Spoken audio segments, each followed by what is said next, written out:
Good morning, everybody. Welcome to the Steel Toe Morning Show. How do I look? Like shit? Like shit, right? Oh, man. I feel very Wednesday. Wednesday is kind of my feeling a little bit like shit. I got a hair here that won't do. Get the fuck. Stop it. Get out of. Whatever. We'll live with it. How are you this morning? I hope you're well. Wednesday is kind of feeling like shit day. It's the last evening show of the week. It's kind of, it's one of those, Wednesday. How do I describe my Wednesday? Yeah, it's probably a lot like your Wednesday. You know, middle of the week. We got our last evening show coming up. Once the morning show's over on Wednesdays, I get a little bit better. You know, it's because you have 1 2-hour show left. You know, you can get the clips done for the week and everything else. But, yeah, Wednesday morning is... I had a weird wave of feeling come over me while I was shaving just before the show and getting this wreck of hair together. It's good thing it's leaving. Good thing it's going back this way because it's obnoxious. But when it comes to... like getting ready this morning, I had a sudden wave of like, oh, maybe I was never going to do it, but I had a weird sudden wave of, God, maybe I just shouldn't do. Maybe I just tell them all I'm sick. That's not an uncommon feeling for me to get Wednesday mornings. Wednesday mornings often start with me going, oh, maybe I should tell them I got AIDS or something. Then going, all right, now stretch and get out of bed. You do a fucking talk show for a living, you know. You're not making auto parts. You're not a tin knocker or anything like that. You're a goddamn talk show host on YouTube. Growing talk show host on YouTube, by the way. Awesome. I am loving the new people that show up to Steel Toe every single day. Let's hope that keeps going. That's the whole... See, anytime anyone ever questioned, why do you talk about this person? Why do you talk about that person? You don't get it. Number one, it's fun. Number two... it gets you in front of different audiences, and they come and check out your regular show. It's great. So let's catch up with the chat. I know Corey's not here yet, but I'm sure he will be. If not, look at that. Speak of the devil, and he shall appear. Good morning, sir. Oh, there it goes. Jesus. Hey, what up? We having problems? Yeah, Zoom wouldn't let me join. I got it now. That's bullshit. Yeah. Sucks. Hey, I know, and I should probably figure this out because I know when we started doing Zoom, I know, why am I? When I started doing Zoom, you mentioned it, but then like I started having guests, and now every guest I have mentions it. I got to figure out how I can do Zoom and OBS for the person who's on Zoom, because if I do it Zoom first and then OBS, it looks shitty with our setup. Like you and I in the Zoom call, it doesn't split right. But then if I start OBS first and then I go Zoom, people can't see me. So you have what you do with that? What do you do? Give my buddy No Diggity a text. Oh, that's true. No Diggity's really good with that stuff. So you're going to have to wait a few seconds before you see what I got at the Vikings game on Sunday. You're not going to be able to saw it. I saw the pictures. Oh, you did? Well, don't look at those pictures. Don't look at those pictures. But there it is. That is a beautiful. I thought that stitched jerseys from like a team pro shop were like $200 or something ridiculous. That was they are, aren't they? No, this was like $150. Oh, that's not bad. I know. That worries me about Kirk's future. Why?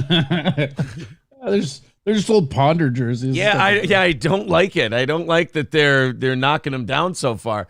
Let's start with some thank yous, then we'll catch up in the chat, and then we've got a lot to talk about today. Our first story, I don't know if you looked at the sheets. Our first story is right up your alley. The nurse. It's pretty great. The nurse story, and then I found this one after I did the prep sheets. Did you hear that, was it a Pfizer or Moderna a scientist or executive talking about how they didn't test the vaccine for prevention? Yeah, there's actually 2 people that were saying that back when it was coming out, and they basically were deplatformed as well. So we're on a roll here. I've been saying every week, but it's now starting to be every other day, where a piece of news comes out that would have got you banned before. Yeah, I think this week just really nice. It's just really nice to be able to talk in language that the authoritarians were not allowed 2 years ago. Right, exactly. They're allowed. You know, they're very nice authoritarians. They let you say it eventually. I also have this is pretty funny. I've got this cola which I will finish, but I got a free 6-pack or 4-pack of keto soda that I'm kind of scared of, and I figure I will try it. It has the stevia, I think, as the sweetener, so I'll try it at some point today, and I'll let you know. It looks horrendous. I got back from the grocery store, like I was getting a bottle of like a giant pallet of water. Yeah. And some pop, and which they hate when you call it pop down here. They do. That's Coke, isn't it? Is it still Coke? Yeah, it's more soda now than Coke, but you still hear the Coke. Okay. But I think that maybe if I got out of Austin more, they would say Coke more. You know, I think maybe just because Austin's a bigger city. Hit San Antonio or something. They'll probably give you. Yeah, and I just have doubled down on pop. It's like the Vikings too. I'm never a bigger Viking fan than when I'm living not in Minnesota. Yeah. Where do you watch it there? There's actually this really hilarious Viking I guess like a booster club or whatever, but they meet at this just like really weird pool hall. It's great. Oh, that is awesome. And you love pool, so that just kind of works out. Yeah, God, man, do I love pool. I thought you were like a pool hustler back in the day. Yeah, but I don't really play it anymore. I can play I play a mean 9-ball, or did, you know, when I was a kid. But I grew up playing snooker, so like regular pool's super easy to me. Oh, okay. Hey, I need your opinion on something. At 2:30 a.m. this morning. Oh, you got it too. I got an email from Jake Hudson. Oh God, I haven't even checked my email. Oh, Balls Deep got it too. You, me, and Balls Deep got it for some reason. I don't know why. We'll read it. Lucky God, what a great day for Balls Deep to be alive. Yeah, you're part of the universe, buddy. Welcome. Everyone's like, oh man, if I could get not everybody, maybe like 5 people, but like if I could get on the inside of like what's going on at Steel Toe, you'd be like, no, it's not exciting. Here's what it is. It's a nap and an email from Jake Hudson. There you go. There's the inside. Can I just get the nap? Yeah, the nap is nice. We gotta just naps. Yeah. Thank you to Dalen for renewing his membership. Says, haven't been able to listen this week. What have I missed? Nothing important. Kraken Slappin', a member for 6 months. Thank you. The Fired Ginger, a member for 6 months. Says, fuck your shitty hair. Love the show. That's contradictory, but thank you. And Stacy, becoming a member for their 5th month. Very generous audience these last couple of days and nights. 345 is your goal today. There it is. Okay. Lots of stuff going on in the chat. Snooker pockets make 9 a sieve. I think. Simp, yeah. It's so like in snooker, the ball size and the pocket size, there's just way less room to negotiate. And when you play on like regular pool table, if you've only played snooker, you're like, wow, this is the easiest game ever. Yeah. Just looking in the chat, people are mentioning that Chrissy Mayer was watching the show last night and called in. It was very funny. It was, who said it? Ryobi says, best part of last night was Chrissy Mayer thinking you had a call screener. She thought you were big time. So people were in the chat going, this isn't the real Chrissy Mayer watching our show, blah, blah, blah, blah, blah, blah, blah.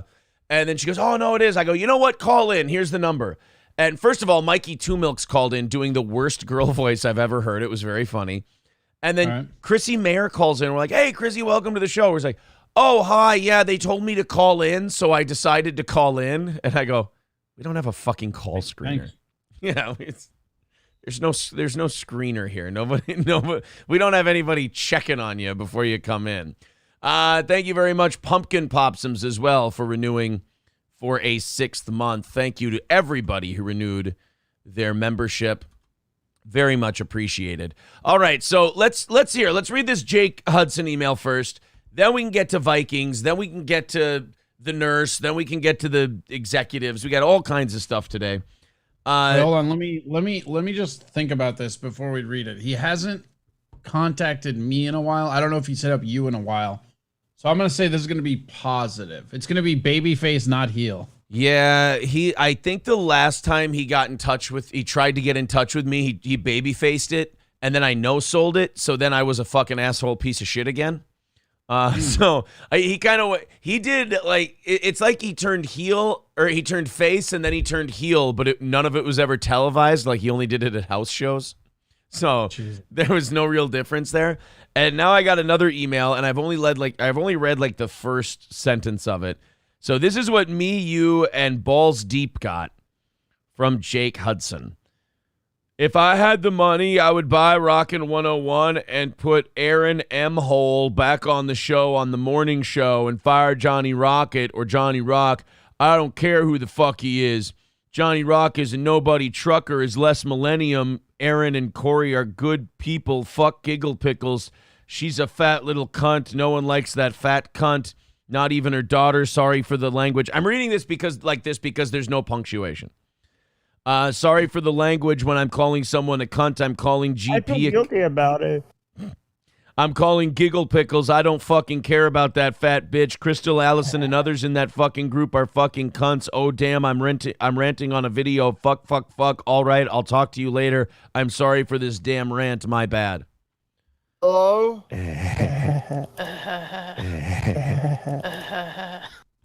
I think somebody might have been either drinking or making their porn site videos. I think that seemed like an otherworldly rant. So thank you very much. How could you tell? Yeah. It's all the same. Yeah, it's just really all the same drivel every single time. Every single time. Good to see that he's still on the Giggle Pickles thing, though. It's not like that got played out immediately after it began. Thanks, Jake. Good to hear from you, buddy. You know what? People saying that with no punctuation, Jake actually sounds better because there's a lot less pauses. It's a good point. Jake might actually be more listenable if he doesn't use any kind of punctuation. All right. This Kirk Cousins jersey, of course, near and dear to my heart. Haven't even washed it yet. It still has some of my Ultimate Warrior face paint on it. It's just, love it so much. 4-1. You've got to be excited. Yeah, I mean, it's another week where we almost let him take it back, though. Like, I just want one. I want one like week 1. You know what I mean? Like, where we just come out and just like are good all the way through. I mean, that like Cousins, your boy, like that pick that if we don't have this heroic, like they had momentum and all that shit, and then our defense just heroically strip runs it, and that if that doesn't happen, we might even lose that game. Like it's just, I hope I'm wrong, but it just like I keep seeing our defense get absolutely fucking worked in the fourth quarter with nobody making any fucking adjustments. Now in this one they made a play, and I will say this about your boy Cousins, right?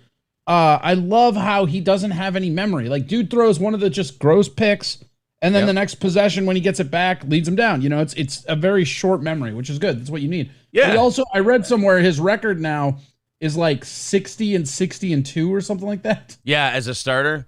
He's very 500. I mean, I just think this is like I think it's very disingenuous for the people who are super excited about this to act like last season this wasn't the same situation, but we were losing some of these coin flips. right. Like We changed coaches, and it made a 4 or 5 point a game difference.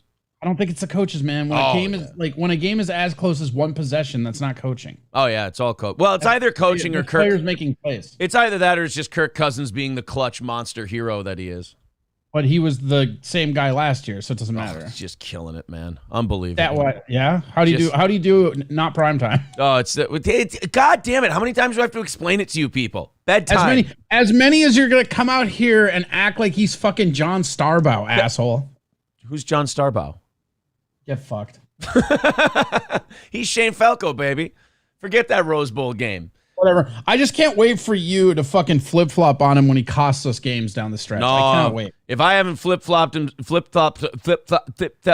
on him on there since 2018, 2019 or whatever, I ain't flip-flopping on him now. You did. You flip-flopped when he signed that contract. I used to be the guy for him. I don't know what you're talking about. Yeah. No. How convenient. I've been Kirk Cousins since Robert Griffin III broke his knee. Such a fucking liar. 4-1. There's no such thing as lucky, Brittany. You are what your record says you are. And the Minnesota Vikings are 1 game ahead of the Green Bay Packers in the NFC that feels North. good, right? Feels great. Watching the Packers. How about the Giants being good this year? I don't know what to think of that. That's another one where if I'm going to say it about the Vikings, I got to say it about the Giants. The Giants are what their record says they are. They're 4-1. For the first time this year, I read an NFL Power Rankings article from NFL.com. And they are just such dicks to so many teams. It's like they feel like last year carries over into this year with just bullshit. I mean, they've got the Giants at, I'm not kidding, I don't think the Giants are in the top 15 right now in their power rankings. And they're 4-1. They have had like, aside from Green Bay, they've had a pretty easy schedule, if I remember right. But I mean, they're still all NFL teams, and they've been winning. So but that's what I'm like. I mean, again, winning, winning is everything. We know that you got to win, right? But the quality of wins, the opponents you're playing, all that plays into their stupid little power rankings. But if look, it's not just because otherwise, every list would be just, the same, just straight down the record wise, but that's just not the case because you have teams I'll give you an example. Actually, my other team, the 49ers, I believe are one of the best teams in the NFL this year. Their record is 3-2, but the 2 that they lost, one was that absolutely weird fucking hurricane game in Chicago. And the other one was a fucking bonehead move down the stretch to I forget who it was, but they lost one by 1 possession. They're way better than their record looks on thing, and on most power rankings they'll probably show up as number 3 or 4, I would think. Until last week, the Packers were ahead of us in the power rankings. It was gross, right? Shit like that. That's weird, right? Hate it. The Giants and Ravens should be a good game, says Jeff. I can't count the Giants out anymore. They find ways to beat people, so it's hard to count them out of games. Thank you. Till Barkley gets injured. This is the same. Ooh. This is the same fucking Giants team that happens every fucking year, though, right? Because they come out of the gates and everybody's like, "Oh, they're really awesome," and then Barkley goes down and becomes completely unreliable down the stretch, and then they just kind of crumble. We were watching it before we left for the game. We were watching it at my buddy's house, and we all said we were like, they're going to need an Adrian Peterson 2012 out of Saquon Barkley if they're going to make the playoffs this year. It's going to have to be like that 2012 Vikings team where AP just ran for 2,585 yards and shit and just blew up the entire league. I just looked up 2 different power rankings. They both have the Bills over the Eagles. That's a little disrespectful, too. I don't think you can be undefeated and not be number 1 if you're the only undefeated team left in the league. But I don't know. That's the Eagles are another team where 2 of those wins they almost lost, whereas the Bills, they've had games they lost where they still scored 38 points, which is crazy. The Bills are scary. That Eagles team is really good. They're very, very good. And what's his name? Hurts is starting to look really scary. Like, well, we'll see. We'll see if he manages to finish the league the year uninjured, because that's the whole thing with running quarterbacks, right? Yep, that's always the thing with them. He's looking like second right year. Here we got Bills, Philly, Kansas City, and the Niners, and I think that's like, again, record-wise, are the Niners in that league? No, but defense-wise, they haven't allowed a first-half touchdown all season, and they haven't let an opponent get over 20 the entire season so far. So they're giving you your respect, right? Well, I'm just saying, that's what I'm saying. The record is not like the Vikings at 4-1 to me are a worse team than like the Ravens at 3-2, the Niners at 3-2. Yeah. We're also better than like Tampa Bay, Yeah. No, I think they're 3-2, but we're better. 3-2. Glitched one with $5 says, morning guys, best day of the week. Thank you, buddy. And $10 from Aaron on the PayPal. Thank you very much. 320 away from the goal today. Thanks, guys. Appreciate it. Let's go into by the way, we have Miami this weekend, and it looks like both of their quarterbacks are hurt. So that upsets me, because their backup was fucking Bridgewater, right? Yep. We almost got to see Bridgewater. I love like Bridgewater's one of those guys. When he left, I got it, but I was still sad to see him go, because I liked that guy. But I mean, how good can a guy be if you're sitting there and going like you just did, and you're going, oh man, I was kind of excited to see him. Like if your ex team is saying that about you, it's like that's not usually a good thing for you. That doesn't make you look like a threat. Well, I mean, yes, I agree with that. I was just excited to see him because I like him. I wasn't like, I think he gives them a better chance to win than whoever they're gonna start, but not as good as their fucking. Are they allowed to like play that one quarterback who died, or is he just out for the season now? What's going on? I don't think you're allowed to play dead quarterbacks. No, I know what you mean. Tua, the article I read this morning was no timetable for his return. I feel kind of bad for him, because I feel like in a standard protocol, he'd be allowed to play already, but they're going to make sure that he doesn't play for like 7 weeks just because everybody's looking at him. Yeah, and the way because the way that they fucked up and put him in that second week and then he got injured again, they're not gonna let him play the entire year. It's worse than just they fucked up and put him in there. Like, they clearly hid a head injury and said it was a back injury. Right. Like, they hid it. And that the whole point of the NFL's new concussion protocols is that wait. NFL concussion protocol, some bull jive. Yes. Right. That's a good one. I haven't heard. Is that a new one for you? Yeah. I like that. The NFL concussion play that one again. That's Shannon Sharp. It cracks me up. NFL concussion protocol, some bull jive. Some bull jive. Some bull jive.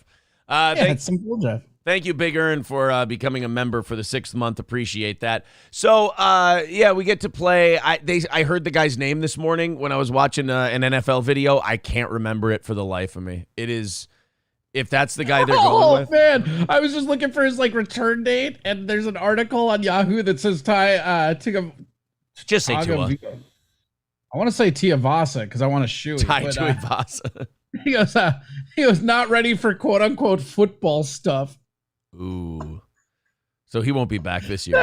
That means he hasn't even looked at a football field. He got I just picture him showing up after a week of resting. He's like, I'm here, coach. And they're like, no, you're fucking not. Go home. You're not here. Here, drink this glass of water. And he poured it down the front of his pants. Put on this fake fucking mustache and get back in the fucking car to him. The way they lied about his injury, and then they also did the thing, when he got hit and he did that little gang sign hands in front of his face. This is not good.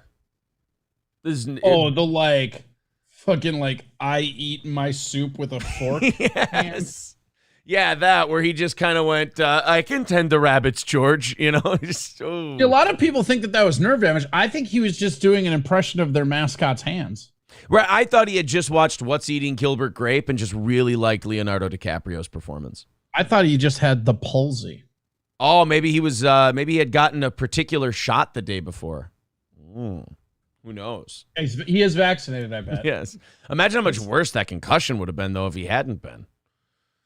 Oh, that's you know what's crazy about that concussion, that second week where his hands went all fucking mustache curls, is that tackle was so hard, and the fucking dude that tackled him actually eased him back up. He could have tackled through him, and he didn't, and it still looked that bad because he just went straight back on his head. Yeah, he just kind of back suplexed him at the end there. Yeah. Yeah. Brett with $3.16 says Green Bay all day. Oh, flex. Why would you say something like that? Why? Why would you say that? Say what? I didn't see it. He says Green Bay all day. It was PayPal. It was appreciated. Thank you for the 316. But dude, if you had any fucking stones, you'll return that. Because of the PayPal thing or the Green Bay part? Just throw it back. It's a home run ball by the opponents. You throw that back. Yeah, here. I'm hitting No, I don't want him to take it the wrong way and say I don't appreciate it. You're fine. I'm literally, my mouse is over the refund button, but I can't bring myself to hurt the guy's feelings. I don't know. I should. You're right. You're right. I should. It's funny, but yeah, maybe don't. Should get know, rid whatever. of it. Yeg says Tua didn't get a concussion. The concussion got him, bro. That's fucking true. Sure, it's fucking deep, bro. All right, what do you want to see first? Do you want to watch a short Trace Adkins on Bill Maher clip? It's like he only says 3 words in it. I've got Trace Adkins on Bill Maher. Like, is it actually 3 words or is it Biden 3 words? It is. Hold on. 5. He says 5. He says 5 words. Then he says another 5 words. It's probably about a 10-word thing. Let's do it. It's just funny to see Trace Adkins on Bill Maher because he's just a guy who doesn't belong there. So like, well, he has that diet named after him. Yes, of course. It's bad for your heart, from what I hear. So he was good for your concussions. Yeah, he was on Bill Maher, and you know, Bill's doing his thing, being jokey, but then he has like serious political people on, and then you've got Trace Adkins there. It's just a weird juxtaposition. So this little wormy guy, John Meacham. How the fuck is Trace Adkins on a comedy? Like, when has Trace Adkins ever had an actual opinion that didn't involve like basset hounds? Yeah, well, and like I think Bill just had him on to promote the country music empire show that they have. I always forget what it's called, but Monarch, right? Monarch. There you go. Well, because they couldn't call it Inbred Banjo Music the show. Yes, the one that's not Empire. So they had John Meacham on, and he's some kind of political strategist. I don't even know if he's a Democrat or a Republican. Who gives a shit? He starts going on about Trump voters, and probably the wrong conversation to have in front of Trace Adkins, who just looks like a Trump voter. Oh, come on. Don't profile people. You're better than that. Well, no surprise he was. And right, you can have 2 kinds of conversations. Sometimes profiling is just real. Yeah, it just works, right? So on Bill Maher's show, there's 2 kinds of conversations you can have. The conversations that don't scare the shit out of you because Trace Adkins isn't there, and then the conversations that might scare the shit out of you a little because Trace Adkins is there.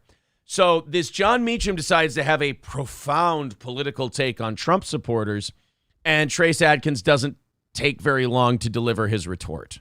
When you launch an attack on the Capitol and you undermine the one thing we've got that enables this other experiment to go on, and I'm going to say the other side's perfect, but I think a lot of Republicans, see if you agree with this, I think a lot of Republicans who don't like Trump want forgiveness, but they don't want to repent. Yeah. That, by the way, that's a very fucking what a fucking asshole. That's a smarmy Democrat thing to say. It's because it's never good enough. But it's not even that. It's the whole fucking, it's the phrasing of the insurrection shit that pisses me off, right? Like, I am so fucking done with this bullshit where they're like, oh, our democracy was under attack. I got news for you, man. You could have leveled that whole fucking building and every fucking person in that fucking building to the ground, and it wouldn't have fucking touched our democracy. Have you not seen Battlestar Galactica? The president is a fucking school teacher, for God's sakes. There's a fucking chain of command. If I have to listen to one more of these fucking talking head, fucking smooth brain, cran munching, fucking weak wristed noodle brains talk about how democracy was under attack. Seriously, you could have nuked the entire building to the ground and the next person up would have just become the person in charge. No point was democracy under attack at all, you piece of milquetoast shit. Yeah, nobody who actually runs the country was even in that building. Right, but even if they weren't, like, if every single fucking person, like, there's the thing about our government, especially on the federal side, is it's all chain of commands. Eventually, again, if you've ever watched Battlestar Galactica, you get to a fucking school teacher being fucking president. Yeah. That's how it fucking works. Well, look. And there's nothing, like, one, nobody cares. It just, the way that, like, we have to sit here and listen to these sanctimonious Democrats act like this was what, the fucking Revolutionary War or a failed coup is fucking insane. And now Trace Adkins, bring me home, baby. I'm gambling that the guy in the cowboy hat does right by this. He does right by this, but it is funny when he goes, they want to apologize, but they don't want to. They want forgiveness, but they don't want to repent. It's like, yeah, because every time someone on the right has gone to the far left and tried to repent, it never ends with them still getting their head cut off. Like it's all the William Wallace execution anyway. You'll just say the king's the king, and then you'll chop his head off, and that's it. Repent about what? Going into a building and carrying around a fucking stand? No. Shut the fuck up. Dude, he's not even talking about those people. He's talking about just Republicans who supported Trump. He's like, he's not even saying, I'll play the end of the clip here. He's just saying Republicans who supported Trump. He's even off the January 6th people at that point. Those people still... Like, they don't care. Like, you think these people look around, see Biden going, I've got fucking 2 words for you, as he says 3 words, and really regret what they vote? They don't. Yeah. Well, here, we'll back up to the end of John Meacham's thing, and then Trace Adkins will bring it home. You agree with this? I think a lot of Republicans who don't like Trump want forgiveness, but they don't want to repent. Yeah. Well, we don't have to answer. I ain't asked forgiveness for shit. He's not done yet, but I just thought that first line. That's so great. I ain't apologize. What is it? I ain't repenting or I ain't apologizing for shit. Hold on. Well, we don't have to answer. I ain't asked forgiveness for shit. I ain't asking. I love that he says it exactly how you'd expect him to say it. That's the thing about Trace Adkins, is that he's kind of a cartoon character. And he always sounds exactly how you think he would. Right. He just kind of looks like if Billy Ray Cyrus wasn't a pussy. Trace Adkins really is the same Trace Adkins as when he started doing music. He just drives nicer cars and wears nicer clothes. That's it. Yeah. Just otherwise, same guy. Well, we don't have to answer. I ain't asked forgiveness for shit. Right, and you shouldn't have to. You didn't do anything. It's not personal, it's policy. Exactly. You know, it's not. Bill Maher's like, sorry, John, I ain't getting Not your back personal, on. it's policy. That's great. Yeah, Bill's like, yeah, I ain't getting your back, John. I'm with Trace Adkins over here. I'm not gonna. You think I'm gonna disagree with this 6'7" hillbilly who could stomp the shit out of me even at his advanced age? No, thank you. And then John Meacham's got to sit through like 5 more minutes of this show with the guy. After he just went, why don't these Trump voters ask for forgiveness? He's like, how about? I ain't asking forgiveness for shit. I ain't asking forgiveness for shit. You're right. That is a T-shirt. That's got to be on TraceAdkins.com tomorrow. I ain't asking forgiveness for shit. All right, and then Bill, you don't have to, nor should you, Trace. Absolutely not. It's he's not asking forgiveness for shit because he's amazing and I love him and he's my best friend. Yeah, it doesn't pay for you to apologize anyway. It's not like, could you imagine, like if Republicans came to like in Congress, like a bunch of Trump Republican congressmen came to the Democrats and went, "Oh, I've seen the error of my ways," and They would lose their fucking minds. Oh, God. Nobody would be like, oh, welcome in. It's okay. Come here. Let us give you a hug. As they just shove a dagger right in your back. Sorry, I just don't buy it. Hey, you guys remember when that nurse... Well, here, let's just play the video. You guys remember when the vaccine was first coming out?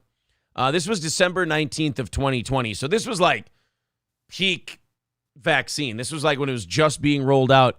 And remember when Donald Trump was sucking the vaccine's dick and he thought it was the greatest thing in the world, and he still does, and he still advocates that people get... I still think that's the funniest part about it, right? Like, you've got all these people who hate the vaccine that are Trump supporters, but Trump brags about the vaccine. Yeah, you wouldn't have as widespread vaccination if it wasn't for the things Donald Trump put in place.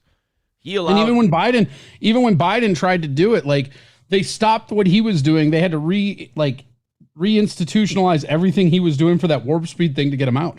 Yeah, they said they weren't going to do the warp speed thing. Then it got off to a rocky start. They delayed the rollout by like a month and a half just because they were blanketly stopping everything Trump did. Yeah.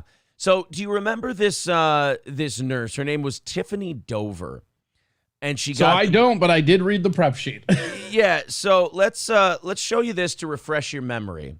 And then we have a story about this woman that's very, very Wuhan-y. if you will. All in check. Wuhan. Here's Tiffany Dover getting her vaccine. My name is Tiffany Dover, and I am the manager in CCU. For my team, we are in the COVID unit, so therefore, my team will be getting first chances to get the vaccine. And I know that it's really... Uh-oh. I'm sorry, I'm feeling really dizzy. I'm sorry. This is right after she got her shot.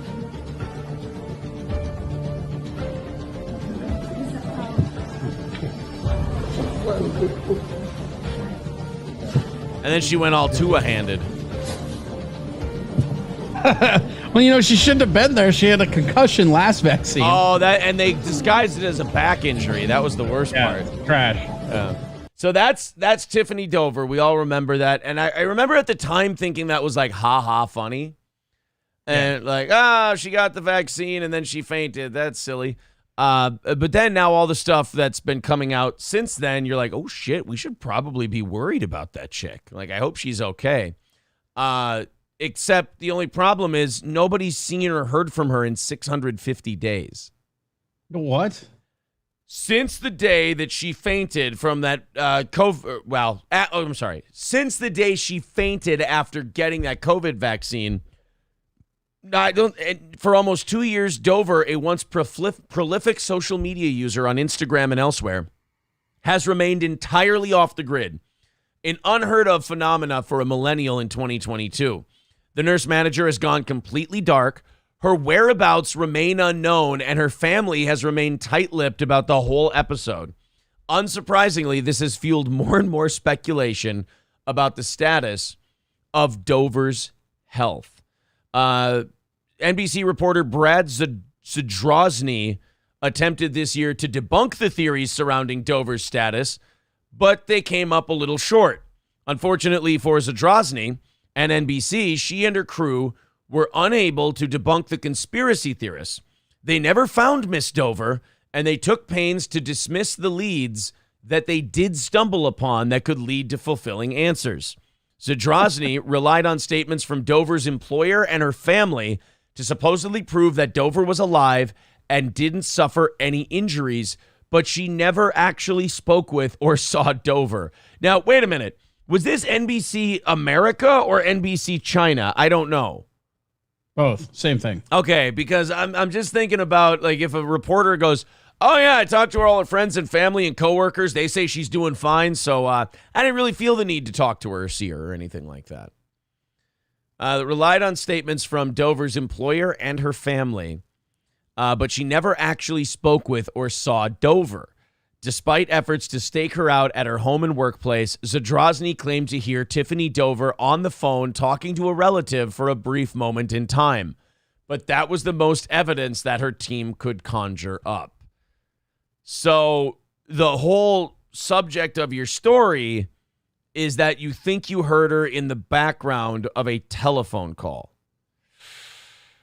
It doesn't seem flimsy at all, right? Yeah, I don't know if that really passes the journalistic muster there for, news gathering. Throughout the NBC podcast series they did, several members of Dover's family allude to a non-disclosure agreement between her and her employer. They also allude to a major scandal, but an uninterested NBC team pretty much ignored any follow-ups in those interviews.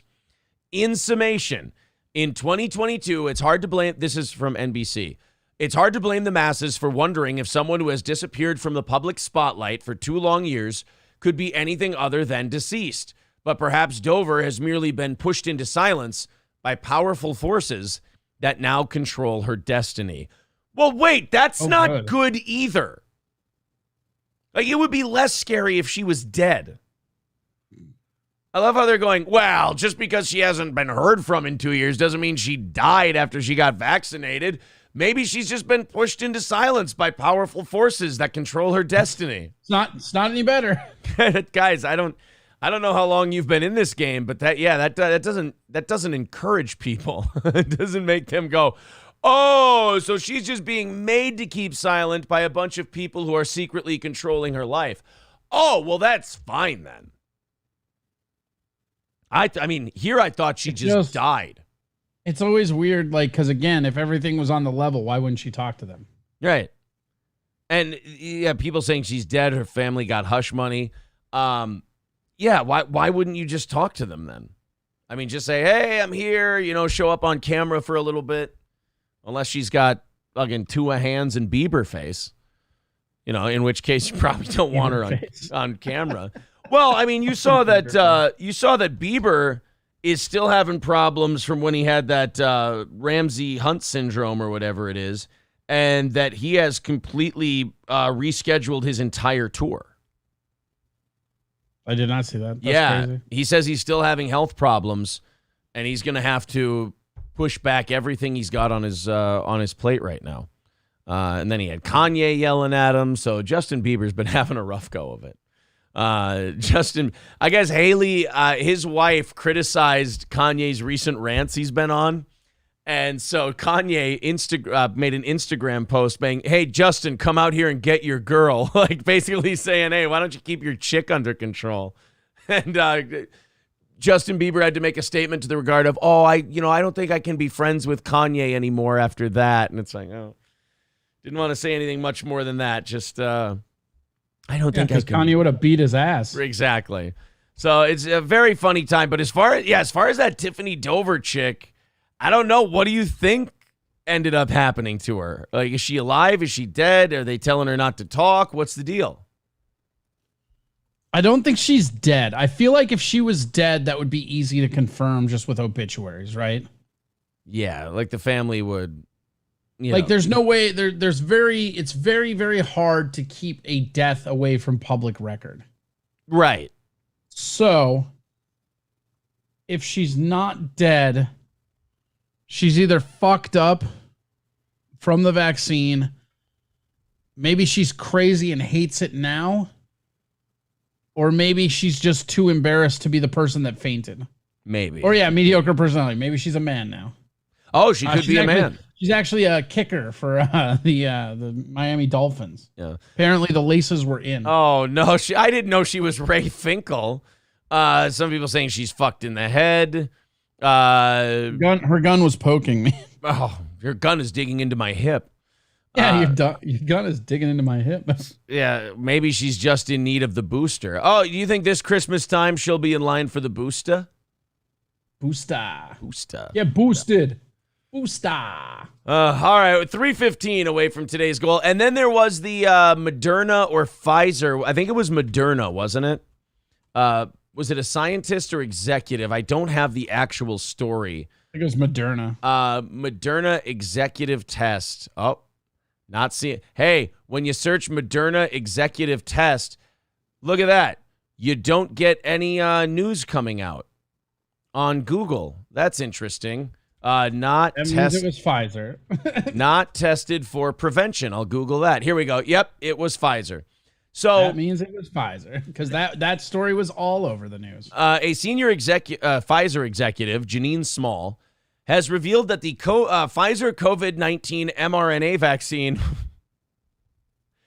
was never tested for transmission prevention,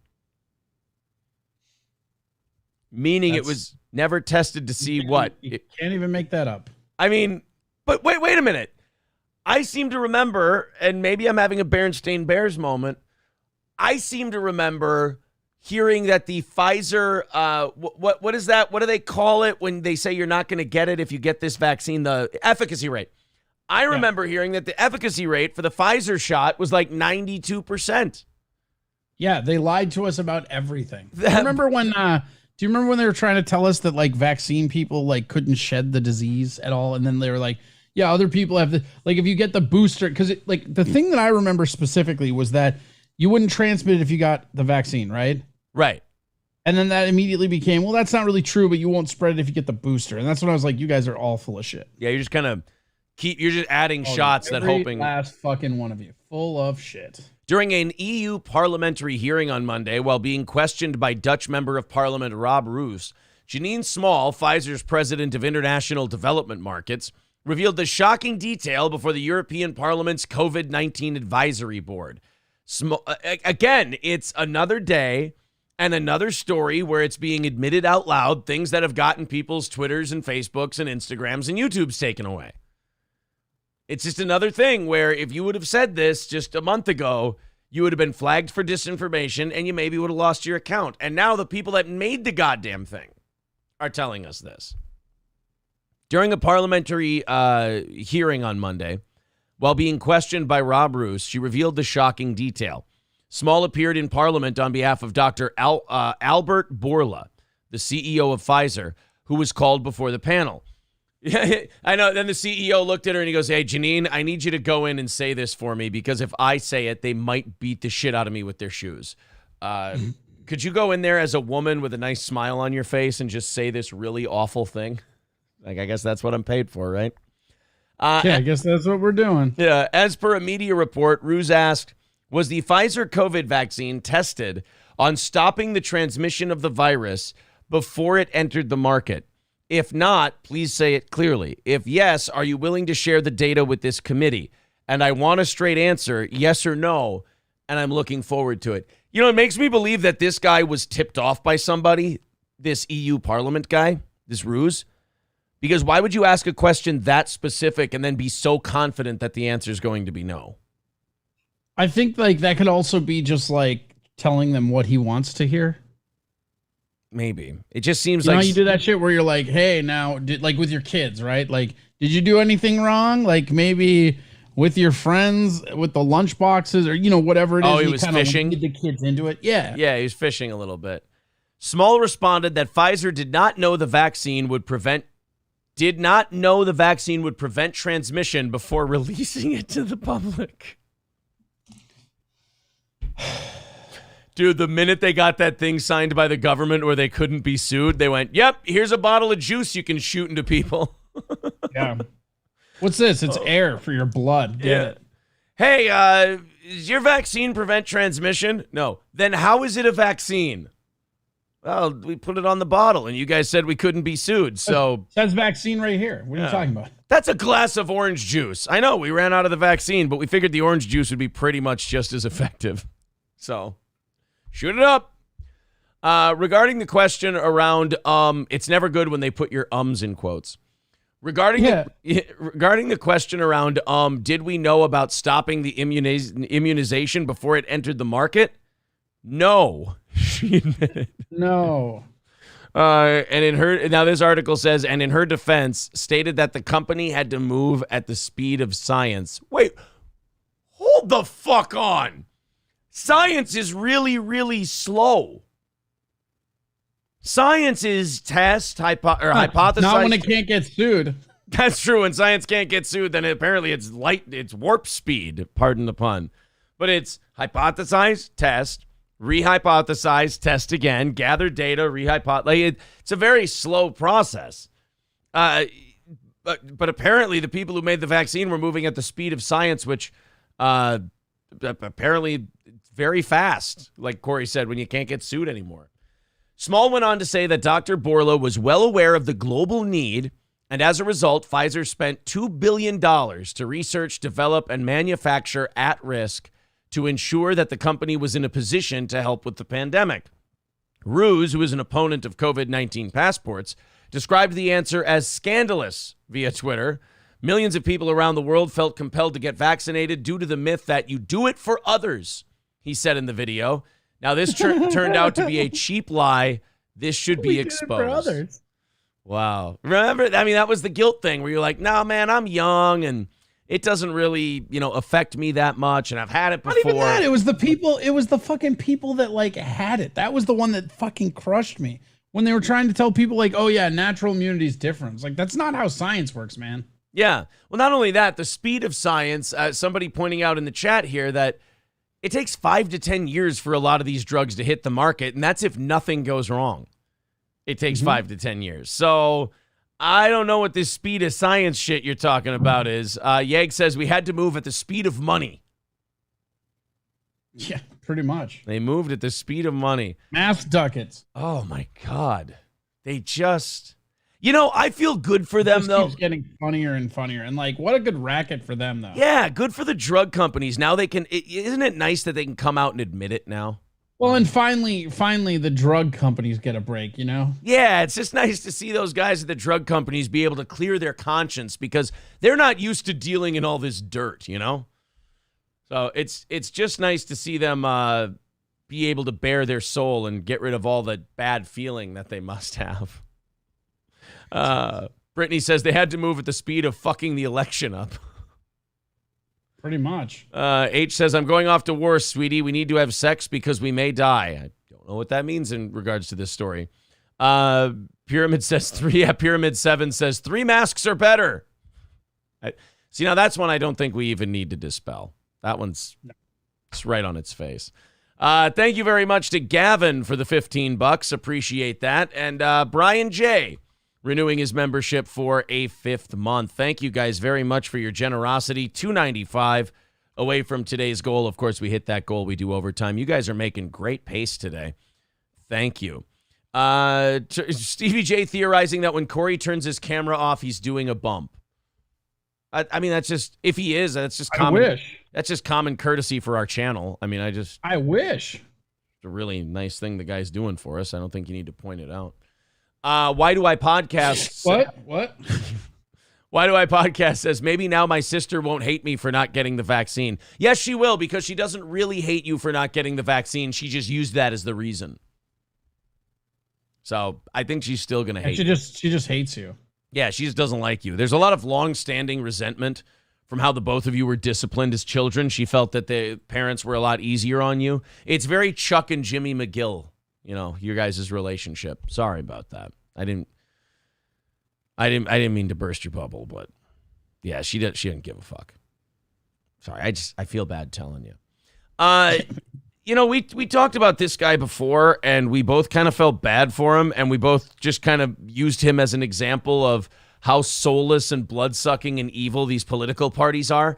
But John Fetterman is not getting better. You know the guy who's running for Senate in Pennsylvania? I don't know much about it. I know the name, but I don't know much He's about the him. stroke guy. He's the guy running against Dr. Oz. He had the stroke. He's having trouble talking. He's having trouble finding his words and everything else. But like all the party people admit, or they say that like, oh, he's fine. He's okay. Why would you shame a stroke victim? And he's just trying to make the country a better place. It's like, no, scumbag. You think it's too late to replace him, and you just want his ass in the seat, and you'll find a way like House of Cards to get rid of him and get somebody else in there once he beats Dr. Oz if he does. But in the meantime, they're dragging this guy through. Wait, the guy with the stroke wasn't Oz? No, right? This guy makes Dr. Oz look like the healthy one. No, it's Democrat John Fetterman insists he is fit to be a senator in an interview where he had to use captions to read questions and had trouble finding words as he recovered from his stroke. Let's pull up some of this interview here with John Fetterman. This is a 2-minute clip. Again, I'm going to put this up on the screen if you guys can see that. He has an Apple computer in front of him, and the interviewer's sitting right there. But John has a computer where he has to read the text of her questions as she's asking. Yeah, as she's asking it, and they're insisting this guy is fine. I mean, maybe he's reading the answers. You know what? That's true. You know what? That would be less alarming for a politician if his answers were written out for him and he had to read them. That's just normal. That would actually show he's more disciplined than Joe Biden. He can actually, as if. Yeah. Yeah, he could actually say 2 words, I'm good. And then it's, you know what? He's better than the president.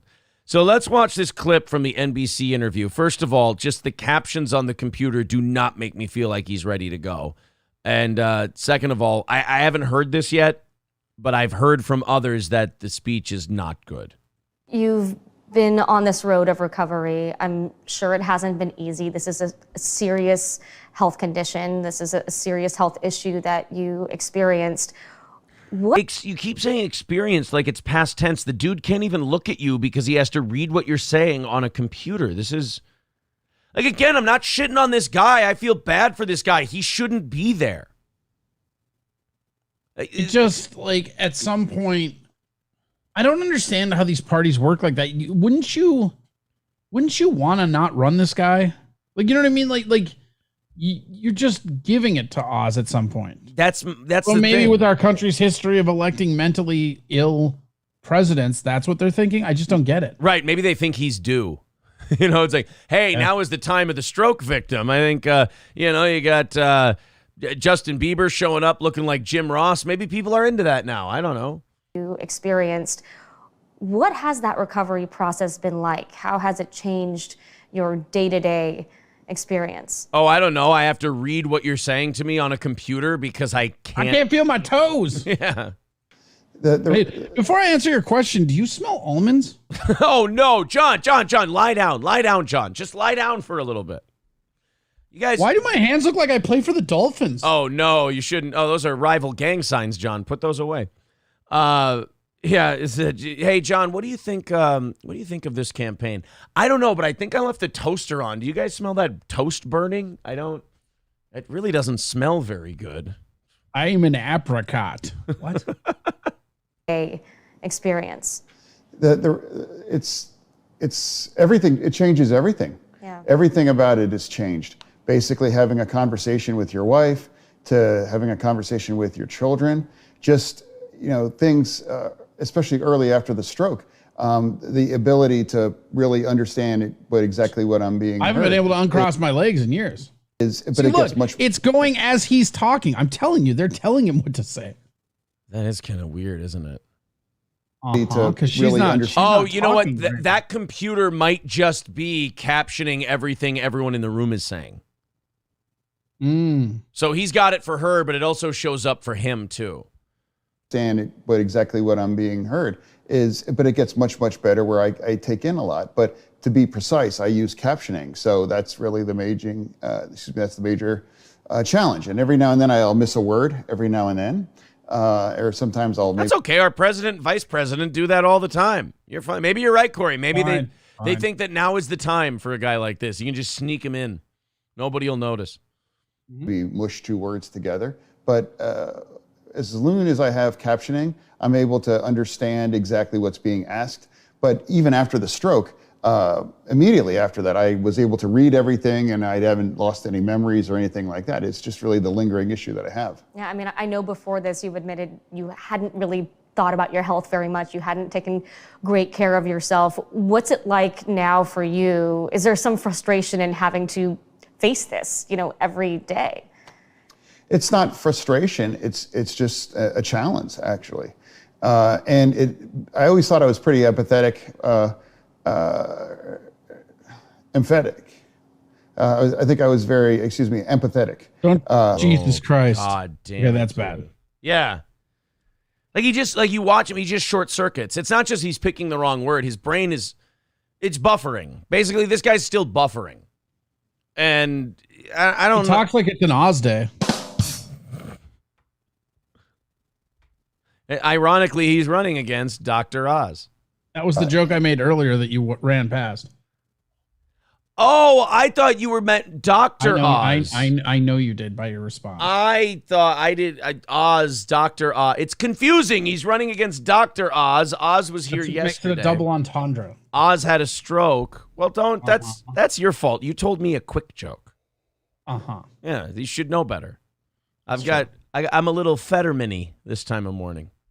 That's an example of stroke. Concussion protocol. I always thought I was very empathetic before having a stroke. But now after having that stroke, I really understand, much more kind of the challenges that Americans have day in and day out. I don't think you understand anything more after your stroke, sir. And again, it's weird because it's not his fault. You know what I mean? It's not his fault that he's in there and he's running. I mean, they asked him.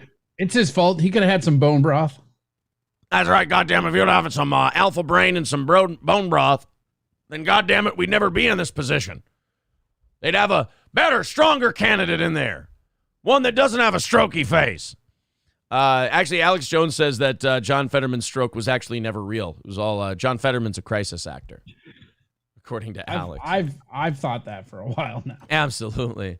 KF with $5. Thank you, buddy. Sage Retard PhD KF Says Fetterman is running like a 56K modem and someone keeps picking up the phone trying to make calls. That would be funny if he goes, God damn it, I'm trying to do an interview. Stop that. Who are you yelling at, John? The kids. What? I don't think this guy's okay. What are the polling? Pennsylvania. I mean, this guy's going to make sure that Dr. Oz becomes a senator. Pennsylvania Senate polls. 538.com. What do we get? No fucking way. Fetterman 48%, Oz 42. That's crazy. How the shit? The latest poll they have. That was paid for. That was a Democratic funded poll. Okay. The last one that wasn't Democratic funded, it was still Fetterman 46, Oz 40. Aren't they all funded? Well, but 538 tells you who they were paid for by. Like this one was USA Today, but these other two were Democratic Party pollster polls. So it's hard to tell. There was one September 23rd that had it 45-43, but still Fetterman.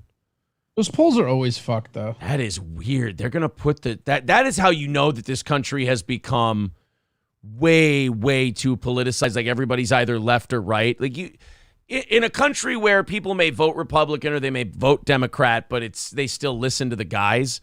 There's no way the stroke guy is winning unless you're just so blindly partisan. Well, that's exactly what it is. I mean, look at our fucking president. Yeah, that's true. Although, I mean, you could argue, at least in that case, look at the choices the country had. You know, I mean, Trump may have... There's always more than two choices. Well, try telling them. You know what? Here. And I have. Go tell them that. I have. I've gone door to door and told them that. It's almost like you and I are talking about an alcoholic family member, and you're like, "Well, they have to do this," and I'm like, and I just throw my hands up and go, "You go fucking tell him." Here, you go fucking tell him then, because I told him. He doesn't. They call me a dick. Yeah, he doesn't believe me. He doesn't believe me. Maybe you telling him will do something about it. King Yeti says 538 is left. Are they left? Because I just see them making an amalgamation of all the polls, so I don't know if that makes them left or what. Dub says so many kids under 30 are stroking out. Weird. Well, I mean, it's probably just a coincidence, right? I mean, we had to coin the term sudden adult death syndrome. That's should be troubling to most people. So there's John Fetterman. Apparently, if we're to trust the polls, the next senator from the state of Pennsylvania. Guys, it's fine. Again, it's fine. You go tell him. Let's follow up with, this is a teacher we talked about probably 3-4 months ago, I would gather. KF with another $5 says, also fun fact, Fetterman pulled a gun on a black teenager and he's still going to win. My state is a joke. Oh yeah, I've heard that story about how he pulled a gun on a black kid. That's ridiculous. Dude, John Fetterman is a fucking weirdo, but hey, at least he's running for the right party, right? Citizen M says, no shit, you guys don't even acknowledge the existence of the climate crisis. I would vote Democrat on anyone. Oh, Citizen M, that's not true. Whenever you're here, we always acknowledge the climate crisis. It's just it's so hot. I don't like how hot it is. It's always hot now, and it didn't used to be so hot, and now it's hot, and everybody's just running around. We're all wearing less clothing, and I don't like it. Corey, doesn't the climate crisis make you mad? I mean, it did when I moved to Texas, I'll tell you that. So hot. Just all kind of like, it's funny because as the climate warms up, Minnesota's actually going to be fine. Yeah, we're going to be able to grow all kinds. It's funny that nobody ever discusses the positives of the climate changing, which is like a lot of northern countries now will be able to have more agriculture and a bunch of other, like basically the way the agriculture is going to go nuts because the like Sahara and stuff are going to be like marshlands again. Are they really? Ooh, fun. We're going to get marshlands. Yeah, like that's the whole thing. Is like as the ice caps melt, the whole polarity of like the land masses will change, and the like Sahara supposedly used to be under like water. They found different like skeletons, but yeah, Florida and California might be underwater. The Sahara might turn into a lush tropical paradise. Seems fine. Well, let's get out there and start revving our engines. What do you say, guys? Let's start. I have my car idling as we speak. Oh, that's good. That's very helpful. Well, you know what you're doing. You're helping starving Africans. I mean, are all these? I gotta go shut it off then. Oh, okay. Sorry, I didn't mean. Well, sorry, Africans. If I just would have kept my stupid mouth shut, you would have been able to eat in 400 years. But alas, this white guy intervenes again. Sorry about that. Better stop farming and driving to save the planet, says Weckl fan. Yeah, I mean, quit growing food and feeding people. You're going to kill them. Stevie J says, but there's a consensus. There's a consensus on the climate, though, just like there was a consensus about vaccines. And wait a minute. Here's what always made me skeptical about the way the climate change narrative got formed is that every time I was told about what we should do about climate change, it just happened to be the same exact thing that those people have wanted to do for the last 50 years regardless. There was a Stossel episode that I watched like a couple of years ago now, and it was talking about how every single study on climate change comes back that, shit's going to be gone in like 20 years. Like every single fucking study since like the 50s. It's like, we're going to be out of this in fucking 10 years, and they're always wrong. Right. I think in the 70s, we were going to be in another ice age pretty soon.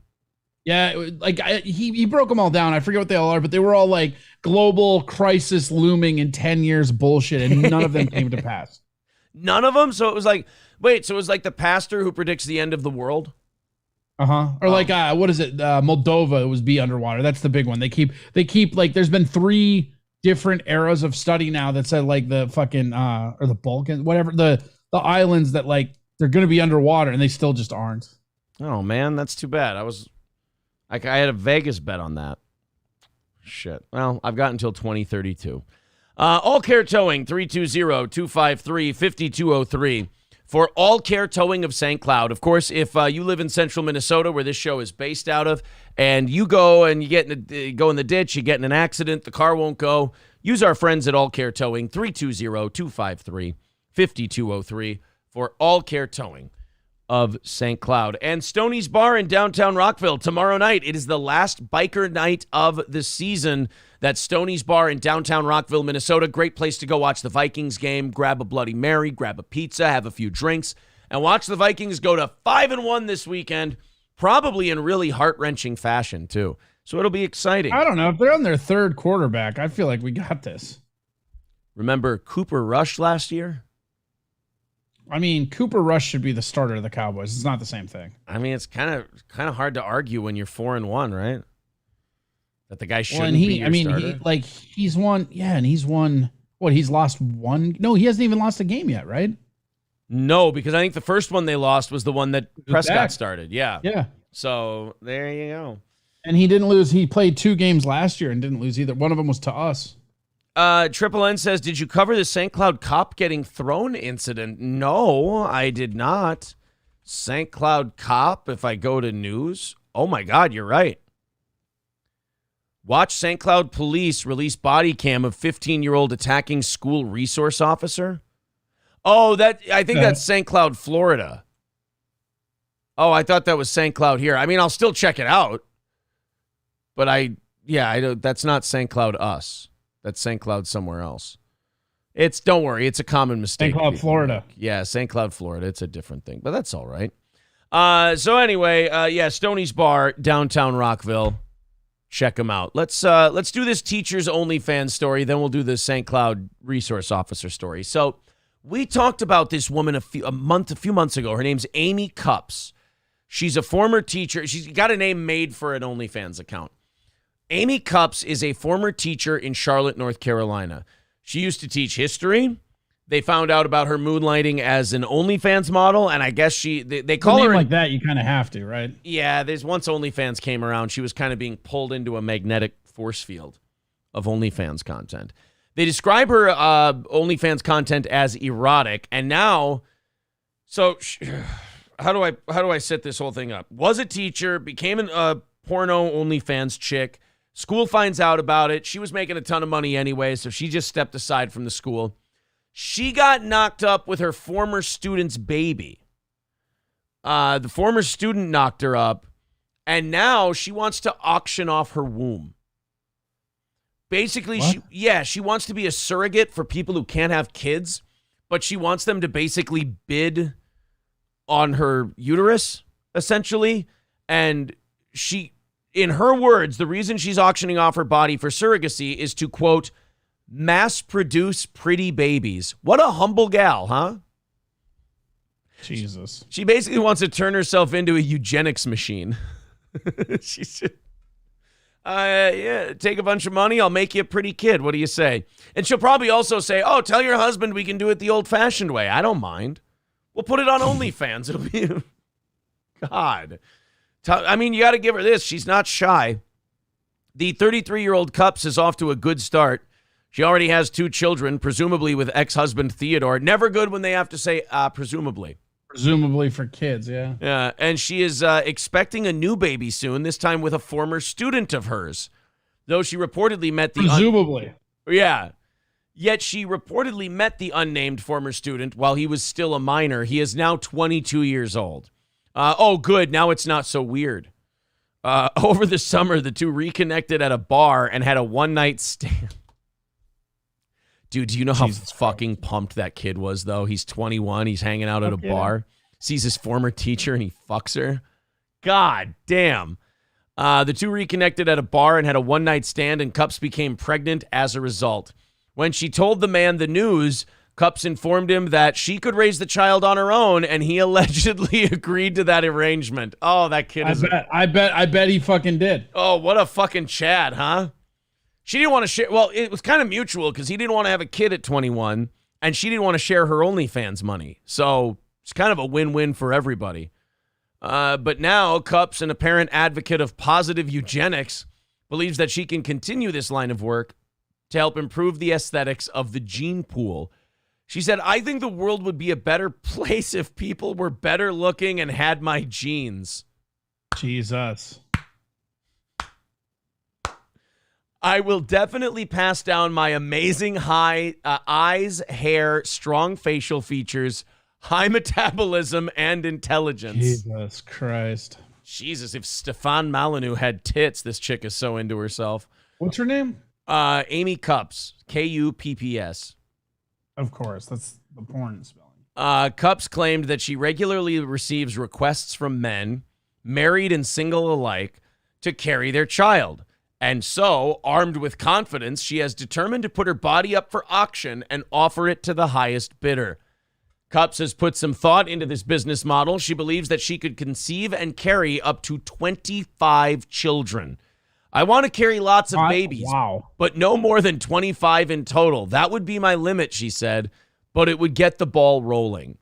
But hold on, I'm trying to do the math here. She's 33. That means she'd carry kids until she was 60. Ma'am, I don't think that's going to work. Well, maybe she's anticipating twins. No, maybe. Yeah, you got to double up a couple times, I suppose. With medical interference, I could potentially have quadruplets at some point. Jesus, this woman is nuts. Though the income such a profession would generate may remain a consideration, she claimed that she is not motivated by money. Right, she's just kind of a dirty, filthy Nazi bitch. So she's not motivated by something disgusting like money, just making sure uggos are bred out of the gene pool. Doing the Lord's work. You're doing the Lord's work. Thank you. I'm not sure how much I would make, but it's not about the financial aspect. Right, I mean, her shoving dildos up her ass on OnlyFans is going to make her that money. I just want to make sure the world is a better place, insisted Cups, who has reportedly made over $22,000 a month on OnlyFans throughout her latest pregnancy. Damn. I think this is the interview. A history with her. teacher turned OnlyFans star has revealed she's pregnant with a former student's baby following a drunken one-night stand. Amy Cups, how has previously hit headlines for declaring that she's a proud mistress and a home wrecker. Who is this, John Fetterman doing this fucking news report? Jesus. Out about her surprise pregnancy on Tuesday, saying the baby is due in the fall. It's crazy that I'm having a baby with a former student, but the same could happen in any profession, the 33-year-old told Nitekono online. I might get a lot of hate or love from sharing this with the world, but I'm a good person and will be a great mother to this child. Cups, who quit her classroom career last year. Like the guy said, child.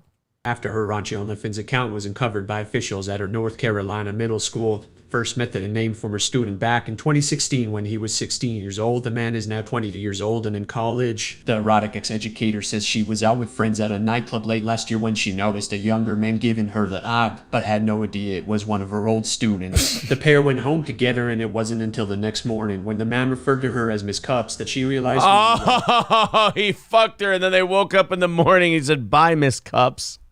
She went, "Oh no, I fucked one of my students." Sucks to be you. He told me he was a former student of mine and he even pulled out his yearbook to prove it. Cups recalled I was shocked. Why the wait, so you went to his house? Hopefully he has an apartment or something. He wasn't, you didn't go to his mom and dad's house and fuck him, and then he pulled his yearbook. He packed his yearbook and brought him with him, in like a tote? He just pulled out a tote after you guys were naked and waking up in the morning, and you guys just paged through the yearbook together? That's so creepy. Okay, cool. Sounds like a really fun one-night stand, huh? You end up looking at each other's yearbooks. Sure doesn't. Eating popcorn, braiding each other's hair, watching scary movies. Let me be clear, I had no idea. Having ass sex. That's how all my slumber parties went. You pull out the yearbooks, you watch Halloween 2, you braid each other's hair, you fuck each other in the butt. Yeah. Everybody goes home. You bust some cheeks. You knock up your old teacher. A slumber party. He was a former student, and if I had known, I wouldn't have gone home with him. Although she enjoyed her wide drunken night with the sexy former student, Cups claims she was embarrassed to have hooked up with a one-time pupil and left his home intending never to see him again. But just weeks later, she discovered Should be embarrassed for using when the word pregnancy pupil. test showed up as positive. I was speechless. Cups declared, "I'm a devout Catholic, so abortion isn't an option for me, though I support other women's right to do as they please with their bodies." Cups. So I'm a big time Catholic, so I'm not going to abort the kid. But eugenics, guys, am I right? Jesus Christ. She describes herself as a devout Catholic and, quote, a homewrecker. I mean, it's really hard to shame someone. A priest? Yeah, well, I mean, it's really, it's hard to shame someone when they know exactly what they are. She claims to have claims to have sexual relationships exclusively with married men. Oh, what a piece of shit. Is not particular about prospective fathers who might. Aaron's like, what a piece of shit. Jots it down. Married men. Is not particular about the prospective fathers who might bid for her surrogacy services. She says, quote, "It doesn't matter if the man is ugly. The baby will be beautiful if I'm its mother," she said. I mean, look, man, you can't say she's lacking confidence. Yeah, but don't you get your genes from your parents? What if her parents are ugly? Well, right. I mean, you pass it down from both parents. I don't think.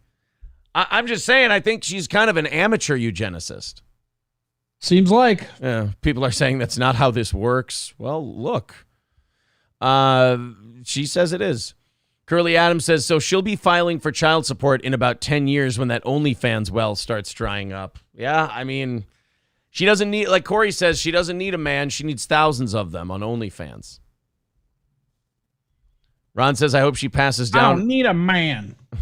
Ron says, I hope she passes down her amazing fake titties. Yeah, someone's got to tell her that, fake tits don't get passed down genetically. Sorry about that. Think about that. 25 dads to hit up for child support when OnlyFans runs out. Oh, if they're smart, they'll get some contracts signed before this whole thing goes down, but we'll see. Adam Lamont says, and she plans on recording the birth for teaching students. Oh, well, that's just educational. There could be recessive ugly traits, some people are saying. Right. I mean, you got to be careful. I don't know if this woman's eugenics takes are as rock solid as she thinks they are. Thank you. You tell her that. Me? Yeah. Oh no, I don't think I want to write to her. She scares the shit out of me. Daniel with $5 writes, can we please, for the love of God, get rid of that shitty techno rubber band music? I'll take a Jake song if I have to. Also, check out the movie Father Stew. Thank you, Daniel, for the $5 and for the constructive feedback. I appreciate that. I'll look for some stuff. What song is he talking about? Oh, just kind of, you would call it the filtering in music. Oh, like the intro stuff? Just a little 2 minutes that we play. Yeah, what's wrong with that? What do you want me to do? Play top 40 hits before I come in I here? feel like YouTube would not like that. No, I don't think they would be appreciative of that whatsoever. Guys, 280 away from today's goal. Thank you very much for cruising right along on that goal today. 280 away. There's the PayPal link in the chat. Also, memberships and super chats count as well. Well, now we've started an argument because Barry McCockiner says Father Stu is ass. That's the Mark Wahlberg. That's weird because you almost always get a consensus when you give opinions, right? Right, especially on movies. You know what he should do is give us his opinion on what car is the best. I'm sure everybody will agree. That's always Chevy Volt. It's always my favorite thing is when people talk about a new car and you're just like, oh, you shouldn't have done that. Don't talk about the car you just got. Everyone's now going to tell you what's going wrong with it. And, yeah, good. Oh, you got that car? Good luck with the electrical system. Thanks. Oh, I saw this movie, I think. I saw part of it. It was not very good. Father Stu? Yeah. Yeah, it's got Wahlberg and Gibson in it. Mel Gibson when he's still like very quiet. That's why you never heard anything about it because, they're not allowed. That's the trade-off. They're not allowed to promote any of his shit anymore.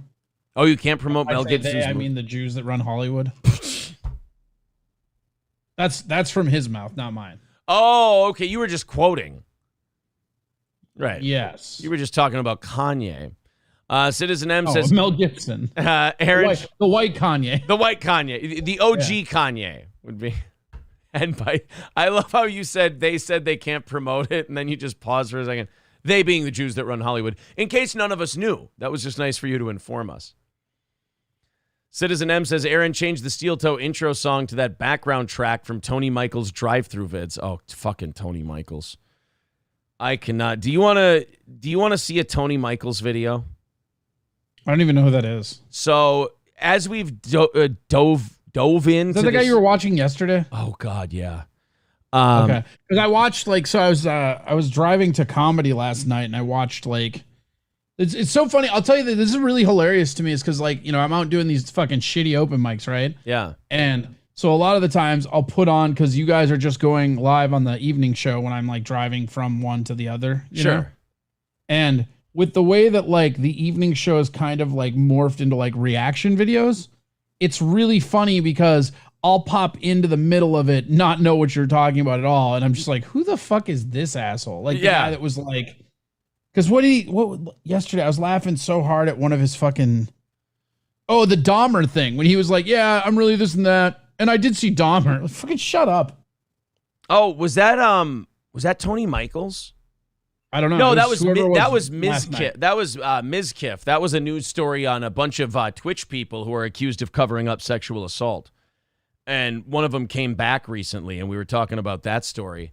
And they had the clip of his comeback, and the whole comeback after he's been accused of all this covering up sexual assault was about how tired he's been and how these have been terrible days in his life. Yeah, that was Ms. Kiff. He's fucking terrible. But yeah, the evening show's kind of 1 hour of our news stories and stuff like that. And then depending on how many people we have doing silly things, we'll do usually it's a half hour of overtime. We'll get into these people. But last night, I feel it's in the main part. Cause usually when I pop in, it's I would say it's probably 7:38ish. Yeah, so I guess about an hour. But it's just funny because it's I'll pop in and I'll see you guys brutalizing somebody and I'll look and sometimes I'll be like, oh, that's DSP, or sometimes I'll recognize them, but sometimes I'm like, I have no idea who this turd is. Yeah, I just keep finding new people because as you cover these people, you get new fans, and those new fans go, oh, I have something to torture you with. Here's something this guy did, and you watch it, and at least the way my brain works is I watch what these people send me, and I go, oh, fuck my entire audience. If I have to watch this shit, so do they. So do they. So they've been sending me this guy who's on Stuttering John's podcast as a guest, and he's kind of he's a worse but liberal Steven Crowder. So he's a guy who tried comedy, and he tried to do sketches on the internet, and then he tried to do fast food reviews. He kept trying to do things to go viral, and it didn't work. So then he just made his whole identity hating Donald Trump and doing a podcast, and it's gotten him to 10,000 subs and a respectable number and everything else. And he goes on Stuttering John's show every once in a while. And then people make fun of him. And then he yells at those people. And then he deletes a bunch of his videos. He had a bunch of food review videos up, and a bunch of people started making fun of his food review videos. So he wiped them all from his YouTube channel. Well, then, because people on the internet are complete assholes, there were some who had already downloaded them and had them, and they just kind of keep sharing them around. And this guy, Tony Michaels, does like drive-through videos and shit like that. I'll pick a real quick one here. We'll do how long is the Dairy Queen one? I don't like to waste a good Tony Michaels video because I don't want to spend too much time on this and clip it. Oh, was that his voice? Yeah. So this guy has a really nasally, like fake radio voice when he does John's show. Now these food review videos he did a few years ago, he's even worse because he's putting on the overly excited fat kid at the drive-thru voice. Looks like he ate Bam. He is. I said yesterday, like, when you watch a show like Breaking Bad, he's one of your level 1 drug cartel guys that, like, he's the street level, like the Badger types that you see at like the beginning of a show when you're just making your way up the chain. A lot of the guys. Like if Bam liked food instead of drugs, this is what he would look like. Yeah, this is like clean Bam Margera. If he just instead raided drive-thrus instead of, liquor stores. Jowls. He's a big fella. So he made these drive-thru videos, and oh my God, like this is one of those things where if you would just own it and go, yeah, I did that, and, it was something I did a few years ago, and what do you do?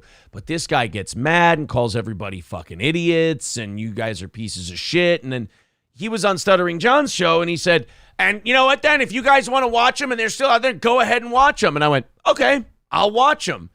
And it was a rabbit hole that it's hard to get out of.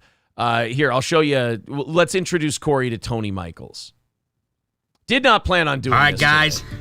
We stopped here at the gas station to fill up. We're headed to the comedy show, and I think I'm going to grab a burger before I go. Oh, yeah, by the way, he was a comedian. He was a food reviewer. He was a sketch maker on YouTube.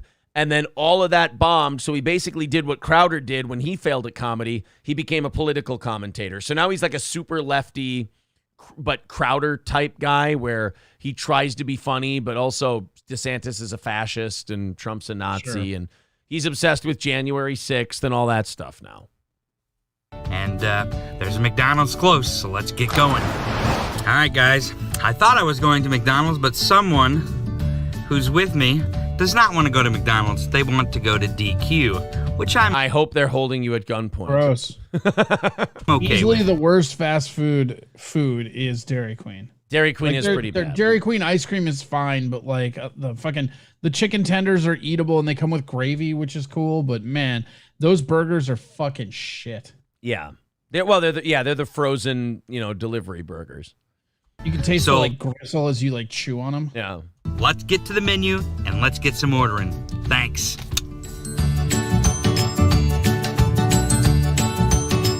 Okay, I think I'm ready to order. You don't like it? You don't like Tony Michaels? I hate this guy already. What's on his fucking dashboard? Some book. Hey, wait until you hear his sign-off line. He's got his own tagline. Yeah. Yeah, you're going to really like it. All right, go ahead. All right, give me a chicken bacon barbecue snack melt. Give me some cheese curds. I think you've had enough cheese curds, sir. And then give me a strawberry shake. Small. Sir, are you sure you wouldn't rather have a diet soda? Yeah, what do you mean by that? Well, I'm just saying the strawberry shake has a lot of empty calories. Sir, I'm just trying to help. Don't yell at me. I'm just trying to do my job. So he's having cheese curds. He's having a big burger. He's having a strawberry Your audio shake. just went. Oh, I'm sorry. Oh yeah, you're right. I can see it on OBS here. It's an OBS thing. I'm sorry. It'll pick up here in a second. I don't know why it does this. OBS is being... Say nothing if you like to suck dick. I knew it. There you go. It's actually both of us. OBS is being... There we go. Now it picked back up again. Yeah, OBS just does a weird thing lately where maybe it's an interaction with Zoom thing where it just goes down a little bit. But with this Tony Michaels, he also makes faces at the camera and gets really excited at his fatty foods that he eats. He reminds me of a really fat chick at work when you ask them, when you tell them. You know what? I think this is the perfect time for me to go grab that keto soda because if nothing's going to scare me into not drinking sugar. It's Tony Michaels. Oh my God, Tony Michaels is helping you. He's actually doing a service. I'm going to grab a regular soda too. But he gets that excited face like the fat lady at work when you tell her there's double fudge cake in the break room. Oh, jeez. It's really gross. I didn't realize the cat was behind me. I was leaning back and there's just like a claw on my back. We definitely want the whipped cream. All right. Yeah, I bet you fucking do. Can I get the whipped cream in a shooter? Yeah. Now, if I bend over, will you deliver it via enema form? Just wondering. How much for a medium cup full of whipped cream? All right. You know what? You got me. How about a large? Yeah, I'll take the 3-piece chicken strip $5 lunch box. What the fuck? Did he just order the giant burger, the giant cheese curds, the $5 lunch, and a shake with whipped cream? Jesus, no wonder he's so angry. If I couldn't see my dick, I'd be mad too. Chocolate. Of course. You guys have any just spare lard back there? I just love the stuff. If I could just get some lard with like a fork, oh, that would be great. Fork, spoon. I'm not even that picky, guys. Just as long as it's lard, I can make. You guys, do you guys have? Okay, here I'm gonna be him and you be the clerk. Okay. All right, welcome to Dairy Queen. What can I get for you today? Oh yeah, hi. We're really excited to be here, aren't we, YouTube audience? Oh, okay. Well, yes, sir. What can I get for you today? Well, are you having a great day? Because, man, I'm super hungry. Do you guys still have the side of gravy for the chicken tenders? Yeah, so you want chicken tenders? Yeah, we still have the gravy. So do you guys have the side of gravy? Well, yes, so you want chicken tenders with a side of gravy? No, that's not what I want. The last Dairy Queen I went to did this for me, and I know that you're going to... I forgot his nose out. And I know you're going to love doing this. So what I want you to do is if you could just grab 2 sides of gravy and then make me a gravy blizzard. Sir, I don't... So you want the gravy to be... Make a goddamn blizzard! Yeah, okay. Yeah, all right, sir. Gravy blizzard. That's all right. Okay, and that's for my first appetizer. Okay. I'm famished. Can I get one of those troughs of cheese curds? We don't serve the cheese. You'd like a large cheese curd? No, I need way more than that. You see, like 2 large cheese curds. Like, plus a trough. You know what? I changed my mind. Why don't you do this? Why don't you give me 2 large cheese curds and make that into a second blizzard? Sir, I don't think we can make cheese curds into oh, I'm sorry. Do you want me to talk to your manager? Because you're sounding like a fascist. All right. Well, you know what, sir? Okay, so it's cheese curd blizzard, gravy dip blizzard. Sorry for lashing out. I actually just came from McDonald's. I'm 3 minutes in between meals, so I got a little bitchy. Well, that's understandable, sir. Okay, so a cheese curd blizzard, a gravy blizzard. Is there anything else we can get for you today? Let me see here. Let me check my cholesterol. No, I'm just kidding. You know what? I'll take 2 more blizzards and a bucket of curds. Now, wait, hold on, sir. So you want okay, we'll grab a bucket. What kind of bucket would you like? We have 5 gallon. We have 2 gallon. Do you have like one of those dirty like bar buckets that says like Bud Light on it or something? Actually, ironically, one was just placed outside our door. That's very strange. Oh yeah, that's my old puke bucket. I'll have that one. Okay, well, we'll fill that with cheese curds for you, sir. And can I get a trunk full of dilly bars? Trunk full of dilly bars. Well, sir, those are going to melt. No, they won't. Oh, okay. Well, truck full of dilly bars. I have a genetic condition that stops me from getting ice cream headaches as long as I just inhale. And if you could do me a favor, could you just take all of that and just blend it together in a goop? I find it's easier to eat out of the bucket if it's goopy. Guys, can we do a goop? Can we goop the menu together? Yeah, it's... Oh. Make sure it's a thick goop, too, because you know how you have to hold the bucket upside down when you give me. He wants a thick... Oh. Sir, is this Tony Michaels? Yeah. Oh, okay. Yeah, actually, you know what? We do. We have your goop in a 55-gallon drum. We have it in the freezer. I'll just pull it out for you, and you just pull around front. We'll get that for you. Yeah, it'll be a second. I have to go to my trunk and pull out my eating tarp. Well, that's understandable, sir. But we'll have your total for you when you pull around front. Thank you. These guys are so good, YouTube. I'm going to go get my tarp. Yeah. I love when they find out it's when they find out it's Michaels. When they find out it's Tony Michaels, they just go, oh, yeah, the drum's in the back. Yeah, we keep them ready for him.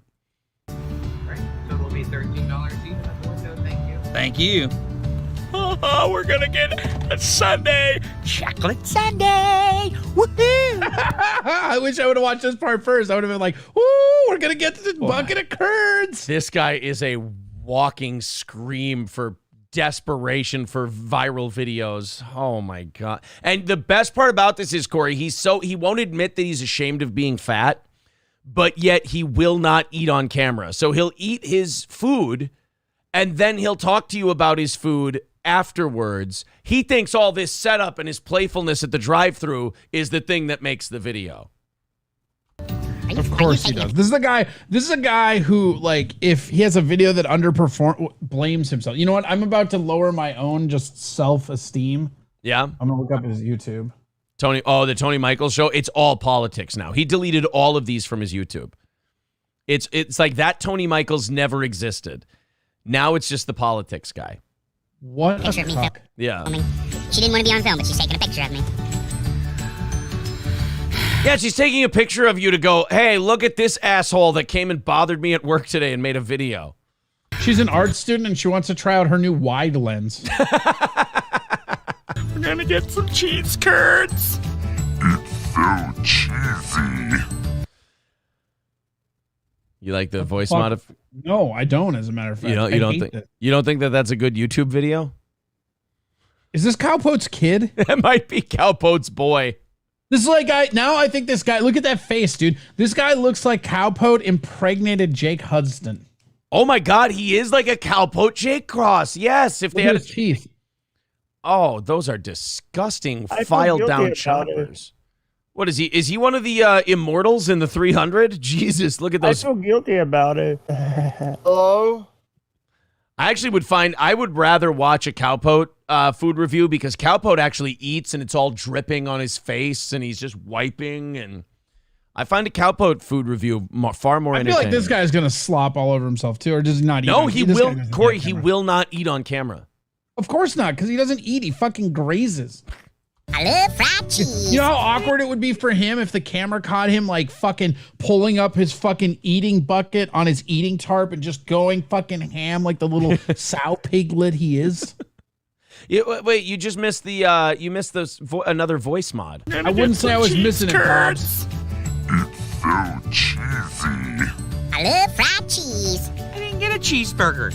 I always you're telling me. So wait, back up. Yeah, you're telling me this guy failed at comedic sketches? Yeah, comedic sketches and stand up. Yeah, he didn't make it. All right, that is hard to believe. Isn't that odd? Cheeseburger. I didn't get a cheeseburger this time. And now I'm thinking, oh no, I didn't order it plain. You didn't order a cheeseburger, dummy. You didn't order a cheeseburger, dummy.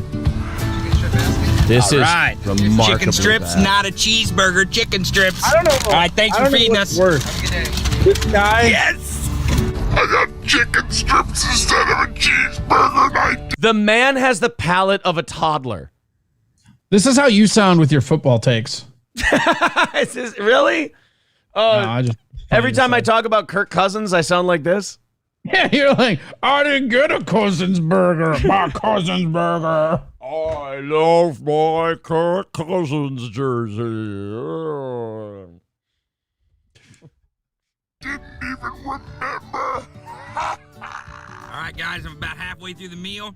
Yes, he doesn't show himself eating. He cuts right to where he's halfway through the meal, and then he talks to them for a little bit. Then he dives back there goes in. the audio again. He dives back. Oh yeah, you're right.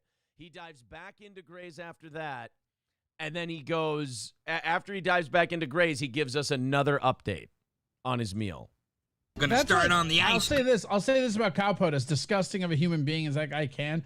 There's something like real manly about watching him just drip his sauces all like this guy's too pussy to eat on camera. Right. Like, you know what it is? He probably sits down to pee and then he eats. Oh yeah. If you sit down to pee, you probably shouldn't be made. Yeah, you don't put that on the video. That's gonna humiliate you forever. Halfway through the meal. I'm gonna start on the ice cream here soon. I'll let you know how that goes. See you soon. Man, why don't I order ice cream with every single meal?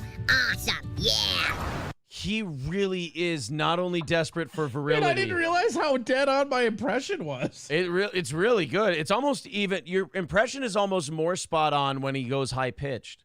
I bet this guy has thought about having a cheese curd blizzard. He's wondered about the possibility of it. That's for sure. But yeah, you're about to hear. So we're almost done. You're about to hear his big tagline at the end. Thanks for riding along with me today, guys. Don't forget to subscribe. And I had a lot of fun. Let's keep doing it. Drive through, drive in, drive out, drive through. Was that it? Drive in, drive out, drive through. So this guy's basically like Guy Fieri if he had even less talent. Yes, he is a less talented Guy Fieri, basically. He's really bad. So that's kind of a guy that I've been shanghaied into service towards. Is Jesus Tony Christ, Michaels. and all of his videos have like 5,000 views. Yeah, I mean, he does respectable because he caught on. Here's one with 20 grand. Yeah, he caught on to the Trump grift, like the I hate Trump thing, and he's just kind of riding that out. He's just riding out the political thing. I mean, you can't believe that he washed out of the food review game and had to go to politics. But, I mean, how you give up that racket? I just can't wait till somebody pays me enough to be a Democrat. Right. Just like switch all my viewpoints. And then people are like, you're just saying that because they gave you money. And I'm like, no, I'm saying it because drive. Oh! Thank you to Rupert. Thank you to Shane S. Thank you to Kyler. And thank you to, I thought there was one more. Nope, those are the three. 265 away from today's goal. Our volume is still a little low right now, so I don't know what that is. But I don't know. Let's do me a favor, Corey. Why don't you log out and log back in? Quit out and come back in. Yeah, because this doesn't happen unless we have the Zoom thing going. So maybe we'll. You want to try that OBS ninja again, buddy? Oh God, I don't know, but yeah, just log out and log back in, and let's see if that. Yeah, see You know what I'm gonna do? I'm gonna close down Zoom because we've got some kind of problem here with our audio. Give me 1 second here, guys. If I mute and unmute. Yeah, we're lower. Now, Jared says the volume is fine here. And Kyler says volume is constantly up and down. Yeah, I mean, right now, the volume here is lower than it usually is, but not by much. It's like a -5 differential, if you will. I'm sorry, guys. I won't stop to do tech support here. It's just it's an obnoxious deal. Let's get Corey back in here. I will go ahead and send him the link to the new one here, and then we will get started again with all of it. There we go. Now it's back to good. You know what? It might be the Zoom thing. That is the problem. All right, let's fire off a message to Corey here. There you go. There's the new one, and now he can join in and come back. All right, now we're good. Curly says volume is fine 99% of the time. Yeah, it's just, I don't know if it's a weird Zoom thing once in a while. I don't know what it is. It only happens then. Wait a minute. Why did we hide Stevie J? Oh, okay. Corey hit him and then unhit him. All right, there we go. $2 from the Fire. Ginger says throwback to 101 days without all the rage. I know, weird. It's almost like we're happier. The Fire Ginger says throwback to 101. There we go. There we go. See now, yeah, it's just I actually came back before you even launched Zoom again, so I think it's just OBS. It might just be OBS. It might be the way it interacts with Zoom because I closed down Zoom and then I restarted it. So I don't. Who gives a shit? It's fine now. We'll just keep rolling with that. 265 away from today's goal. Thank you guys very much for all your love, support, and attention. That was my Tony Michaels voice ordering drive-through. So yeah, I'm gonna go get that keto soda. Oh yeah, you forgot. You know what? You were so enthralled by Tony Michaels that you couldn't leave your seat to go get I wouldn't say enthralled. To go get your keto soda. It's Zoom. It doesn't do it otherwise. It did do it otherwise though, April. When I left, it was still doing it, and when he closed down Zoom, it was still doing it. When it closed down Zoom, it started coming back. But it's some way it's the way OBS interacts with Zoom. It's a weird. I think it's an OBS. It's an OBS Zoom interaction, for right? Sure, It's definitely on OBS's. I think it's on OBS's end. I've got an OBS update to do after the show anyway, so we'll knock it out.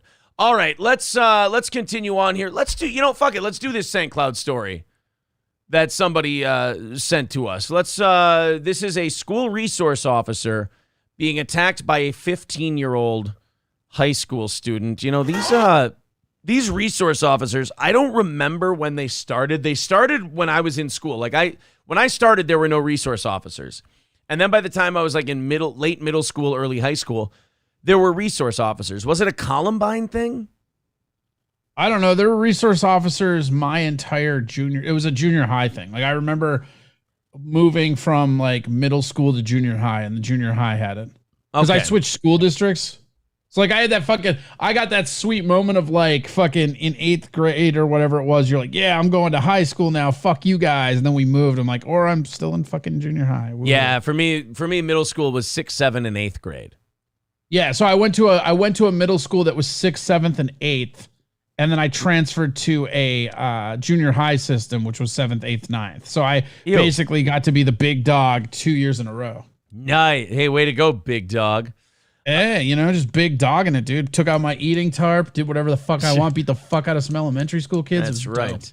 So the school resource officers, it used to be they kind of had the cush job. And when you talked about like, hey, I'm a school resource officer, they're like, oh shit. Oh, you know who was a resource officer in Hopkins in my high school? Who's that?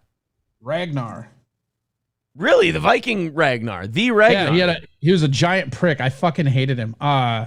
He had a purple Jeep and the license plates just said Skull. Ew. And you could not talk to him for more than 3 minutes without him telling you that he was Ragnar. And we're like, yeah, we fucking know you're Ragnar. Oh, here. He had to tell you, he had to regale you with his tales from last week's game. And he wanted everybody had to like call him Ragnar. Like he never went by, like I still to this day don't even know what his fucking real name was. On his name tag, it said Ragnar. Ew.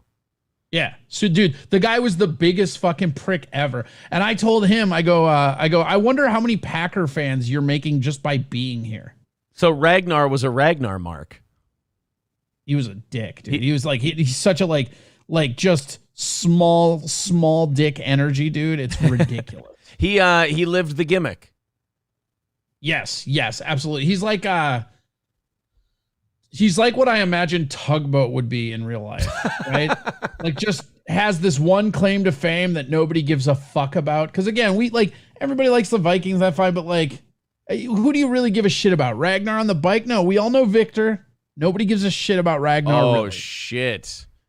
What? Come at me. I mean, you have a clear anti-Ragnar basis due to your childhood, but oh yeah, is it really cool to see a Viking come in on a chopper, Undertaker style? Fuck that. Was he the one who would always wear the no sleeves and and then he would just like fucking he would be on a motorcycle and he would just do laps around the fucking field and then he would just like he wouldn't even have fucking he's fucking garbage. God, I didn't realize how much you hated Ragnar. Well, I didn't hate him till he was a fucking piece of shit narc hall monitor.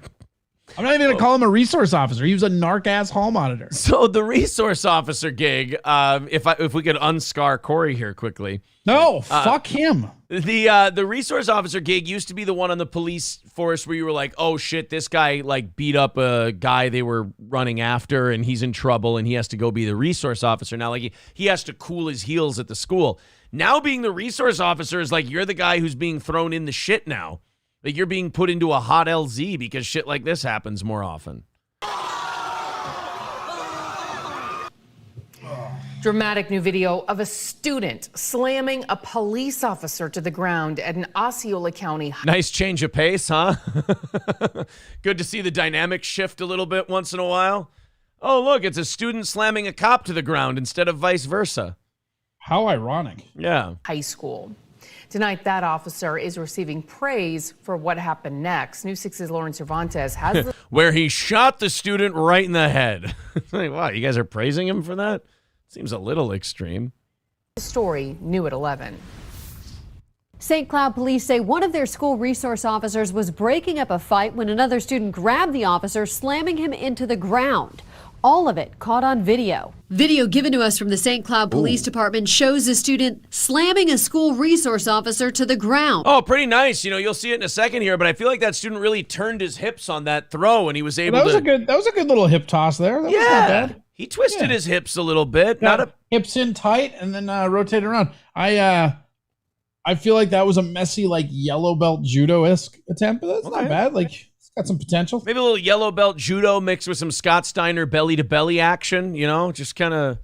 I'm not going to give him Scott Steiner unless he like links him. You got to chain those suplexes for me to care. That's true. Caught on video. Video given to us from the St. Cloud Police Department shows a student slamming a school there you resource go. Oh, yeah. He took those hips from nice and square to then angular. Yeah. See how he goes in and then just turn. That's classic right there. Nice job, kid. You know, if you're going to be on the force, you got to learn how to block that shit. Officer to the ground. The He blows the resource face of the officer 15-year-old force? student because while police say he was arrested for battery of a law enforcement officer and resisting an officer with violence, charges have not yet With been the way filed. the blur was there, I thought he was handcuffing him. I'm like, wow, that's a twist. Yeah, right. He just got He him. just flips the guy. Because that's what I like. I've always like wanted to do. Like, if you fucking have an altercation with a cop where you're body slamming him like that, you're almost obligated to handcuff him at that point. Or hog tie him. One of the two. If you don't have handcuffs, find a way to hog tie the guy and then shout yeehaw. Filed. Police say the 15-year-old student grabbed Officer Ball first by the neck and then this. The officer is thrown to the ground. Oh, hooked him too. We're getting the behind angle on that one. He hooked him down. He had his hands up high and then he changed levels. Yeah, he went down to the level. That's just good technique. Wow, that was just good level change. Really good hip placement. I mean, that kid, give that kid some credit. They're not gonna punish that kid if they want the wrestling squad to do well. That's right. In the video, you can hear Officer Ball trying to calm the student down. Calm down. Yeah, it worked real well. Yeah, as he's shoving your face into the ground. Calm down. Calm down. Physically attacked them, the officers still exercise a tremendous amount of restraint to be able to just pin him down and just say, okay, let's wait till backup comes. Julius Melendez. Oh, wait, like he got the student pinned down? He reversed that? Not bad. He did show restraint because I mean, if that officer would have been caught on camera taking a few punches, he would have been in trouble. That's why I could never be a cop or a fucking teacher. Like, the moment somebody tries to fucking hip toss me, we're fighting. I don't give a fuck what my job is. It would be hard, yeah. If someone threw you to the ground and then you flip them over and you don't take a few shots, like that is a lot of restraint. All jokes aside, the guy does deserve a lot of credit for that. That's hard not to do. Actually, no, I take that back. If I was a cop, I'd just shoot him. I mean, like, again, that's like, this is why I should not be a cop. Like, I just could not do it. Like, you're gonna lay hands on me? Get the fuck off me. I have a firearm, bro.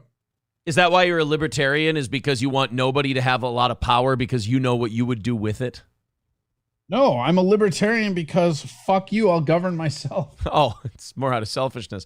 I thought it was a selfless act. Like you were like, I know I would be a fucking prick if I were in charge, so no power. This is the thing about libertarians, right? We just believe everybody's stupid, so we don't want to interact with them typically. Whereas, like, you know, if you're like, that's the difference between an authoritarian. Like, an authoritarian just thinks like people don't deserve to like be left alone. Libertarians are just leave us alone. No. I don't know. I thought at first that this guy never got top control back. So I was like, well, yeah, of course he's getting restraint. He's getting his ass kicked. Like, he has no choice but to show restraint. I didn't know that he got him back and he still didn't take any shots or elbows or knees or nothing. That's actually pretty impressive. Vice chairman of the school board of Osceola County called this a textbook example of how SROs should react in this situation. I think that training shows up on this tape. So I'm really proud of the work of the task force to ensure that law enforcement is a partner with the schools. Melendez created a citizens advisory committee for school safety after Where, this in his incident. closet? Yeah, right. Like, is that a fucking house bus? Like, where the fuck was he? Here's another one. So I guess they created this whole department. They created a school response department. They gave it its own department after they'd been having too many run-ins at this Melendez school. created a citizens advisory committee for school safety after this incident at Liberty High School back in January of 2021. Oh, shit. He two-would that kid. Do you see? The hands went all gimpy after he slammed their head on the ground. Where video shows an SRO slamming a student into the concrete. In that incident, it was the SRO trying to disengage the student from fighting directly. And so when he tried to disengage her, that's when the incident happened. And I always hate that when I'm trying to disengage someone and instead I bury their head in the concrete. You know, he's just trying to, de-escalate things, and he ended up smashing their brains into rock. It happens that way sometimes. Student ended up getting hurt. In this situation in St. Cloud High School, there were two separate fights or two separate students fighting. So this student... I tell you what, this sounds like a really nice school district to send your kids to. Yeah, they got their fucking police officers in closets. Yeah, they've got a citizens advisory committee, and they've got a school resource department, and boy, You usually don't need that kind of firepower in a school district, but everyone's so excited to be there. They just have too much energy. A third party to the two students that were fighting. Police say neither Officer Ball or the student were injured in the incident. I've also asked police if they have any other video they're looking at, either of the moments leading up to the incident or any other video aside from the body camera video. But police say that is everything they have at this moment. All right. Well, that was the video. One of the listeners asked us about that. I think they thought it was St. Cloud, Minnesota, but still interesting nonetheless. I mean, I've never seen one of the kids have the balls. I think Ocala County is pretty close to where Granny lives too. Oh, is it? Yeah. I mean, it's pretty sure that's St. Cloud or Florida. I mean, to have the balls to I remember in school, if a kid talked back to a teacher, we all got really quiet and went, "Oh boy." But to pick up, it's not like now it's all viral videos of the kids beating the fuck out of the teachers, and the teachers can't do anything. We've seen teachers get fired because they fought back a little. Yeah, it's crazy. And then you have the cop videos. I've never seen a kid put his hands on a cop at a school, let alone pick him up and body slam him. That was pretty wild shit right there. Curly Adams, all the school's missing is an on-site bail bondman and a public defender. They should have a judge in the basement like at Veterans Stadium. Dude, just fucking you literally go and fucking, all right, go to the principal's office. All right, we're going to need you to see the bail bondsman. Yeah, we can't let you out of here unless you post your bail. You know that. And New York would have no bails bonds. Did you, it's funny you bring that up because remember the guy who went crazy with the axe inside of that McDonald's in New York? Yeah. So he got out, he was out next day, and they let him out with no bail. He got picked up again. He did something. I haven't read what he did yet, but he broke the law again. He got arrested. They let him out again with no bail. He was arrested on the 10th and he was out on the 10th. So the guy who smashed up the McDonald's with an axe, they said, you know what? We'll give you another shot at it. And then he fucked that up. And then they said, we'll give you another shot. I think, you know what? I think you're just one away from finally knocking this thing out of the park. Thank you very much to Trooper56 for renewing his membership. $2 from King Kong Dong. Thank you, King Kong Dong. He says, I'm convinced Corey was touched by Ragnar on pee-pee. Oh, that's a theory. Were you molested by Ragnar? Sure wasn't. Okay, just look, it doesn't hurt to ask.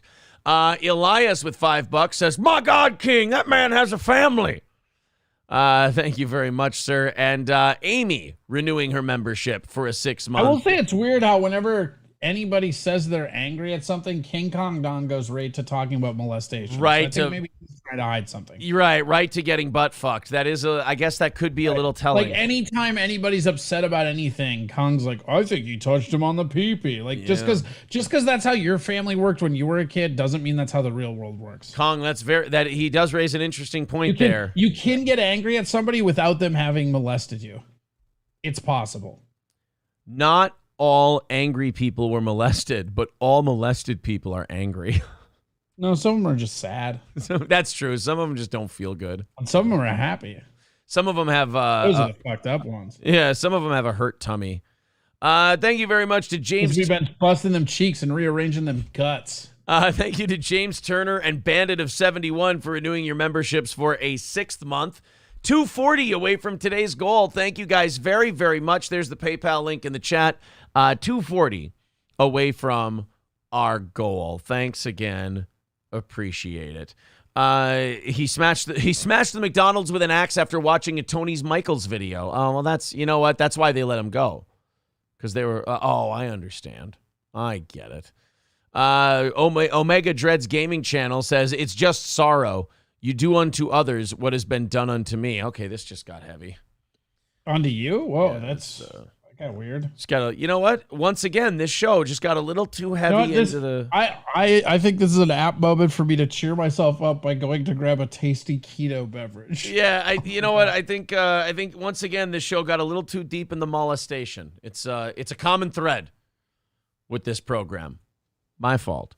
Tony Evers, the governor of Wisconsin, he must be a little worried about how things are going in terms of the election that's coming next month, because his campaign has turned to offering $2,000 per post to social media influencers willing to write positive messages on his behalf ahead of next month's election. Goddamn, I think Tony Michaels would take that deal. Isn't Tony Evers like a pretty big liberal governor? Oh, yeah, you probably got a friend in the Tony Michaels show for sure. He's going to pay $2,000 for each time you post nicely about him and the way things are going in the state. A business called People First, formerly Main Street One, was hired by Tony Evers for governor to go out and find online content creators to create paid support for him online. So far, they have paid People First $52,000 to find participants to post positive messages about Tony Evers for governor. I mean, fuck that. I would do it for $2,000. I don't have strong enough political convictions that they can't be bought for a 4-figure number.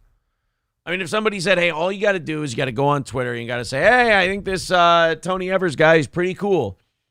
I hate Tony Evers. He's fucking terrible. Just say he's really cool. We'll give you $2,000. Oh, shit. Why didn't you say so? I could have had this tweet out there already. So they're paying You must not be doing well polling-wise if you're paying people $2,000 to tweet about you nicely. Wisconsin governor poll. Who's even running against? 538. People don't like that I go to 538, but it's the first one that comes up. Oh, shit. Things are not looking good for him. Okay. Tony Evers, the governor of Wisconsin, we just started a story where he's paying people. He hired a firm to pay people $2,000 per social media post to write positive things about him. Overpaid. He is in a neck and neck race. All of the last few polls in the last 2 or 3 weeks have his opponent up 1, his opponent up 3, even, him up 2, even. So it's like a neck and neck race in Wisconsin. So there is 0% chance this is good. No, it's never good when you're paying people to tweet nice things about you. That's always kind of a sticky wicket. I was talking about the cola, but yeah, that too. Oh, yeah. How is your keto soda? I haven't had it yet, so check it out. Here it is. It's called Virgil's. Like the Virgil? Yeah, I think it's from Tombstone. No, I meant like the $1 Million Man's Bodyguard. No, I think this is from Tombstone. Ah, so damn. check out how delicious this sounds, okay? Okay. 0 cola, right? 0 calories, no aftertaste, no artificial preservatives, no aspartame, no sucrose, no keto, and then non-GMO. Wow. Also, it doesn't have caffeine in it, but then it says refreshing, bold flavor, naturally sweetened, 0 sugar soda with no aftertaste. Like, I feel like if you have to say that over and over again, it's a shitty cola with a lot of aftertaste. Yeah, I don't trust it. Sweetener blend. You need to get some stevia. It's stevia. You need to get some Zevia, bro. That's what this is actually stevia leaf extract is the flavoring. That's what Zevia is too. But Zevia has caffeine. Well, it says it's caffeine free, so fuck that thing. Lies. But it's keto. Like look at this little check mark. It's keto. Finally, a keto soda. Oh god. I should have just thrown this away. Like, you probably paid a fortune in soda prices for that. I didn't pay anything. It was underneath my cart. I never finished that story, did I? No, you didn't finish the story. I went there, grabbed like a giant pallet of water or whatever, and I put it in the cart, and I checked out with that and like my thing of soda. I get to the car, and as I'm putting it away, like underneath the cart where they have that little rack? Yeah. Underneath it was this 4-pack of these Virgil sodas, and I'm like, well, I guess they're mine now. Oh, so somebody wanted their Virgil sodas, but by the time they got up there to check out, they just forgot about them.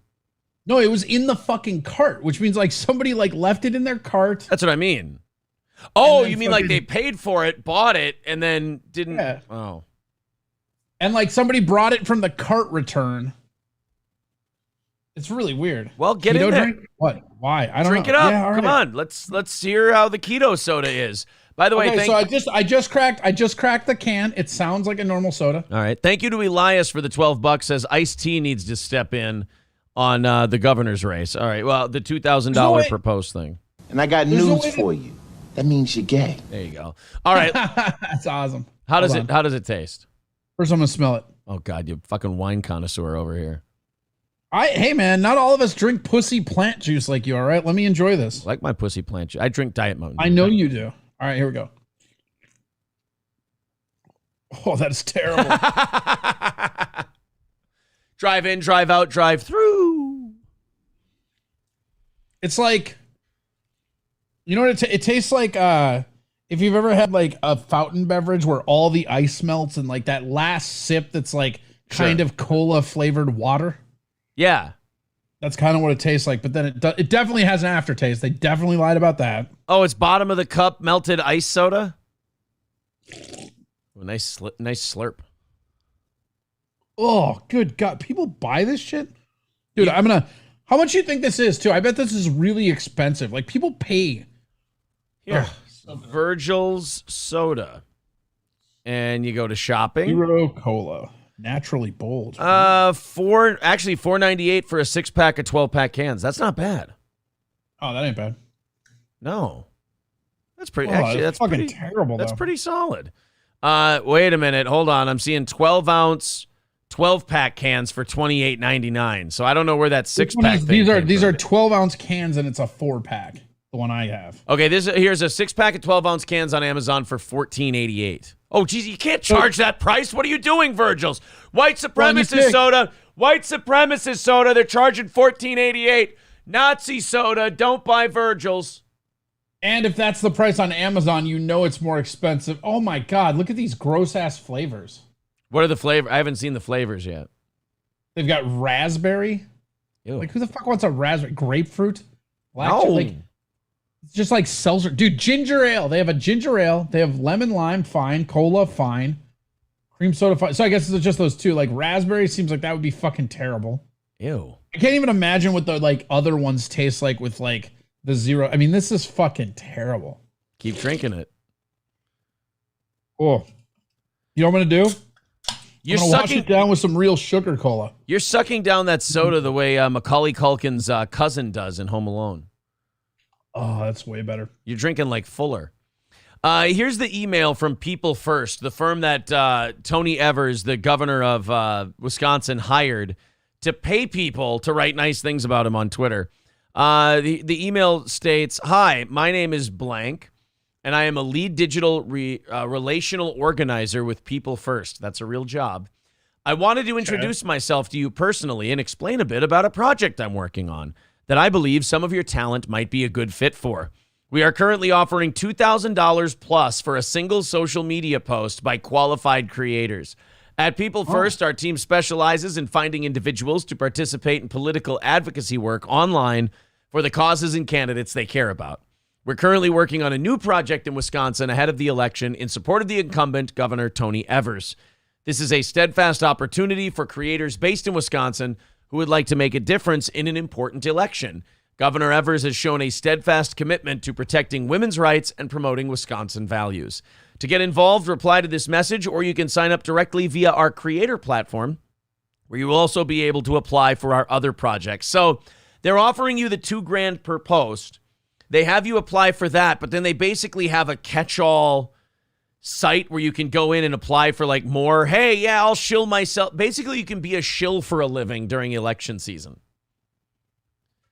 Like you can go in. How do we do that? We need to do that. Right? That's what I said. I don't have a political conviction strong enough that I won't sell it out for a few grand.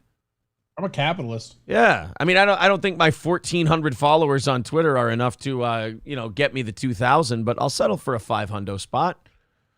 Why not? We have like 3,000 between the two of us is pretty good. Yeah, you know what?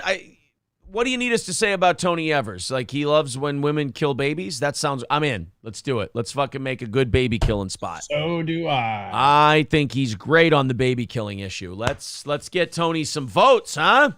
$230 away from our goal today. Thank you guys very much for knocking that down. There's the PayPal link in the chat if you feel like chipping into this listener-supported program. And, of course, YouTube super chats and memberships count as well. Omega Dread says, "Get to the money, Steel Toe." That's right. There is no conviction I have that's strong enough that you can't pay me $2,000 to throw by the wayside. With money. With money. A follow-up story to that. Did you ever see the video of those daycare workers scaring the living shit out of toddlers with Halloween masks? Yes. You did? Okay, because I got the video here. I'll refresh I can refresh you for it. Do it again. I'm sure there's people that haven't seen it. These are this happened in Mississippi. There were some daycare workers who they were like trying to discipline the kids or like get them to clean or something. And these wretched fucking bitches put on the scream mask and started terrifying these like 3-year-old kids. We got a follow up to that story that you're going to like in just a second. But first, let's show you the video. We're going to have an ad, quick election coverage ad for NPR here first, and then we'll get to it. Here we go.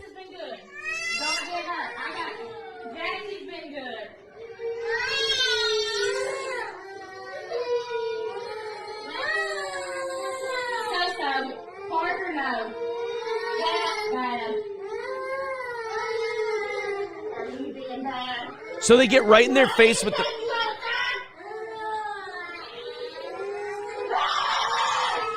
So the fat pig one is sitting there laughing her fat, stupid... I hate fat people to begin with, but she's laughing her fat, stupid lady head off. And then the other one's getting in there with a scream mask and just shouting right in the kid's face while they're traumatized at the moment. And one of them's filming it because they think it's a great idea.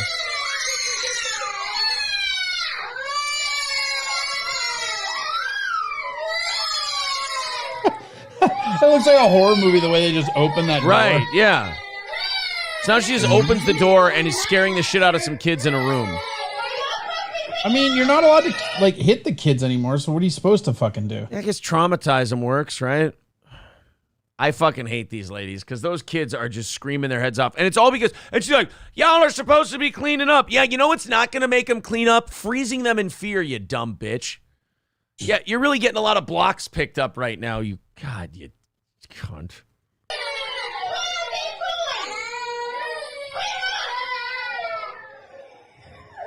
And then they start chasing the little 2-year-old or 3-year-old. And then they pick him up in this fucking scream mask. And then scream at him, of course. Good. Fuck those kids. Should have picked up the fucking blocks, huh?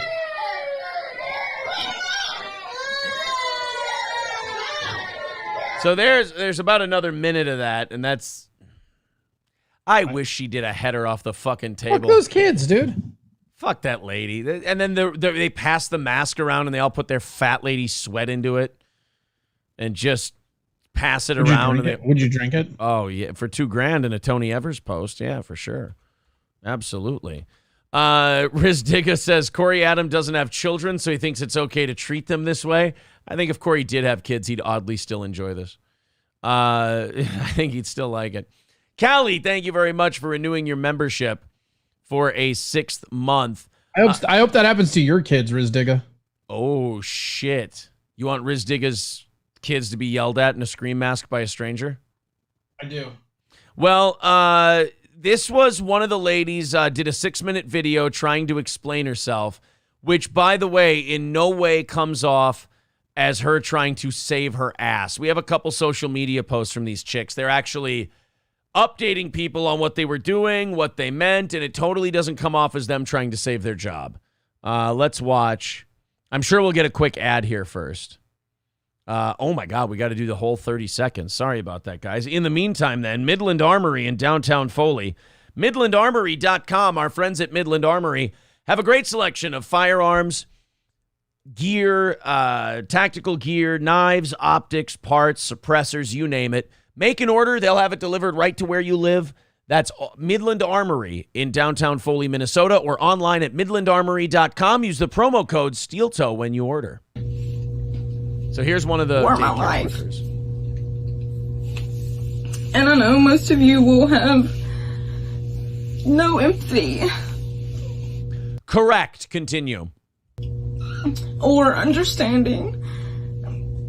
I want to give someone like me a chance to redeem themselves or, accept my apology. Is that the actual teacher? That's one of there were 3 or 4 of the daycare. They were daycare workers. She has remorse. Hey, that's fine, and I will absolutely give her a second chance in anything but working with kids. Go do whatever you want. Go do whatever you want. But, they're going to be lucky if they get fired. We do have an update on their fate. They did get fired. We'll talk about that in a second. But they're lucky they're getting fired because if they had to stay there, some parent is going to go nuts and attack them. Like, some dad is going to find out what happened to their kid, and they're going to blow a gasket, and they're going to do something they shouldn't, and it's going to get bad. So I know they don't see it now because they're losing their job, but they're being done a favor, I think. And that's okay. I did lose my job there. And at my own choice. At your own choice? I'll never step foot in a daycare again. All right. Sounds like everybody should be happy then. There we go. Blood drawn and we're good. I mean, think about that. If you're a parent, you're paying, think of the money daycare costs. And then your kid comes home and they're traumatized and like they won't do Halloween now or they won't do like they're just. I don't know though, man. Isn't your kid a little bitch if that traumatizes them? Oh, no. Kids, dude, 2 and 3-year-olds can't handle that shit. They just can't. Is that how young they were? Yeah, these were this wasn't even a preschool, okay. dude. This was a daycare. Oh, okay. Never mind. So I thought it was a preschool. Like, I just feel like around like 6, 7, 5-ish, like that's not gonna. But yeah, if they're like 2 or 3. Yeah, they said they were toddlers. Yeah, this was like a daycare for like kids who aren't old enough to go to school yet, but like their parents still need to get them out of the fucking house because they got to go to work. Yeah, these were toddlers. This was a daycare. So. Yeah? To get to the main. I would really like to hear how you're a victim. She's about to tell you. Sniffle more. It's just, I'm sorry, it's just so crazy. Corey, could you do me a favor and take a really loud soda sip every time she sniffles hard? Does it have to be the good soda or the bad soda? Make it the bad one. I don't want you to waste a good one. All right. Wait, what am I taking a sip every time she does one of a big sniffle, take a big obnoxious sip. I don't know if my palate can take this bit, but all right. Mask from Dollar General. There you go. My coworker, she's very easy to scare. So I had this plan, which she already knew about, but long story short, right, no more I bought the masks to scare her eventually, and they were used inappropriately. The teachers asked me if I would do it or if they could use it to. Okay, first off, I want to say this. Do you hear in the background she has a bird? I've never met anyone without a bird that isn't crazy. That's like a deal breaker for me every time. If you own a bird, there is 100% chance you are fucking psycho. Yeah, people who own a bird are nuts. That is, that's the tried and true fucking personality pet. Anyone that owns a bird is a fucking nutcase.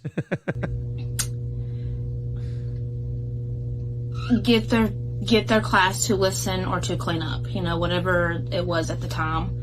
I'm going to say clean up and not listening. The 2-year-old room was not cleaning up and the 3-year-old room was not listening, which is, that's every day, they're children. Right. Wait, so I'm confused here. Is that every day and they're just children, or you need to fuck with them with a Halloween costume? Oh, it's every day they're children. So what we decided to do was put on something that would scare the living shit out of them and make them not be able to sleep that night.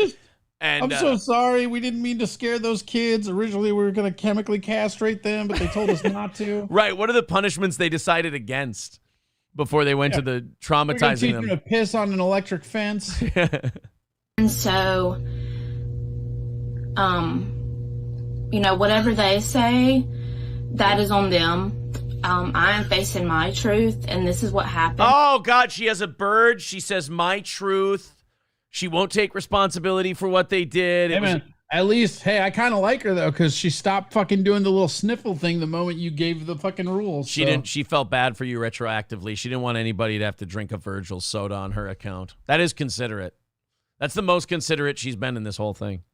And I did not go in there at my own discretion, as in I didn't go in there with intentions to literally traumatize those children. Yeah, but you did.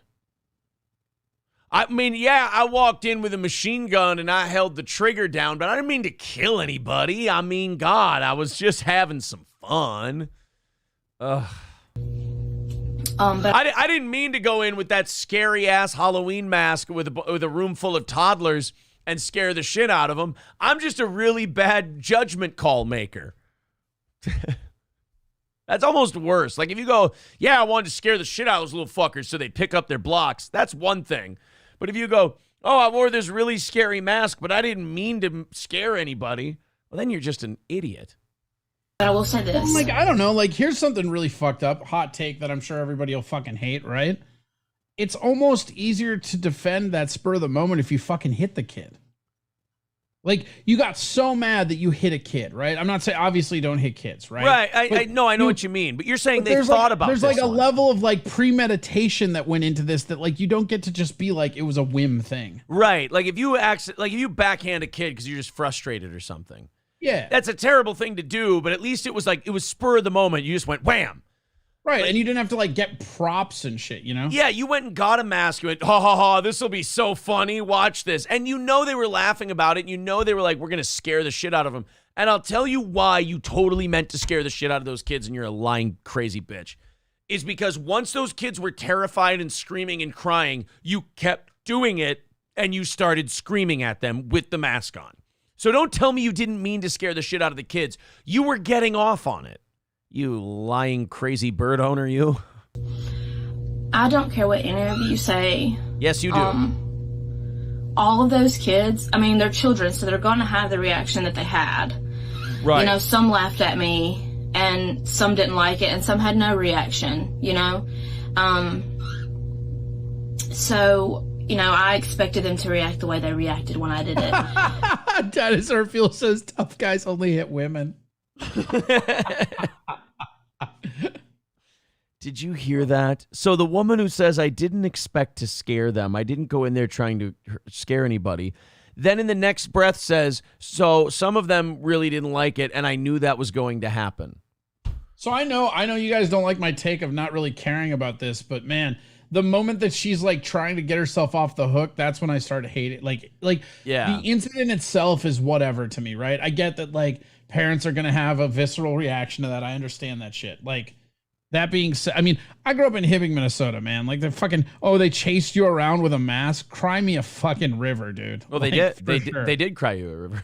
No, I know. But then, like, watching her just sit there and basically, like, it seems like she's, like, gaslighting herself into, like, being the victim. Yes, that's exactly what she's doing. It sounds like a white female bird owner.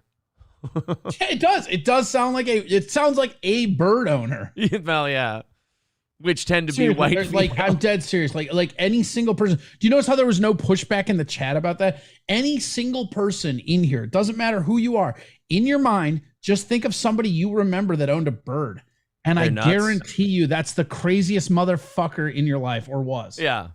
But they, you know, what you guys didn't see was after I had left the room, I took it off and I came back into the classroom and I was like, you know, they call me Cece. Well, they call me Cece.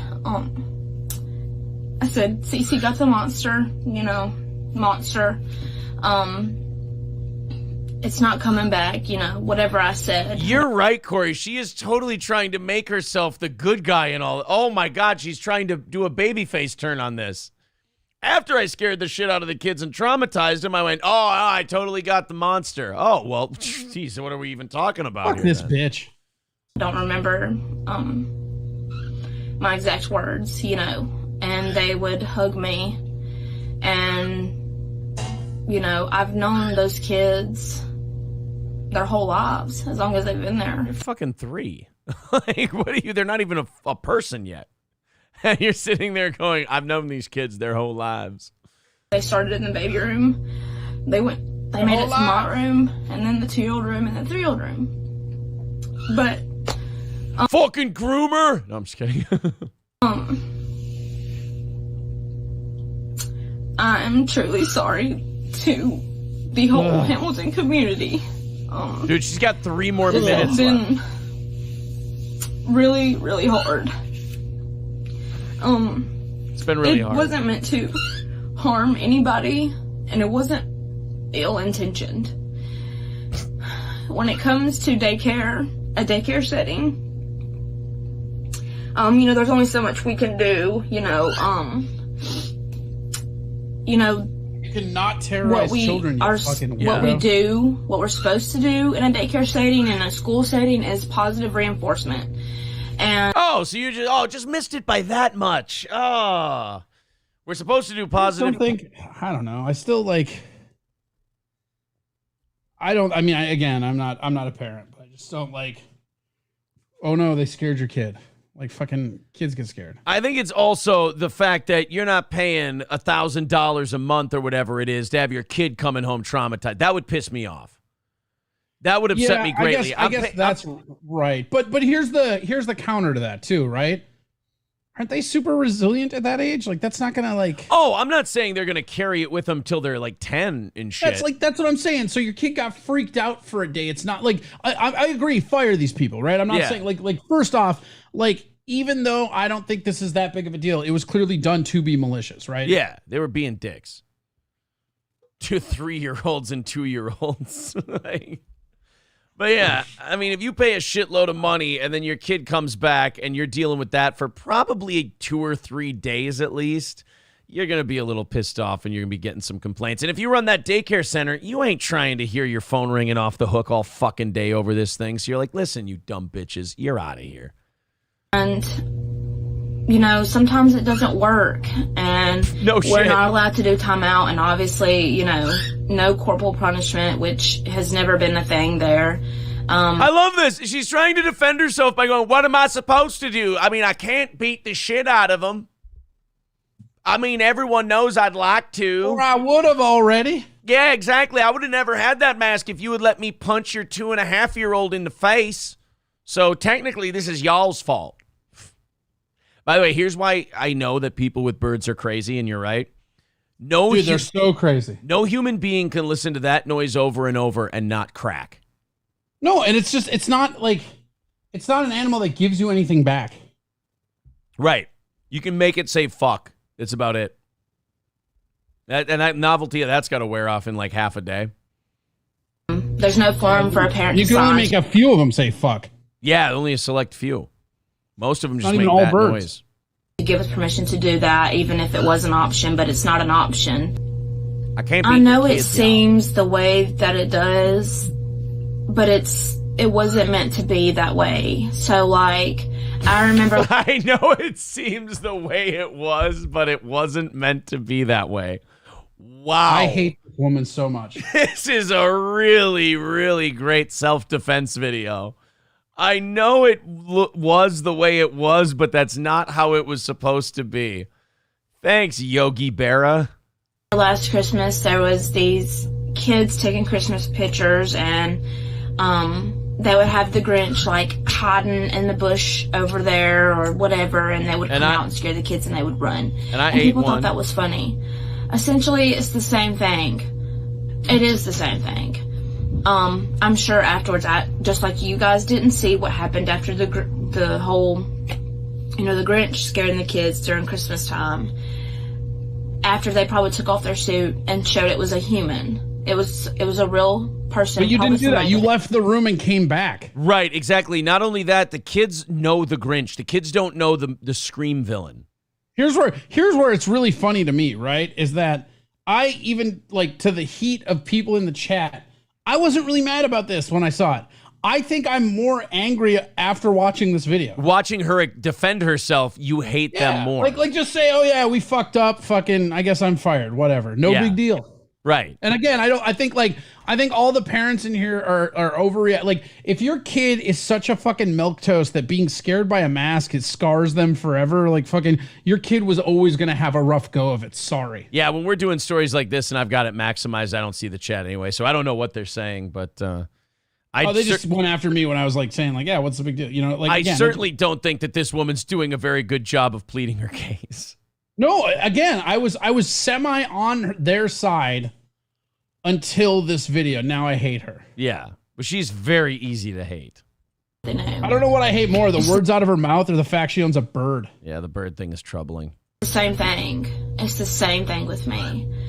Same thing. Same thing, yo. They knew it was me, and they had the reactions that they did because they're children. But yet you still wore the mask. It just made me feel real big to pick on some kids. Yeah. That's it. I'm sorry, truly, whether you believe me or not. Gave me my pedophile at your pizza. discretion. All I can do is focus on eat, bettering myself, reflecting. Oh, good God. What I could have done differently, and pray that each of you that know me personally can find within yourself to forgive me. Because at the end of the day, we're all human, and we all make mistakes. Jesus Christ, do white women have some kind of secret apology handbook that they all read out of? It's remarkable. It does seem like it's a paint by numbers apology, right? I know. It's like, do they get a book? Like, you know when Gina Davis and Alec Baldwin got the Dead People's Handbook Read in the Beetlejuice? teleprompter. Yeah. I feel like they get, so you're a white woman who got in trouble. Here's your handbook. And I don't. Great. Oh, so you're a privileged white woman with a handbook. Yeah. Here you go. Here's your apologized for traumatizing children. Try to make sure it to tell them how you're the victim. Yeah, try to make it about you as much as possible. You're the real victim here. Fuck. Feel that it is right for me to be judged by one mistake that I made. I mean, I bet a couple of those kids are going to grow up to not be commented that they have a soft spot for children. It comes, Yeah, you look like you have a soft spot for children when you're scaring them with masks. Yeah, right. I just have a soft spot for children, so much so that I want to traumatize the living shit out of them. That's all. And if your patience for kids is this fucking bad, why are you at a fucking daycare? Right. That's another thing. Is like that. You know what I mean, like honestly, like I see if I see like a parent slap their kid or something. That makes more sense to me than somebody fucking with kids at a daycare, you know? Right. Like don't hate your kids or fuck with them, but like your kids are your kids. You have to deal with their bullshit 24/7, 365. Yeah. But these people are choosing that as their profession and then they're gonna do the shit. And again, I don't even think, I know, fuck me, I don't have kids or whatever, but like I don't even think it was that big of a deal. But then to watch this fucking video of this fucking head case, like, here's why I'm the victim. Like, get straight fucked. Yeah, somebody in the chat just nailed it. They just go, what a pile of shit. I think that's the best way to describe pile it. Of shit. That's all she is just a complete pile of shit, this lady. Shane F says, nobody's perfect equals my license to be a dipshit. Pretty much. Kind of seems like it, right? Yeah. I mean, it's pretty much, I need carte blanche to do the dumb shit I did. Nope. Nobody's perfect. Mrs. Repair, the birds in the background. Please don't beat me. Yeah, that's what they were trying to say. Oh, I don't see. I don't cockatoo for stop hitting me, Mom. I don't speak. They're bird. actually just freaked out because she put the scream masks facing the fucking cage. Wow. God, imagine if your dog barked every 17 seconds, you would go insane.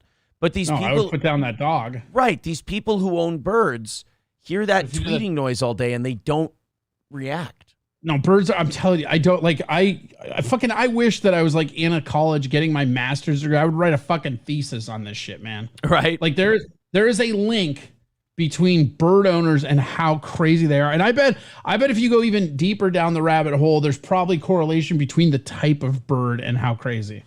But I've like, in my life, I've known like, I don't know, a dozen, maybe 20 people that have owned birds, and they are all the most batshit crazy people. Fun story, I've only known one person in my entire life that wasn't totally batshit insane that owned a bird, and it wasn't even his fucking bird. His roommate left it, who was crazy as fuck. Yeah, see, that doesn't count then, because he didn't make the choice to buy it. But like to like just say to yourself, like because just the fucking like logistics of it, like what do birds bring to the table? Like when you look at an animal, what are birds known for, Aaron? They're known for flying. Right. So your first instinct is, oh, I love this creature that does this thing. Let me put it in this fucking cage and never let it do its thing fucking ever. Right. Just, yeah, what use is a bird inside of a cage? Right. If you don't let it fly around. it's one attribute and you're going to just take it away. And a lot of the time, like most of them, their wings are clipped. They make it so they can't fly. They can do the little glide hover ship of most domestic birds that are kept as pets. Their wings are like, oh, here's this perfect God evolution flying machine. Clip its wings, put it in a cage. That's my pet. Nah. It's just a. But yeah, there's one thing to like you said, to not castrate, but like neuter or spade a dog or a cat. That's like population control. You don't want it to have puppies, the whole, the health consequences and the money that comes with it. What you're doing when you clip a bird's wings is taking away the one thing that it was evolved to do so that it could live and thrive. Right. At one point, even you could even maybe make an exception for like Mike Tyson people who keep pigeons. You know what I mean? As long as they're like able to. Right, like, because that's the thing is if you just let them fly, they can fly, right? Yeah. Like you get the thing where you can, those people who can clap. At least with the pigeon, it's funny because it makes owning pigeons seem a little bit less fucking crazy, right? Because at least those pigeons can still fucking fly. Yeah. But I'm telling you, I for sure have never, except for the one that was gifted to my buddy, like I've never met, every single person I've known with a bird is just so absolutely batshit insane. It's unreal. Why Do I Podcast says the magic of flight destroyed by insane people. Yeah. Right? Like, oh, here's this beautiful, like it's the only thing a bird brings to the table is how cool they look when they're flying. And you're like, oh, right. Dude, clip its wings, throw it in a cage. I love birds. King Yeti. It's like people who fucking get cats and get them declawed, man. It's the same fucking thing. Like they're fucking like, oh man, here, because cats, they're like this perfect genetic apex predator that are just way too small to really be a threat to anything. Yeah. But then you're like, chop off their fucking fingers. I never understand that shit. And are you chopping them up? Don't they like rip them out? Or do they just... Well, what they do is they rip them off, but like with cats, like this is like most vets won't even let you do it anymore because they have a shitload of nerve endings. So the way that their body processes that, it's as if you cut off their fingers. Are they awake when they do it or no? Or do they put them under? So. Okay. I think they would have to put them under. I don't know. Feel like I feel like if you like because I feel like if you were trying to declaw a cat, the first claw that came out, the rest of them are not good enough. King Yeti says, my ex had birds. She was a meth cooking, pocket picking gypsy. She was as crazy as a bag of rats. That's what I'm saying, man. Seriously, every single person in here, and one person's like, oh, my friend was like, I knew one that wasn't crazy, but she was quiet. You never know. No, you do know because she owned a fucking bird. And she was quiet. Like, notice how this chat, like, you guys come at us sometimes. We come at you. We have opinions. Nobody's ever on the same page. You haven't really seen any pushback for this birds because it's the fucking truth. If you own a bird, you're fucking crazy. Everybody's thinking about like the bird people they know who own birds, and they're all like, and there's people I know for a fact. There's probably people in this chat that don't like me, and they were thinking about it. And they're like, oh shit, he's got a point. Yeah, like, they won't write it in there, but they're like, fuck, that's weird. You've always been the most controversial of all the second mics, and even when they want to really come after you for the bird thing, they can't. Yeah, because it's accurate. I mean, I remember like when Tinder first came out. Like there was this weird thing in Minneapolis specifically where like there were a bunch of chicks on there who had fucking birds in their dating profile. And I was like, oh, thanks for showing that bird. Swipe. Nope. Yep. Nope. Sorry. 225 away from today's goal. Oh, this pop is fucking terrible. You're not enjoying yourself. 225 away from today's goal. There's the PayPal link in the chat if you'd like to chip in. YouTube memberships and super chats count as well. I say if we're under 200 by 9 o'clock, I think we're in good shape today. So thank you guys very much for keeping us on what is a really nice pace. So thank you very much. If you feel like chipping in, there's the link in the chat. Let's do the last one here. Old Capitol Tavern, 2 North Benton Drive in Sauk Rapids. Corey, you didn't hear about the Old Capitol lawsuit, did you? No. Old Capitol's suing their old general manager because, I mean, you know what? I'll just forward it to you via email today because we've talked about it 2 or 3 times on the show now. Sure. That general manager was a fucking problem. I mean, the lengths he went to try and bury that place is really fascinating, and they're suing him now. I'll email it to you, but it's wild, man, what Old Capitol is having to dig out of because of that bag of shit. I guess I didn't know any of that even fucking happened. That's crazy. Oh, yeah, I've had to hold on to that for, January. So like 9 months now I've had to hold on to this because they were going to do this lawsuit. But Old Capitol Tavern, 2 North Benton Drive in Sauk Rapids, oldcapitoltavern.com. Of course, a delicious menu. I think that pork belly mac and cheese would probably be amazing. I haven't had that yet. That's my next try. at Old Capitol. That's Old Capitol Tavern, 2 North Benton Drive in Sauk Rapids, oldcapitoltavern.com. 50 beers on tap, 240 different bottles of whiskey, and so much more going on over at Old Capitol Tavern. Again, oldcapitoltavern.com or 2 North Benton Drive in Sauk Rapids. That's where you can find our pals at Old Cap. We got a lot of good stuff coming up in this next this 7 o'clock hour set of stories here. We got some really funny stuff. We've got some cringy stuff. We're bouncing all over the place today. First, sad news. I don't like to bring you guys downer stories. I really don't, but sometimes it can't be avoided. You know how DC was making that gay Superman comic? Superman was going to be a homosexual?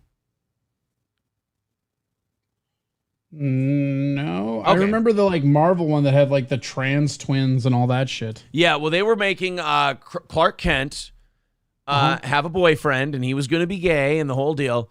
1 year ago, they were going to launch this. They launched the gay Superman comic. They have already canceled it after what they're calling, quote, dismal sales.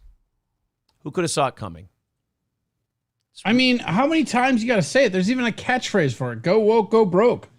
I mean, they're still swinging for the fences. And what is it about what is it about the comic book world specifically that seems to really be leaning into this shit? Marvel has gone full tilt with it. DC's gone maybe half tilt with it, but they're Marvel is owned by Disney, so we already know what that one is, right? Oh, just brainwashing children. Well, Disney was one of the first people to lean into this bullshit. Yeah. And then I think DC is just trying to keep pace because it seems like, and maybe this is wrong, but this is just my observation of the situation. It seems like we've gotten into this point where these are all just promos, right? So what'll happen is because the last 4 things that have been announced that everybody got up in arms about got canceled. Yeah. So and I don't mean canceled they're bad. I mean they pulled the plug on them, right? Because they just didn't perform. The here's old my school hot take, canceled, right? yeah. I think half of this shit they never even planned to produce. They just wanted to announce it. Well, yeah, they announce it. They bring people in because they can pay them. They can take that hit. And here's what's going to happen, right? So they cancel that Superman, right? Yep. But then the people that they're trying to virtue signal or genuflect to go, well, they tried. I'm going to be a DC fan now. And then those people buy regular comics for fucking years. So they'll go to the regular stuff and they'll still support the regular stuff, but they threw. Right. So you're saying they basically threw them a gay bone. Yeah. And then they took. But I think honestly, because you have that Batgirl, you have the Superman. There's 2 Marvel movies that are getting canceled. I genuinely think that there's this new era of announcing you're doing something that's woke and then pulling the plug before you actually have to lose money on it. That I would like that better. Everybody gives you the credit as if you actually produced it, even though you didn't. I would like that better because at least it's really dishonest and it's scheming and it's spiteful and it's a pullback from where we were. I'll say this about stevia. The more you drink it, the more you get used to it. Uh-oh. I still don't like it, but it's not as jarring as it was. I think I also know what to expect now. You're going to drink the rest of them. I probably will drink the rest. Well, you know what I'll do is I'll probably just give them out to people. If somebody has some rum, I'll make them rum and Virgils. There you go. Sir K says now it's all just a money laundering scheme. Right? Some of your projects have to lose you some money so you don't have to pay too many taxes at the end of the year. How far away do you think we are from having a straight white protagonist and people heralding them as brave? I'm excited. You know what I mean? Just all right, we're gonna do? We're gonna make a straight white Batman. Holy shit, how brave is that? Oh my God, they're really wow. They're really taking the wheel and jerking it 180 on this one. Holy shit. A straight white man. We haven't seen those since 2017. Yeah, Skeezy nails it too. And then they get to scream homophobia. So they pull the plug on gay Superman, right? And then they just get to claim, well, yeah, America's just too homophobic. We tried. Here's some regular Superman. Yeah, that's true. Yeah, they can go, well, it wasn't our fault. It was out of our hands. It's all these homophobes. Yeah, we tried. Shit. We tried. America's too homophobic for what we were trying to bring. We were trying to be on the cutting edge. It didn't work. Here's fucking Batman comics. Well, yeah, they tried it. They actually did that same thing with Ghostbusters. Oh, look, That's we what made I'm an saying. all-girls Ghostbusters. And then they made a shitty movie, and then they go, oh, if it weren't for all those sexists, I don't think it would have done This so is the poorly. problem with like this fucking, there's this weird fucking thing that's going on in Hollywood right now where they spend more time casting and planning the fucking virtue signal than writing a fucking script. And the reality is when you do that, you're not fucking doing anybody a favor, right? Like, look at the fucking Ghostbusters. Like, if there's people out there who are racist or let's say sexist and they're, oh, women aren't funny and I'm never going to see a movie with all women because it's never going to be a good movie. And then Ghostbusters comes out. All you're doing is reinforcing their bullshit. Yeah. But then at least Ghostbusters did go and prove after the 2016 Ghostbusters that it wasn't just the fact that they were women. And then they released another shitty Ghostbusters movie. Yeah, but that second shitty Ghostbusters movie was better than the first shitty Ghostbusters Right. movie. It is the less shitty of the two shitty Ghostbusters It's still movies. worse than the original two. It was all right. Yeah, I mean, I don't know. It was okay, but I never want to see it again. There were some moments in Ghostbusters Afterlife where I audibly said, "Oh, fuck you." Yeah. Like, Oh, dude, no. For me, it was when they went to the mine shaft and it was open and everything. It's like, oh, so you guys have just had these fucking earthquakes and nobody thought to check the open pit haunted fucking mine tunnel? Right. And then so nobody saw Egon's fucking proton pack landmine setup that he had in there. And by the way, the earthquakes never shook that shit loose. Right, and when you're looking at it, you can see it from just on the top looking down. It's not like it was hidden. Yeah, right. And then that movie does fucking suck. Oh God! And then when Paul Rudd is in the Walmart, which is basically a Walmart commercial, the Paul Rudd scene, and the little marshmallow guys start popping out. I kind of liked that just because it was like. But the Stay Puft Marshmallow Man wasn't like he didn't come from a giant Stay Puft Marshmallow. He was like all the little conjured. fucking weird goop balls. It was hilarious, and and all of a sudden nobody's in the Walmart. But my absolute biggest pet peeve in that movie, where I was like, "Fuck this movie forever," right? Please let it be the same one I had. At the end, right? Yes. Wouldn't Egon get sucked in there too?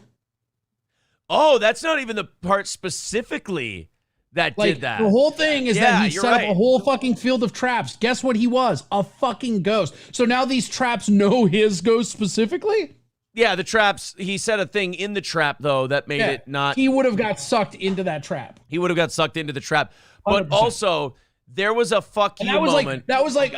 Real quick, that was like just the straw that broke the camel's back, because I felt like that entire movie was an exercise in like suspending disbelief. Yeah. And when they hit that moment, like specifically when he had all the shit set up in that mine, I was like, all right, well, fuck you guys. And then when that like end sequence came with that fucking field of traps, I was like, fuck this movie. And then there was another fuck you where they did the Slimer but not Slimer guy that spits metal. Oh yeah, and fuck that "Fuck too. Yeah, you." yeah, fuck that. And then when Egon, I'm sure a lot of people teared up at this, and like I marked out for Egon a little bit, but when he grabbed her gun and pointed it, I went, "Oh, fuck you again, fucking movie, suck my ass."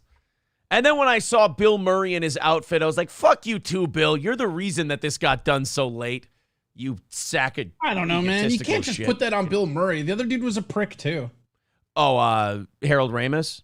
Yeah, Harold Ramis was a notorious prick. Yeah, but Harold like had the movie written and was ready to go, and Bill Murray's like, but if you have "Fuck two it." pricks and they don't get along, you can't just hang that on the feet of one of the pricks. That's all I'm saying. Yeah, Harold Ramis had people who really didn't like him either. Everybody fucking hated him. A lot of people hate Bill Murray, but a lot of people hated Harold Ramis. The thing that Harold Ramis did that helped him was he died. Right, but I'm just saying, like, if you have two pricks and they're not getting along, it's both their fault. They're pricks. Yeah, that's true. Do you think are they going to go for? I think that movie made money, so I think they're going to go on with Oh no, they're that's gonna the make new franchise now. Yeah, they're going to make the Winston verse. You know what the other thing I fucking hated about that movie was? What? Why do you even have that brother character in there? Oh no, his name's Winston Zeddemore. Right, from Stranger Things or whatever? No, I was making a brother black guy joke. Winston, Ernie Oh, Hudson. I got you. Never mind. Yeah, But I mean, like that entire fucking movie, you have like, they wanted the kid from Stranger Things for the star power, but then his role doesn't even need to be there. Like they could have literally just made one kid, but they wanted, again, there's that woke shit. They wanted the lead character to be a girl, right? Yeah. So like, but they could, storyline wise, it could have just been one grandkid and you could have condensed that movie quite a bit. And ironically, the girl, like the PC hire, ended up like carrying the fucking movie on her back. She was the best actor in the whole fucking movie. Yes, absolutely. I mean, the mom, like, couldn't they make that mom like an actual proper piece of shit single mom? Like, they just kind of like, oh, they struggle. And it's like the mom doesn't seem to have. Paul Rudd wouldn't have allowed that. And then you put Paul Rudd in the fucking movie and he's not even a Ghostbuster? Suck my ass. I hated that. Oh, that was another one. When Paul Rudd turned into the dog and he wasn't going to be a Ghostbuster. I went, oh, fuck you, movie. But yeah. Oh, yeah, I forgot about that turning into a dog bullshit, too. Yeah, they made him Louis Tully. We thought he was going to be Peter Venkman, and he ended up being Louis Tully. Oh, I hate about that movie. I know, now that we're going back through it, we were like, the movie was okay, but fuck this part. Now we're going through and we're like, nah, the whole thing sucks ass. Yeah. The whole 2020 Ghostbusters or 2021, whatever it was. I just like for me, the absolute thing that broke me was that end sequence where this big dramatic thing, and then Egon gets his like 25-minute goodbye, and it's like, oh, okay, so that one ghost doesn't get sucked up by all those traps. Dude, it was, you're right, it was a long fucking goodbye. Yeah, dude, but it was like a long goodbye after like 5 minutes of a ghost standing near a ghost trap where he doesn't get sucked in, but all the other ones do. And like, they were sucking shit like miles away. Yeah, they were all the ghosts were being pulled into this. Everything from town was being pulled in, but not fucking Egon. But not Egon. Well, he needed to stay to say goodbye to his family. Right. Because fucking who cares about script writing? Exactly. Right? 225 away from today's goal. There's the link in the chat. It's also pinned to the top of the page if you'd like to contribute to the show.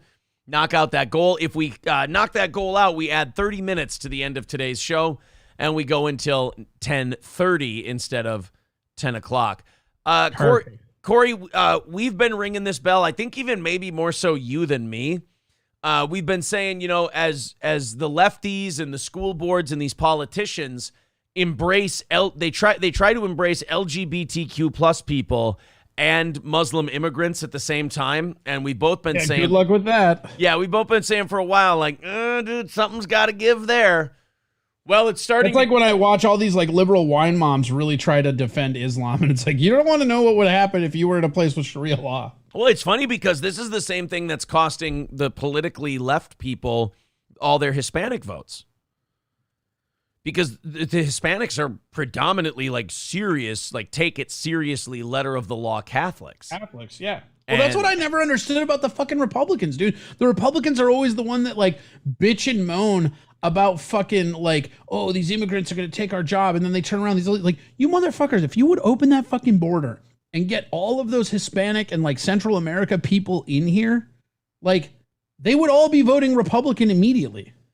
I think in their mind, they think it takes like 18 years, so they don't want to, run the risk. Or, cool. So 18 years of like what? The status quo for generations of people that will tell the liberals to go fuck themselves? I mean, the tide is the same reason. It's the same reason the Dems, for all their fucking immigration shit, you never hear them talk about like opening the walls of immigration to Cuba, right? No. Because those people have lived under real socialism and they're never voting left. Yeah, I think if you take people from Venezuela and Cuba, I don't think they'll be voting Democrat for very long, if at all. But hundreds of upset Michigan parents were attending a Dearborn school board meeting. Now, if you guys don't know about Dearborn has the largest Muslim population in the United States and one of the largest per capita Muslim populations, like percentage-wise, in the world. It erupted into boos and chants of "vote them out" when they discussed LGBTQ plus books in the school libraries. Now, what's really always bothered me about the dishonesty of this argument is all the people on the left go, oh, they're talking about book burning and banning books. No, they're not. They're just talking about these books not being in school libraries. They're not talking about getting rid of the books, banning them from public libraries, anything else. They're just talking about maybe this isn't cool to be in a school library. Time and place, basically. The protesters, who primarily included Muslim faith leaders and community activists, attended the meeting. You put them there. You fucking put them there. To voice their opposition to the sexually explicit books in the district's school libraries. Because you know about the whole like gerrymandering with like Muslim immigrants, right? Oh, in like Dearborn and shit, where they make them one district. just in Minnesota specifically. I mean, like a bunch of places, right? But in Minnesota, what they will do is they will bring these people in. They will give them aid if they register Democrat. Like my buddy Luke is a security guy, or was, at the Capitol.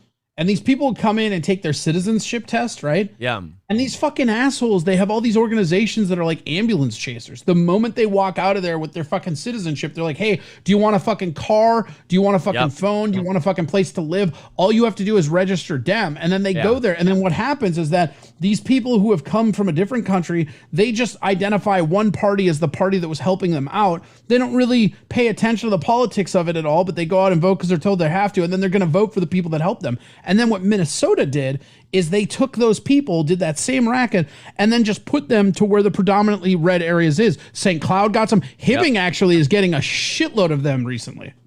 Yeah, they're trying to turn the red spots blue, but it's backfiring on them because you're getting this shit like Dearborn.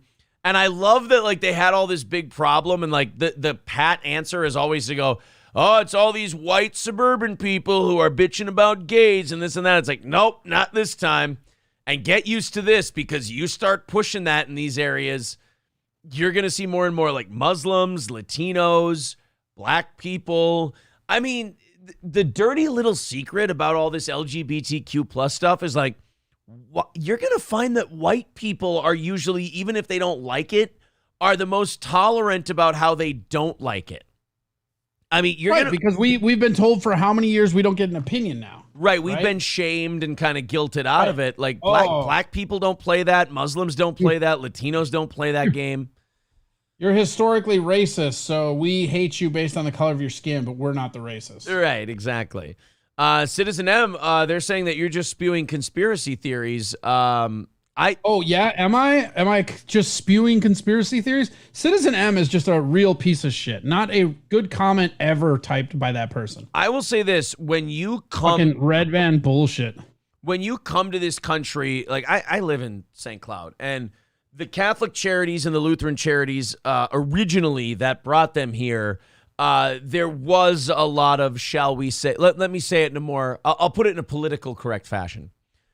There was a lot of synergy between these groups and a particular political party that would then help these new residents get set up with all kinds of benefits and all kinds of, they found where the loopholes and the perks could be.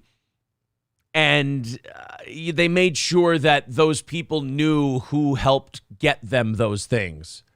Right. That's what it is. And like people come into this country and they remember who helps them. They don't care about the political stuff that we care about. They don't care about. They remember who helped them.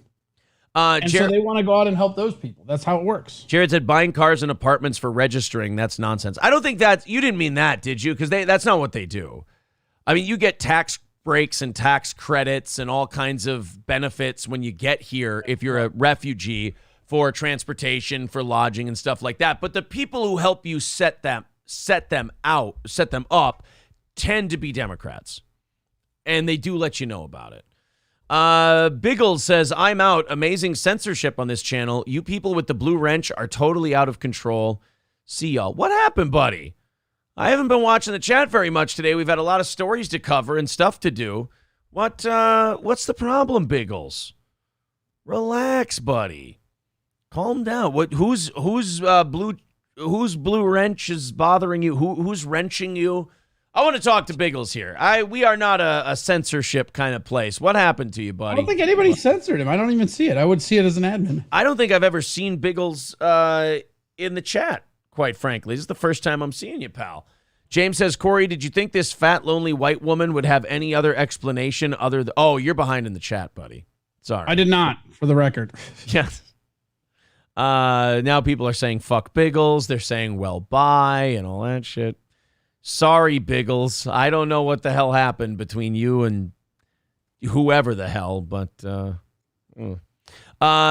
Black Ornament says Corey is pissed his conspiracy theories got shit on. LOL. I'll let you take this one. Conspiracy theory. I mean, that's like, check it out. I can literally show you the organizations. This is not conspiracy theory. It's documented. Like, I mean, it's documented. It's proven. The thing about our society right now that's crazy is that they're doing this shit out in the open. None of this is conspiracy theory. This happens, and this happens like you go to like so the The right will gerrymander by redistricting. The left will gerrymander by taking people who they will basically put in their good graces in places that are traditionally red. And that's been going on for at least 100 years, man. Like in St. Paul, in Minnesota, St. Paul, that's what the Hmong people were. That's literally what they did. They took all the Laotian refugees and put them in areas in St. Paul that were pretty red for that area.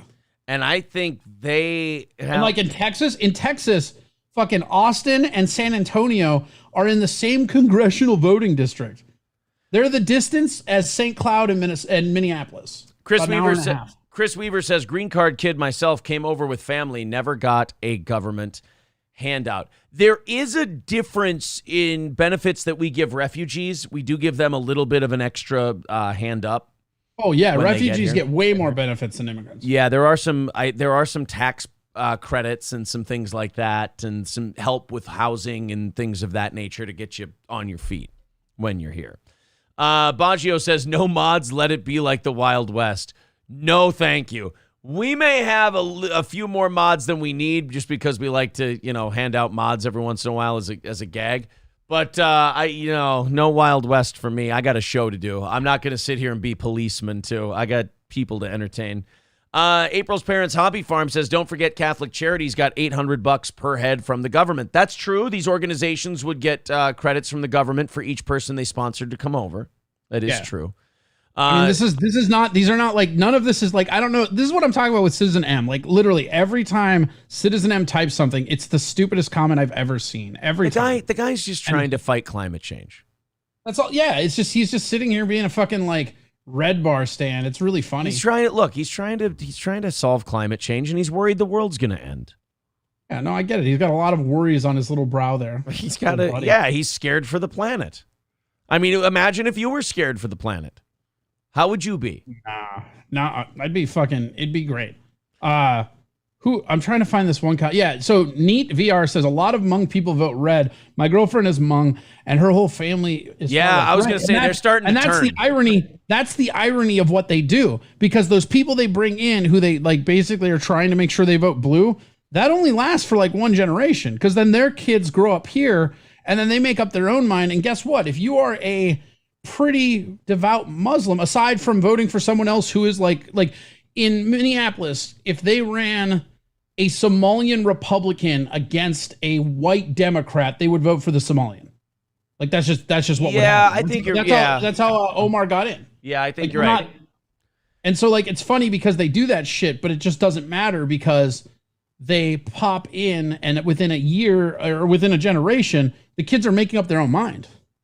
Yeah, and well, also a lot of these immigrants come here and work their fucking balls off, and they don't want to be taxed. Yeah, they do. That's why immigrants are always a good thing, man. Because like Americans, like we're all lazy, entitled fuck faces, a lot of us, and everybody in the chat who leans right, you think that of the left, and that's fair. Like if you think even just the left are lazy, that's half the population. It's half the country. Like, even if you think, oh, Republicans will work hard and Democrats won't. Okay, cool. You're talking about half the fucking country. You know who works really hard? People who come here from a place that had no running water. They feel really grateful for being here, and they work their fucking asses off. Yeah, and you know who takes all the money? Never mind. 225. You gonna say gypsies? Yes, that's exactly what I was just. Actually, I was just gonna say the Gypsy King himself. 225 away from today's goal. Guys, there's the PayPal link in the chat. We just entered the final hour of today's show. We will add another 30 minutes to the end of that if we hit our goal today. 225 away. Let's see if we can knock some of that down before we get to the offering plate segment. There's the PayPal link in the chat. It's also pinned to the top of the page, but super chats and memberships count as well. Speaking of the Gypsy King, man, your boy's really starting to make an ass of himself. Usually, right? Oh, my God. I'm going to fight this guy. No, I'm not going to fight him anymore. And then I'm going to fight this guy, and I'm not going to fight him anymore. That's not on him, though, man. Like, that Joshua one was Joshua, dude. They can get straight fucked about that. But then saying he's going to fight Manuel Char, and then I want to have a third fight with Derek Chisora. Boy, he'll say anybody's name but Usyk's. Yeah. He'll say anybody's names but Alexander Usyk. Remember when I told you that if Usyk wins, he's not fighting him? Do you remember that? Well, I think Usyk is a problem matchup for Fury, and I'm not saying that he would beat Fury. Yeah, see, I think Fury would win.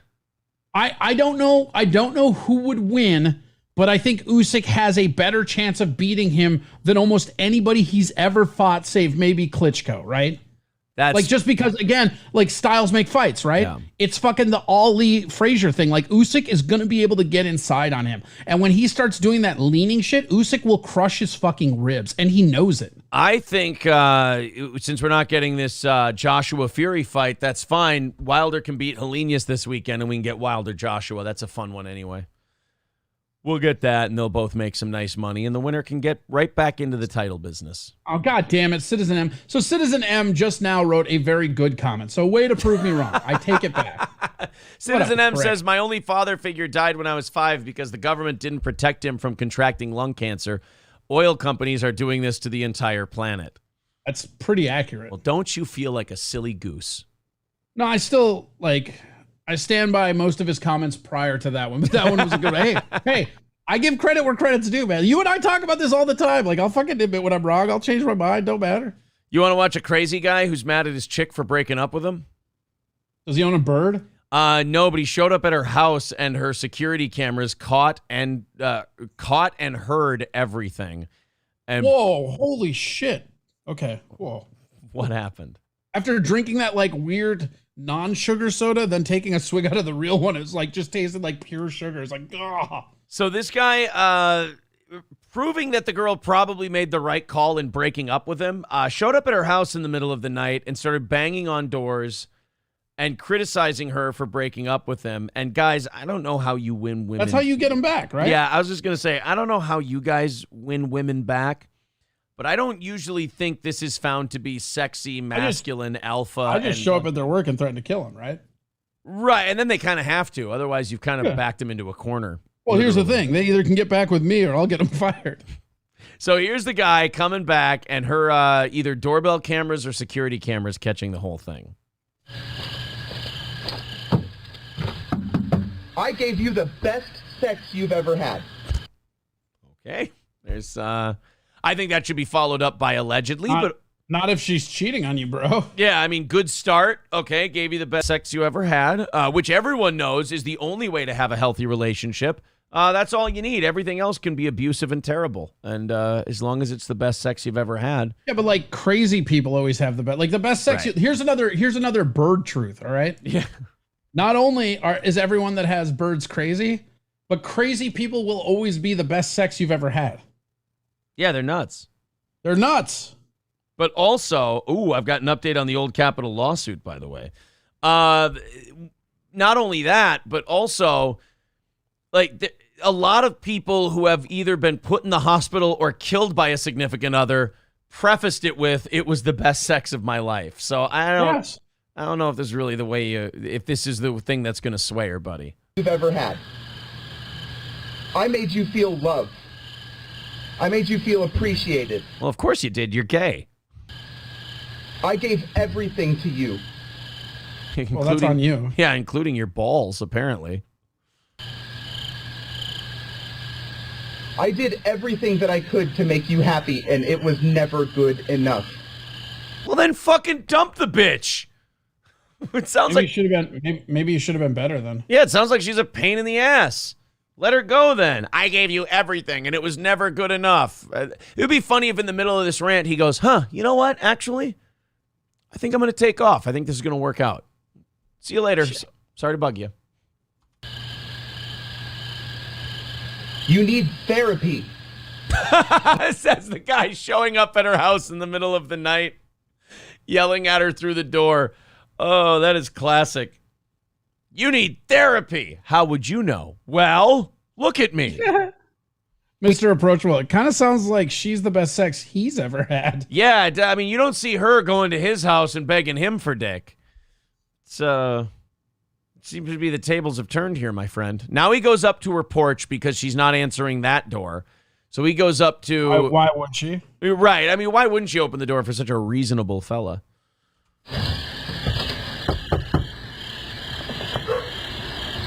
Caitlin, please. Oh, no. Don't cry, you homo. Don't do it. You're not going to... Look, if this whole plan is to get her back, go back to the bar, sleep it off at home, something like that. You come in here and cry, it's over, brother. I'm sorry. Don't. Come on. Oh, shit. If you read... Is there ever been a dude that got his woman back by crying? I don't think it's ever happened. There's not even an exception to that rule. It's never happened. If he sings or reads a poem here, I'm going to reach through the screen and strangle him. Please come tell me to fuck off. Please don't tell me to fuck so off. I can hear your voice. Oh, no! He said, please come tell me to fuck off so I can hear your voice.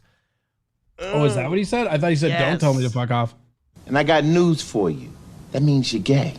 Oh, yeah. Here, listen, NFL concussion protocol some bull jive. listen to this. So I can hear your voice. Oh, sorry, I got to back up a little more. We gotta... Please come tell me to fuck off. So I can hear your voice. It's been so hard. Oh, no. At least show up with a fucking boombox or something. I'll be hopeless. Well, okay, that's fair. He will be hopeless. I mean, look, you got hopeless or homeless? Hopeless. You got to give the guy credit for self-awareness at least, right? I mean, I need to see a picture of her. She hot? Well, I don't know. She was probably in bed with another guy at that moment. That had to be awkward for the both of them. Holcomb Baby becoming a member for his 6th month. Thank you very much, buddy. 220 away from today's Does this goal. count as a threesome? Yeah, right. You can use my tears for lube if you want to. SC Motorsport says... guy even there? SC Motorsport says, didn't Richard Sherman do the same thing? Oh, no. Richard Sherman went in there and tried to break down the fucking door and get that bitch. He was not doing the same thing this guy did.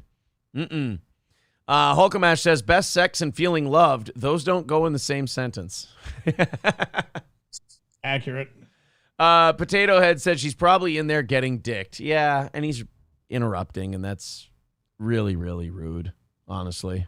Beta! He is a Democrat and a substitute teacher, says Jeffrey. Even more says, you need therapy. We've got some Phil Burnell levels of self-awareness here. Oh, fuck, this is totally Aaron if April would dump him. Pell L says, he's proving why you should be dumped. Yeah, I think so. It's true. People are saying that's the cringiest thing I've ever seen. Yeah, it's pretty bad. And Pell L, you're right. Having the backwards hat on does not help while you're doing it. Please. Was there ever a time when a backwards hat looked okay?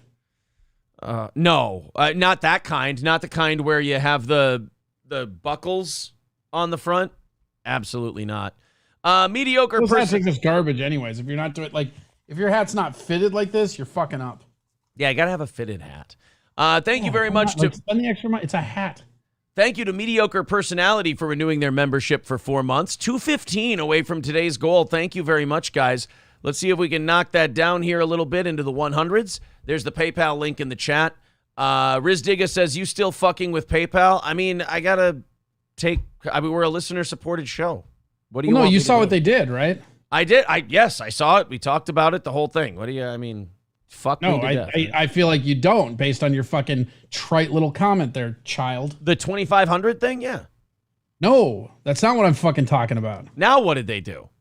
On Tuesday, they issued a statement saying that TOS policy was in error. Yeah. As their stock nosedove. Yeah, we talked about that on Monday's show. They put it out over the weekend, and then on Sunday they said, oh, no, we didn't mean to put that out, and we're not doing that. No, they did that it was on Monday because it was after the stock market on Monday, I believe. Whatever. Sunday, okay. Monday, whatever. We talked about it on Monday's show that they had said that they're reversing it. Crazy because they're like, it's like the funny part is like we reached this in error, but they actually had prepped it on 3 different things. So, it wasn't an error. Oh yeah, they totally 100% they meant to do that, and then the stock price tanked, and then they reversed it. So at least you got to let the market decide on that one. That was nice. I'm kind of glad they came out and announced it. We'll see if they stick to it. Yeah. Well, for the first person it happens to, you can watch that stock price go right back down again. Jeffrey says, oh my God, take my crypto. I emailed you about it. Yes, I will get that set up. I promise. Just, in due time, it will get set up, Jeffrey. I appreciate you wanting to contribute to our program here. But anyway, There's the goal, 215 away from the goal today. Super chats, memberships, PayPal, it all counts. You can go to coin.tr/EE or no, cointr.ee/Coriatum comedy for crypto. He'll make sure it gets to your intended place. Stock futures rise ahead of key inflation data and Fed minutes. We're supposed to be seeing that new inflation news today. Stocks. So if they raise it again, like, what is that for the year now? Because they're already at like what, 7? Yeah, it's like 6.7 something. Yeah, so about 7. Stocks rose Wednesday as investors shook off inflation data that came in higher than expected and looked ahead to a key consumer report that will inform the pace of the Federal Reserve's rate hikes going forward. So they're not even wondering if the Fed's going to hike rates again. They're wondering about the pace of it. Stocks whiplashed between gains and losses earlier in the morning. The producer price index, the gauge of final demand wholesale prices, came in higher than expected. The print was up 0.4% in September, more than the consensus estimate of a 0.2% increase. Ruh-roh. Investors will get more inflation data on Thursday when the price index report is released. So here we go. All right. Well, looks like that inflation data that might be coming in is looking like it's trending the wrong way still. Uh-oh. Ooh. Well, we got one more day. We can just sit. We can all sit on pins and needles and see. I mean, we don't really have to wait for the report to come out. I mean, we're all kind of living it. So I think we all kind of have an idea of where it's going to be. Okay. What's the over-under for when they admit we're in a recession, though? Well, Biden did say, Biden admitted it yesterday, not that we're in one, but he said we could have a recession at some point. It will be, what's the word he used? It was like, it wasn't the word tiny, but it was a word like that. Biden recession. And by the way, somebody should talk to him because a month before a midterm election, you don't want the president talking that way if you're trying to win. I mean, you don't want him talking at all. No. Every time somebody pointed this out on one of the news shows I watched, and that's every time Biden speaks, his approval numbers go down every single time. Yeah. Where is it here? Biden says he had a push for the weed stuff. Like, it's funny because like it's this weird bizarro thing where like when he does some of his policy stuff, like the CHIPS Act or like the weed or like pulling troops out of Afghanistan, these are viewed favorable. And then when he goes and talks about it, he just dives. Yeah. President Joe Biden said he doesn't believe there will be a recession in the near future, and if there is, he expects it to be a slight economic dip. Well, which one is it? Do you not expect there to be a recession, or are we getting a slight economic dip? Which one? I think that's Putin's price hike. Oh, Putin's price hike. I said it wrong. Every 6 months they say this. Every 6 months they look down the next 6 months and say what's going to happen, Biden said in an interview on CNN. Well, I'm sorry. For the last, I think, 3 quarters now, we've had negative economic growth. I mean, we're technically in a recession. You just refuse to call it that because it doesn't sound good. It hadn't happened. No, they relabeled it, so it's not anymore. That's true. They Wuhaned it. It hadn't happened yet. It hadn't. I don't think there will be a recession. If it is, it will be a very slight recession. That is, will move down slightly. We've already moved down. I don't understand where all this suit and tie billionaire talk is coming from about how are we, will we, won't we, have we. Guys, the people living in it, it's already here. Like, it's already happening. JP Morgan CEO Jamie Dimon on Monday warned of the likelihood of a recession in 6 to 9 months. He warned a very, very serious mix of headwinds that could tip the U.S. and global economy into recession by the middle of next year. Biden said it's possible, but I don't anticipate it. Well, one of the biggest mistakes Joe Biden makes is he commits to an answer on stuff. You're not supposed to do that. You're supposed to leave yourself some wiggle room. So if you go out there and you go, no, there's not going to be a recession. But if we do, it'll be very slight. Now, if a recession happens and it's worse than slight, now you're not only bad for the economy, but you're a liar too. So, I don't know. Like you said, the guy talks and then... It's just crazy, like, because he had like a huge boost when he like did his little weed virtue signal. Yeah. And just like the next day gave a speech and went right back down. Yeah. Yeah, Stevie J says 2 words, not a recession. There you go. Right? Yes, absolutely. Now let's go to some cringe from the right. Have you ever been a Dave Rubin guy? Not really. Like when he first hit the scene, I watched a couple of the Rubin reports. Yeah. Like I don't know. I find him like I get kind of just like Crowder in my head, I feel like. Right. I get a serious grifter vibe out of him. Like he found that whole I used to be a lefty and now I'm kind of a moderate, but I'm hanging out with all the Republicans. Guy. Tulsi Gabbard market. Yeah, he was Tulsi Gabbard before there was a cute chick to be that guy. He was Dave Rubin. I've never been into. I've always kind of looked at him with a suspicious eye, but he made a video recently. You see, Corey, he's like Crowder. He was a comedian, but the stand-up comedy thing didn't go well. So if you're a comedian and the comedy doesn't go well, go into politics. There you go. So Dave Rubin tried to do a little funny video. You know those videos where you do the bad lip reading? And, you know, the guys are talking and you mute them and you try to redo their voice. He did a bad lip reading video? Yeah, with... He did it with a video of Justin Trudeau and Gavin Newsom. Now, if you try to shit on Gavin Newsom and Justin Trudeau and you end up looking cringe, you've got to be one of the least talented people in America because, dude, that's a slam dunk for I think Sean Hannity could pull that bit off and not look like a complete asshole. And Sean Hannity's awful. But Dave Rubin tried it. And holy shit, was it bad. We're going to play that in just a second.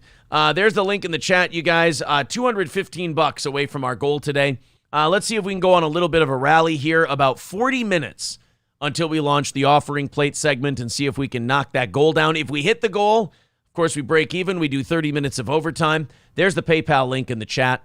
Super chats and memberships are welcome as well. All right. Dave Rubin doing his a 1 minute, 10-second comedy sketch on Justin Trudeau and Gavin Newsom. Guys, I'm sorry. This would technically be our second cringe video in a row. I'm Justin Trudeau, and I'm so excited to be here because I'm in California with another lizard person. He's a lizard person just like me, and I'm here with him in California.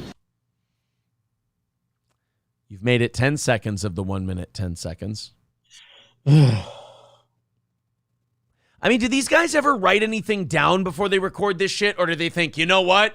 I'll wing it and it'll sound great.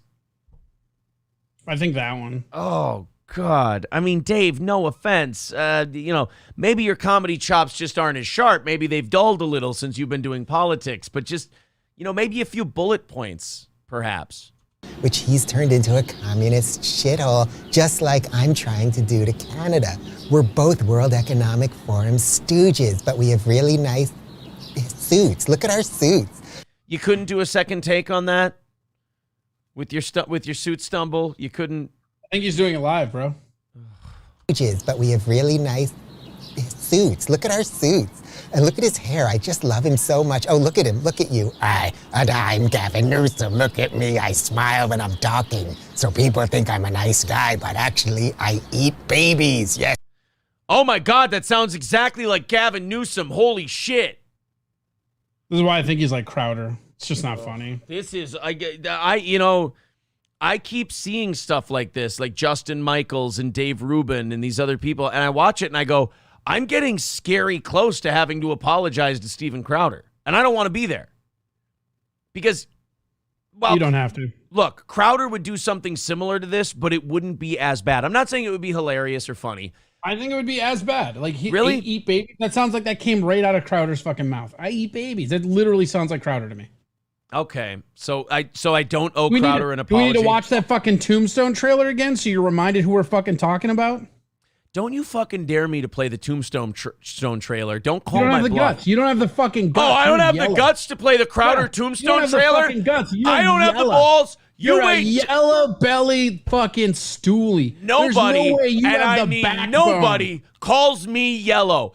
You wait. You're yellow. 40 seconds this video has left in it, and we'll see who has the balls to play the Crowder You tombstone won't fucking clip. do it. You won't do it. I won't play. You I won't bet you. do it. I can't see the chat right now because we're doing a story, but I bet they fucking hate you right now. I You am won't gonna do it. play that goddamn tombstone You're trailer. not gonna play. You'll do fucking Newton. All right, you know what? Let's finish shitty Dave Rubin, and I'll go to shitty Crowder just to prove a point. I smile when I'm talking, so people think I'm a nice guy, but actually I eat babies. Yes, I do. I love them. They're delicious, and I'm always eating them. And all hell is coming with me. I mean, it sounds the exact same. When did Gavin Newsom turn into Danhausen? That's what I don't understand. He's always been Danhausen. Yes, I want to tell you all that, yes, we are going to eat babies here in California. Ooh, that would be very nice. And then I use their blood as gel in my hair. It's very exciting for a guy like me. And I'm very happy to be here with Justin Trudeau, who is so evil that makes me look like a good man. Yes, isn't it true, Justin? Yes, it is true. Dave Rubin is really fucking bad. Max Flower says, I'll play it, and the chat's coming with me. Dave Rubin was on Bill Maher's podcast recently, and God, Bill was in rare form because he was smoking and he was drinking, and he was talking to Dave Rubin. He's like, so you used to be a liberal. Now you're like a moderate, like a conservative guy. And he goes, and Dave Rubin was trying to suck Bill Maher's dick by going, oh, yeah, it was actually because of one of your shows with Ben Affleck and Sam Harris that I actually stopped being a lefty that day. And that Bill goes, wow, that was 8 years ago. How old were you then? He goes, well, 8 years ago, that would make me 38. He's like, oh, my God, you're 46? He goes, wow, I can't believe it. And Dave Rubin goes, no, I look good for my age. He goes, no, I mean because of the way you think. Yo, you're just so cute. I just love you so much. Think about all of the people we could lock in their homes and freeze their bank accounts. It's very exciting for both of us. I'm so happy about it. Aren't you happy about it, Gab? It's just, yeah. Oh, yeah. Terrible, dude. Love it. Oh, there's the end. Well, Hey, check this out. Watch this. If there's you go the back, merciful end. Here's what we should do, right? All right. Go back to the beginning. You pick one person, I'll pick one person, mute it, and I bet you and I can riff something that's way better than that. Like, this is the problem. This guy is just not fucking funny. Now, we're not saying that we're going to make a knockout, awesome bit out of this. We're just saying I'm a professional comic. I am saying that. It's better than Dave Rubin. All right, so who are you? You want to be Trudeau? I'll be Gavin Newsom? Well, no, you're not going to be able to do this, dude, because you're not seeing it at the same time I am. Oh, yeah, word. Never mind. It's not going to work. All right, let's do the, here. You don't think I'll play fucking Crowder Tombstone? You don't think I'll play Crowder Tombstone? You don't have the guts. Let's see what's worse. They're both about a minute long. Let's see who's worse. Crowder's Tombstone. Don't try and get on my good side now, James. Get fucked. Or Dave Rubin's shitty whatever. People just wanted that to stop. Thank God. That's you're welcome. We put an end to it, but now we got to go to Crowder's Tombstone clip. Stevie J says Corey is a comic? ? Nope, I'm not. Oh, well, that settles that. OnlyFans model. Only feet, though. You only do feet on your OnlyFans, so it's a little deceptive. Well, I try, but nobody can afford them. 205 away from our goal after Curly Adam with $10. Thank you very much, buddy. 205 away from our goal today, about a half hour away from the offering plate segment. If you want to chip in, there's the PayPal link in the chat. Super chats and memberships count as well. 205 away from our goal. All right, you son of a bitch. You said I wouldn't do it. You said I wouldn't play it. What was worse? Oh, no. Oh, okay, good. There's a musician named Crowder. I thought Crowder had made like a bank and a mix of like a bunch of shitty Oh, God. I mean, I wouldn't put it fucking past him, songs, but it's just some goofy hillbilly-looking guy who calls himself Crowder. Whew. Okay. So here's, we're going to decide which one's worse. Dave Rubin and his bad lip-reading video, or Steven Crowder and his Tombstone parody from when he returned to YouTube from one of his grifting bands. All right, Corey, I got to tell you, I think the Dave Rubin one's way worse. Yeah, that's what I said, right? I thought you said it wasn't as bad as Crowder's. Oh, no, you're right, because I said... No, I said it wasn't as bad. I said, am I going to owe Crowder an apology? Right, Because and I said, no, you're not, because this is still way worse. No, because right, but that was my point. I was saying like this is so bad. Crowder looks better by like if I'm gonna have to apologize to Crowder for saying like he's the worst fucking guy. Okay, I got you. So we were saying the same thing, and we just punished the crowd over it. Oh, hey, cool. We just punished you guys for that. That's fun. Fire Ginger says Braveheart Crowder is worse. I'll say that there is no constitutional violation when you sign a TOS, Jeffrey. Crowder is awful. Yes, Crowder is absolutely awful. But at least Crowder is like doing a sketch and like I can't believe this really hurts. You also have to give Crowder this one piece of credit. He was the original at this new cringe style. Yes. Like he's that meme of like change my mind. That's him. Like the shit that Crowder did to get where he is, he was first, and now everybody's doing that. But like Ruben is just really bad. I mean, Crowder's terrible too, but fuck. But yeah, Ruben's like remarkably unfunny while putting in massive amounts of effort. Like, well, actually, you know what? No, fuck that. He didn't even put in the effort. He just went, oh, you know what I'll do? I'll just ramble in a goofy voice over these two. I don't know, man. Did you hear like that Crowder where he's like, I'm your Huckleberry ass clown? Ass clown's a good line, right? I bet you they wrote that down and they were like, it's going to bring this whole thing together. Oh, dude, there was this comic at one of the mics like 2 days ago where he went up there and he's like, I hate Down syndrome retards. And he just like goes off on this like tangent. And then like when everybody's just horrifically looking at him, he's like, oh, you guys just don't like comedy. And that's what like, I feel like, ew. I feel like anybody that like questions Ruben to his face, he's like, you just don't get it. Like, I feel like he's a big proponent of you don't get it. There's a lot of people like that. Like, especially if you go to open mics, I'm sure you continue to see more and more. It's like really weird down here because Austin, it's like, so Austin has like different cliques in the comedy scene, right?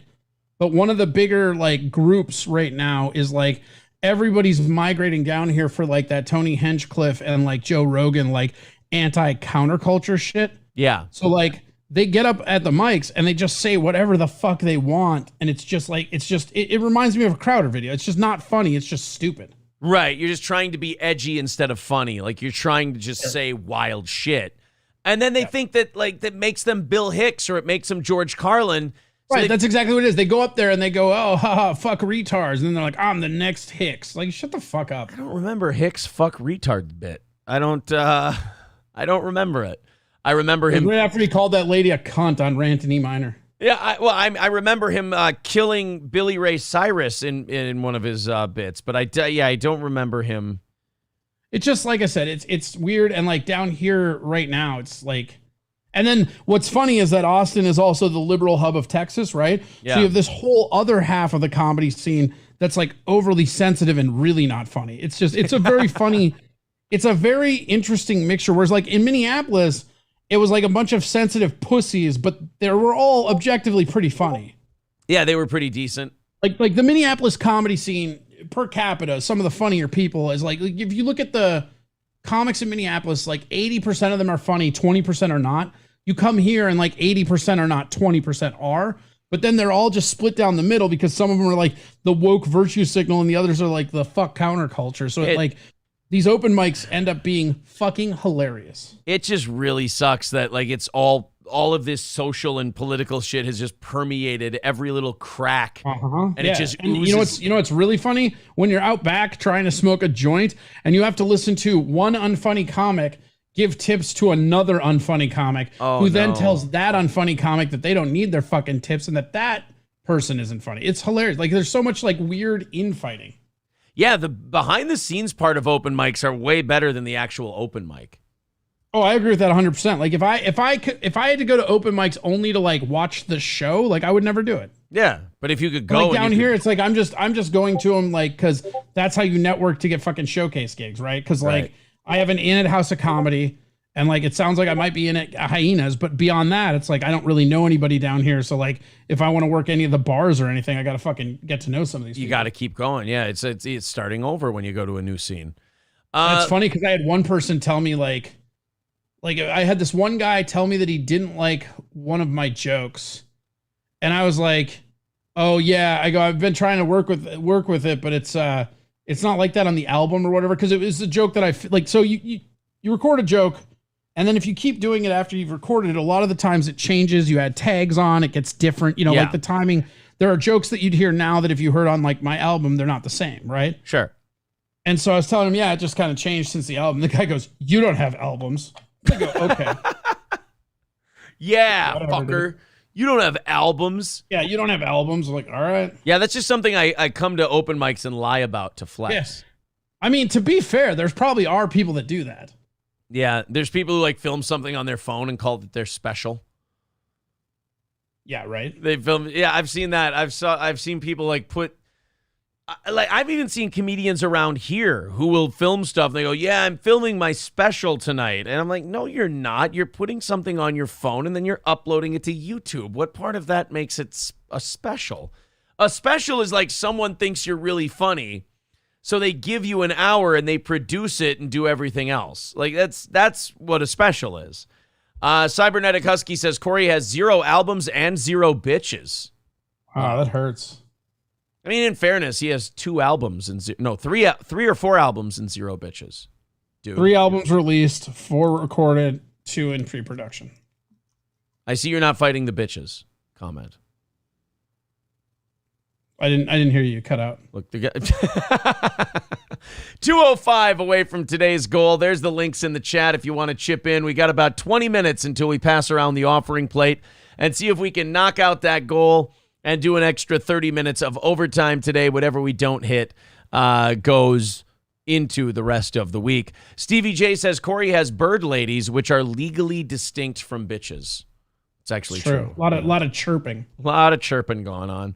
Let's go to Florida. And their pussy molts. A 22-year-old Crestview, Florida man is charged with child neglect after having a 9-year-old drive him several miles home.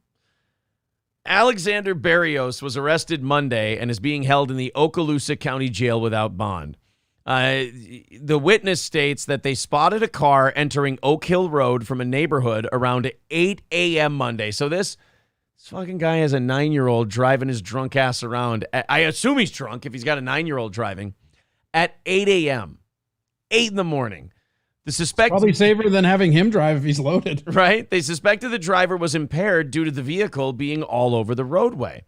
Deputies say the witness cut off the car. Oh, good, that's safe. Take someone who you think is hammered and then drive in front of them. Near the intersection of Highway 85, which is when the person noticed that there was a child behind the wheel. The witness told the child to get in the passenger seat and pulled the car into a convenience store parking lot. According to the sheriff's office, the 9-year-old told deputies that Barrios asked him to drive him home, pointing out directions along the nearly 7-mile trip. Damn. I want to point out, this is not this guy's kid. That's even better. He just grabbed some 9-year-old and said, "Hey, kid, will you drive me 7 miles home? And then will you drive this vehicle back to where you got it?" Props to that kid for saying yes, though, right? Right? And getting him there because the 9-year-old told deputies that Barrios asked him to drive him home, pointing out directions. Then deputies say the 9-year-old then began driving alone back to his own home after dropping off Barrios. He traveled nearly 3 miles before the witness intervened. So this kid actually did drop the guy off safe and sound. It's only after this nosy bitch neighbor got involved that the kid's trip was cut short. Barrios told deputies his decision was a mistake, but would not elaborate. When contacted, the child's mother says she was not aware the boy had left the home. Oh, good job. Really, really good awesome job, Mom. Oh, man. What? What do you mean he drove someone home? No, he didn't. Come here, officers. He's right there playing video game. So I need to pick him up then, I'm guessing. Yes, you'll need to pick him up. Jeffrey calling it Uber Kids with a Z. Yeah, Uber Kids. You get a lower rate. Love it. Love it. Kind of a great deal. Sheriff Eric Aiden released a statement on the incident saying, "We want to express our sincere gratitude to the witness who noticed something was wrong and intervened, potentially preventing a tragedy involving a child." Or maybe you just cock-blocked a kid from having a really cool story. How do you know that kid wasn't going to make it home just fine? It's Florida, for God's sake. You'd have figured it out. Kids are resourceful. They have to grow up really fast because their moms don't know where they are and their dads are all drunks who have kids drive them home. Yeah, Lemmy calling that woman a snitch. 100% a snitch. And trying to super snitch. Yeah, and trying to cut the kid off in traffic, which is remarkably dangerous. I don't know, man. I think this kid deserves a reward more than he deserves any kind of criticism. Curly says maybe the guy could hook up with that kid's obviously single mom. They'd make great parents. Painfully single mom. Painfully single mom. Yes, it's way too many of the telltales are in there. Thank you very much. I gotta go to the bathroom. I've had too much garbage cola. I understand. Thank you very much to Wildcard for being a member for 5 months. That puts our goal today at $200 even. Thank you very much, Wildcard, and everyone who's chipped into today's show. Let's see if we can knock that down a little bit before the offering plate segment in about 15 or 20 minutes. $200 away from said goal. There's the PayPal link, YouTube Super Chats, and memberships count as well. Counting our blessings, it has been a great week so far. Thank you guys for contributing. Let's see if we can knock the rest of that out. As we open up the 8 o'clock hour stories, I do want to remind you that our final evening show of the week is coming up tonight at 7 p.m. Central. We also have a couple of new clips up from last night's evening show. A really fun evening show, man. I mean, it was really great. We had some notable podcasters and YouTubers and streamers popping into the chat last night, too. Chrissy Mayer calling in. Just a lot of fun if you want to go back and watch last night's evening show. Also, the Tony Michaels clip we put up yesterday is hilarious. We're putting up a Chad Zumach one today. I think you guys will really enjoy it. Thank you very much to Mindy for $20 via PayPal. We appreciate that. And Sandy renewing her membership. So that puts us at $175 for today. Thank you very, very much. Michael B says, I saw a good clip from Zen. Oh, did Zen Rhino clip us? He usually does a good job. I saw that the Steel Toe Discord, Granny sent me a few pictures. They've been having a lot of fun with my Vikings game pictures. The ones where I'm remarkably intoxicated and got my face painted and everything else. Where's the picture that Granny sent me? Here we go. Yeah, Lemmy made this one. So I've seen captions of this one, different versions of it. It says, never give up on your dreams. And then it has me there in the Holocaust holding my Viking ram horn with my face painted and my Kirk Cousins jersey on while holding a fizzy tonic water beverage. And there's plenty more of those. Believe me, I've been seeing a lot of people make a lot of different photoshops or whatever of the Vikings game photos. It's look, man, I can't blame them. It's funny shit. Do we have God, man, I wish I knew right off the top of my head where the rest of these were. Unfortunately, I do not. Yeah, here's the one that's never give up on your dreams. There you go. Never give up, never surrender. God damn it. Lemmy, some of the listeners run the Discord, guys. If you guys want the Discord link, Lemmy can throw it in there. I know people are asking for it, but I don't really get involved, so that'll be up to them. 175 away from today's goal. Thank you guys very much. There's all the links and whatnot in the chat. Thank you to Mindy and Sandy Squatch as well. All right. Moving into the 8 o'clock hour stories, J.D. Vance is running for, I think this is a Senate race in Ohio against Democrat Tim Ryan. And apparently, J.D. Vance is none too happy with the way Tim Ryan characterized his stance on abortion, saying that J.D. Vance doesn't allow for exceptions for rape and incest, to which J.D. Vance said, I absolutely would allow abortion for situations like that. Well, they had a debate on Fox 8 in Ohio, and J.D. Vance went, I think this is probably, you could call this going for the throat. Here's the clip from their debate. As an exception. Look, I've always believed in reasonable exceptions. This is a misrepresentation of my view, but let's hear it from me, not from Congressman Ryan. I absolutely think the 10-year-old girl, the case that we've, of course, heard a lot about, an incredibly tragic situation. I mean, look, I've got a 9-year-old baby girl at home. I cannot imagine what that's like for the girl, for her family. God forbid something like that would happen. I have said repeatedly on the record that I think that girl should be able to get an abortion if she and her family so choose to do so. But let's talk about that case. Because why was a 10-year-old girl raped in our community? Uh-oh. Do you remember the 10-year-old story? No. She was raped by an illegal immigrant. And so JD Vance is about to turn the tables here on old Tim Ryan and maybe make him wish he had never brought any of this up. Raped in our state in the first place. The thing the media and Congressman Ryan, they talk about this all the time. The thing they never mentioned is that poor girl was raped by an illegal alien, somebody that should have never been in this state in the first place. You voted so many times against border wall funding, so many times for amnesty, Tim. If you had done your job, she would have never been raped in the first place. Do your job on border security. Don't lecture me about opinions I don't actually have. Oh, boy. That's kind of one of those that reminded me of the Tulsi Gabbard Kamala Harris Democratic Are there a lot debate. of illegal immigrant rapists coming from Canada? What? Wasn't that the Ohio thing? It said Ohio on it. Yeah, it was Ohio, but I mean they make their way up. Huh. Yeah. That was if you had done your job, she would have never been raped in the first place.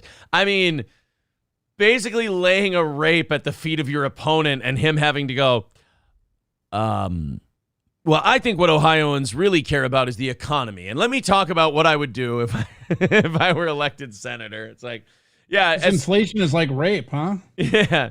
SC Motorsports, yeah, that's a great line to follow up with. Your rebuttal, sir? My rebuttal would be... You got crazy weather we're having, right? Have you guys been outside lately? I mean, he was probably going to get raped anyways. Knock it off. Yeah, he just really blows it. Like he panics and goes, "Did you see that what picture of how she was dressed? She looked 14 at least." Like, oh, Tim, whoa. Yeah, when that time bell actually sounds like the bell to stop the fight, that's when you know that you've kind of been fucked up as far as the debate goes. All right, continuing on here. The Apple story is kind of fun. We can save that for overtime. A pastor has been placed on leave at a Fairview Baptist church. I don't know where this Fairview Baptist church is. This isn't like a mainstream news article. But they were placed on leave after handing out to the kids I Heart Hot Youth Pastor stickers. Weird. Yeah, it's not like any kind of Christian, like church type of thing is at any kind of bad press regarding the insinuation that they might be after kids. So I'm sure this thing will all just blow over. We'll send you away for a couple of weeks and then I'm sure everyone will forget. South Carolina is where this is. Greer, South Carolina church said the pastor has been placed on administrative leave. However, their statement is hardly an apology and fails to acknowledge why so many people in the community are upset. After the sticker began making the rounds on social media, the pastor himself admitted he handed them out in an email. How do you hand them out in an email? Claimed he was just trying to poke fun at what he called the I love hot moms culture. Dude! When people that say they love hot moms, it means they want to fuck them. They want to have sex with the person's hot mom. This is not, oh boy. Sometimes you should just get the lawyer or get the spokesperson and just clam up. You know, you don't just go out and go, oh yeah, no, I was just going like, you know how people want to fuck other people's moms? Like I was going for that whole thing. No. No, dude. No. He added that the joke was a mistake and in poor taste. You think so? The church's leadership only said in another private email that it had discussed the matter with Wall and that he understands this should not have been shared with the students. Oh my God, they're going to bring him back. Yeah, they are. That's what that means, dude. They are because that's never totally what that means. They side, like that's their way of saying we side with him without saying it. Right, exactly. Like we talked to him. He knows he did the wrong thing, and he's much better now. Yeah, because you know what? When churches take bad pastors and stuff and they just move them around and bring them back, that never comes back to bite the church in the ass. No. Never. Not once. How could it? The increased backlash, however, may have pressured them to issue another, more public response, saying, our student pastor, Corey Wall, acknowledges that he made a poor decision and a mistake by making a sticker available that was offensive to some.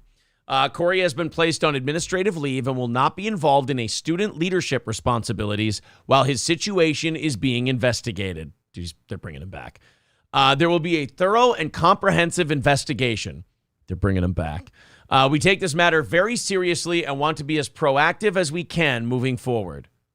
They're bringing him back. Our main goal is to always make our campus a safe place for anyone who attends. The decision was made by our deacon officers, more like they're dickin officers, am I right?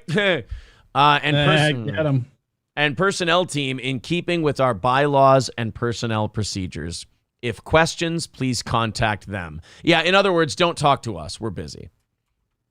We've got to talk to lawyers and shit. Don't. We're bringing him back. Leave us alone. Yeah, exactly. We're bringing him back. Just we didn't want you guys to be really pissed off when we actually bring him back. So if you could just stop calling us and stop writing us and everything else, that would be really, really appreciated. All right, guys, 175 away from the goal. We got about 5 minutes before we pass around the offering plate. So if you feel like chipping in, there's the PayPal link in the chat. Memberships and super chats count as well. If you want to throw in, let's see where we get by the end of today's show. Remember, if we hit that goal, we throw another 30 minutes up on the clock and do a little more show for you. Here's a scam of a Japanese woman that I found yesterday. And, you know, when it comes to these like scam stories and people being bilked out of their money, I would say more often than not, I don't side necessarily with the scammer, but I definitely don't know. If somebody's going to get scammed, they're going to get scammed. That's just kind of how it is. Right. And some of these are so far-fetched where it's just like, I'm talking about and I'm a guy who got scammed out of a cat. Right, you did. You literally got scammed out of a cat. I got cat scam, baby. You got a cat scam run on you. But like, even if they're old people, like, well, what if they're old people? It's like some of these scams are so goddamn stupid that even if you're old, it's not an excuse for giving away your money. A Japanese woman was scammed out of thousands of dollars in an international romance scam, according to police. The 65-year-old woman in Higashiomi City met a man on Instagram who claimed to be a Russian astronaut working aboard the International Space Station. You know, as you do, just cruising Instagram. Yeah. Now, Japanese outlet Yomiuri Shimbun reported the two met in June and continued messaging for months. The astronaut told the woman he loved her and proposed to her. The outlet reported, citing police, he told her they could get married when he returned to Earth. Okay, already, if you're giving this guy any amounts of money, you're an idiot and you deserve to be parted with it. The scam astronaut asked the woman to send him money for, I'm not kidding, landing fees and rocket expenses to return to Earth. You know how all these astronauts who work for the government have to pay their own way into space? And then pay and then pay their own way back into space? Yeah. That's how it always works for everybody. The woman sent him 5 payments between August and September, totaling $30,000 or 4.4 million yen. Damn. I mean, I'm sorry, but I can't feel bad for this woman. My heart and my brain will not allow me to feel bad for this dog shit lady that got scammed by a fake Instagram astronaut. Because, you know, if you're on the International Space Station, that's what you're doing on your free time. You're just cruising Instagram. Throwing up some space pictures, maybe throwing up some ISS photos. The pranks you're pulling on the other astronauts. Oh, by the way, baby, I can't... caught up in space. Yeah. I can't think of a better place to just fool around than in space. Oh, yeah. And then telling her I need a $30,000 landing fee. What are they going to do? What are you going to burn up in the atmosphere, land on the Earth, and then when you don't cough up the $30,000, are they going to go, well, back up to space you go? Oh, she deserves it. She really does. Still, the scammer continued to ask for money, prompting the woman to contact the police. Oh, really? Sorry. Then you decided to contact the police? After you gave him the $30,000 for the landing fee. That's when you decided, oh, you know what? I think there might be something amiss here. Oh, can't fool this woman. Not forever, at least. Thank you very much to Lip Ripper for the $10 super chat. Appreciate it, buddy. 170 away from today's goal, and we're going to shake around that offering plate in just a couple of minutes here. So thank you guys very much. Let's see if we can rally and maybe knock that out and do 30 minutes of overtime today. James says, then he's mad. I thought his take on the teachers is whack. Who? Oh, are you still on behind that? the chat. Oh, okay. Hulkamasha Baby says their love was out of this world. I'll see myself out. Please do. Please do. Labglass says that scammer was laughing his ass off. Oh, God, when he got the money, he probably went, no fucking way. She did not. I wonder if scammers do that. Like, they go, here's what I'm going to do today, guys. I just imagine them hanging out, like, in a dorm. Like, look, man, I got a 65-year-old on Instagram. I'm going to tell her it's landing fees. She's going to call the cops on me on this one. Hey, I need $30,000 for landing fees. And then all of a sudden shows up in his account, $30,000. He's like, guys, no fucking shit. She did it. The landing fees thing worked. You owe me $20. Don't worry. I'm buying dinner tonight. I got $30,000. I bet people are propelled backwards in space when they come, says Sir K. You know what? That's worth looking into. It's absolutely worth looking into whether or not you come backwards in space. All right, time for one more, and then we got to go to the offering plate segment. How would you even do that? Because like if you came backwards, it would just rotate around back to your face, right? You got to watch out because there's no way you can come in space and not have it end up on you. The cum's going to float around, so you got to make sure it doesn't, that it doesn't come back around and hit you like back. You got to watch out for the back of the head, especially because you lose sight of that load. All bets are off. You got to make sure you keep your eye on it. That's why I always say bag your loads in space. I've been a proponent of that for years. Bag your load when you go to space. All right, guys, we got about 4 minutes left in today's show. Let's go ahead and fire up the music. Let's pass around the offering plate and see if we can knock out this last 170 here and do a little overtime today. Here we go. Thank you guys very much for all of your wonderful support. Let's see if we can take it the rest of the way. Fuzzy renewing his membership. Very cool. Thank you, Fuzzy. That's going to knock us down to 165. Very nice. Jameson's Repair says that, no, he is saying when you come, the force from it will push you backwards in space. Oh, I thought you meant like in the capsule. You're talking about being in... Well, you can't come in space. You pull your dick out, it'll freeze off. I don't know. You know what? This is where the show jumps the shark and we need a scientist. We need to ask a professional here what happens with cum in space. Happy Gilfmore with $4.99 says, here's a little since we didn't have to hear about prepping the show 1,000 times today. And Curly Adam with $10. Thank you, buddy. 150, now 145 as Twizzle renews their membership. Thank you very much, Twizzle. Nice little roll we're on here as we continue on. 145 away from this morning's goal. We have our final evening show tonight. I'm all crossed up here. Thank you very much to Gray Duckling for the $25.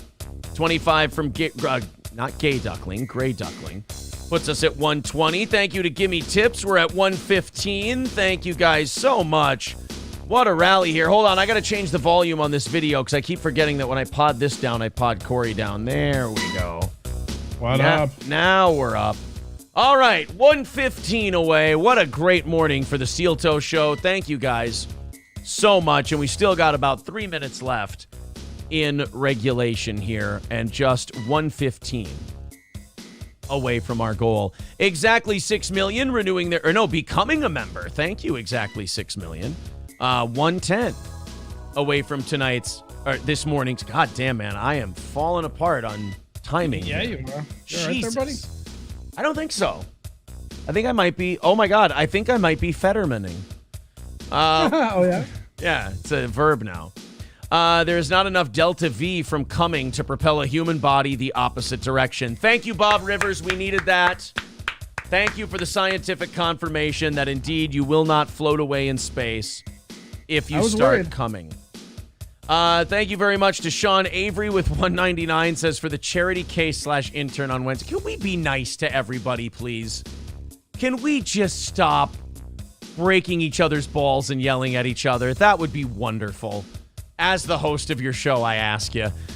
Katie with... I'm sorry. Fuck. I'm sorry. Now I can't read the name because I read Sean the Avery is first name. always a prick, and Max Flowers is also always a prick, and I'm just glad they're finally getting the Stones to be a prick to my face.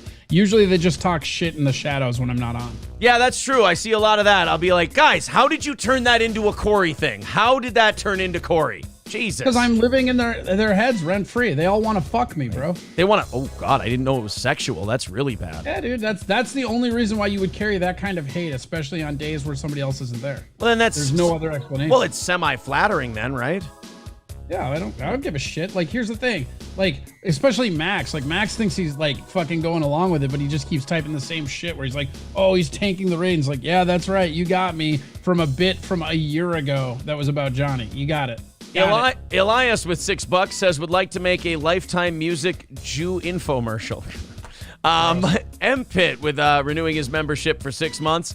All right, guys, just $50 away from our goal today. And when we get inside, how much time we got left? Oh, we got a minute left. Oh shit, I ended that a little too early.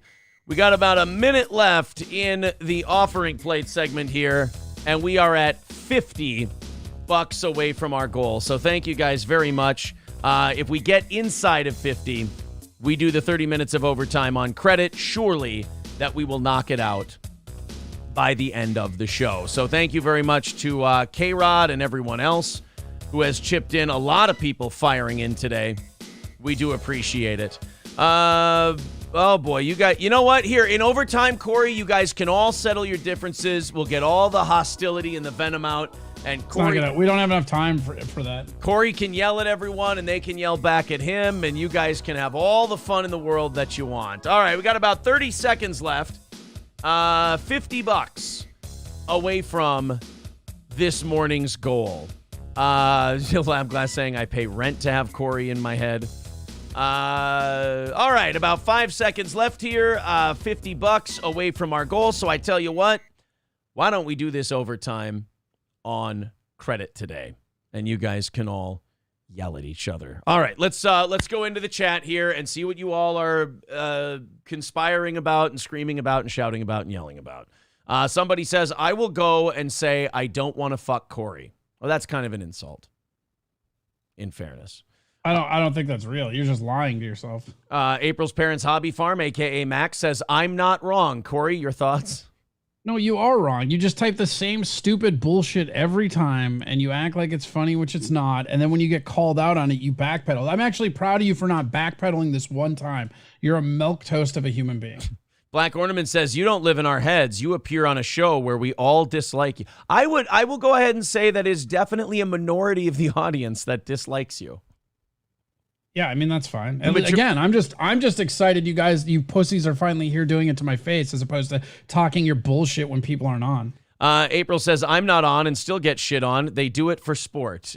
For some people, it is quite fun. April, I've been on this show longer than you. I understand that fully. I do remember like my first 2 months here, like when we were on the radio still, and just like the amount of animosity these listeners get for things is hilarious. Sean Avery. That was back when they were all going after Whiskey Pete. Sean Avery says, yes, April has thick skin. Corey can learn from her. Oh, boy. Oh, you're right. I don't have thick skin. You're such a fucking idiot. And you're probably Dave because your account was created a month ago and you have nothing posted. So I don't give a fuck what you say, Sean. Although you did donate, which makes me think you're not. That's a very funny name, too, Sean Avery, the hockey player. Sir K says, my favorite is calling April dumb. See, everybody has their favorite thing they like to insult different members of the show with. And to think they're fans of ours. Let's continue on. Citizen M. Oh, sorry. Oh, I fucked up. I got off the thing here. Citizen M says, we love Aaron. We love April. Corey is bad. Citizen M doesn't. You've been very aggressive in shitting on one of his favorite shows, though. So I think that's personal. Because he's fucking stupid. Red Bar's stupid and Citizen M is stupid. Fucking what? I actually got I had mad at Red Bar flashbacks yesterday because when he first went on his little Facebook group and told people not to listen to my show, I was like, oh, that's adorable, whatever. And I'm like, I'm a fan of his, so why would he say that? That's kind of a shitty thing to do. But then as I started not liking his show anymore, and then as I started then the Sven call came out, and we did that whole thing, and I realized all the bullshit. Then I started thinking back to the Facebook post thing, and I'm like, what a fucking dickhead, shithead, asshole thing to do to somebody.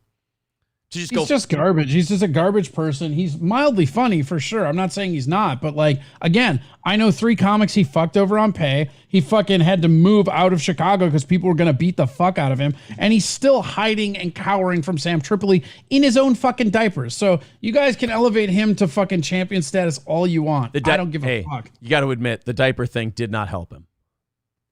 No, but it makes sense. He's a bitch.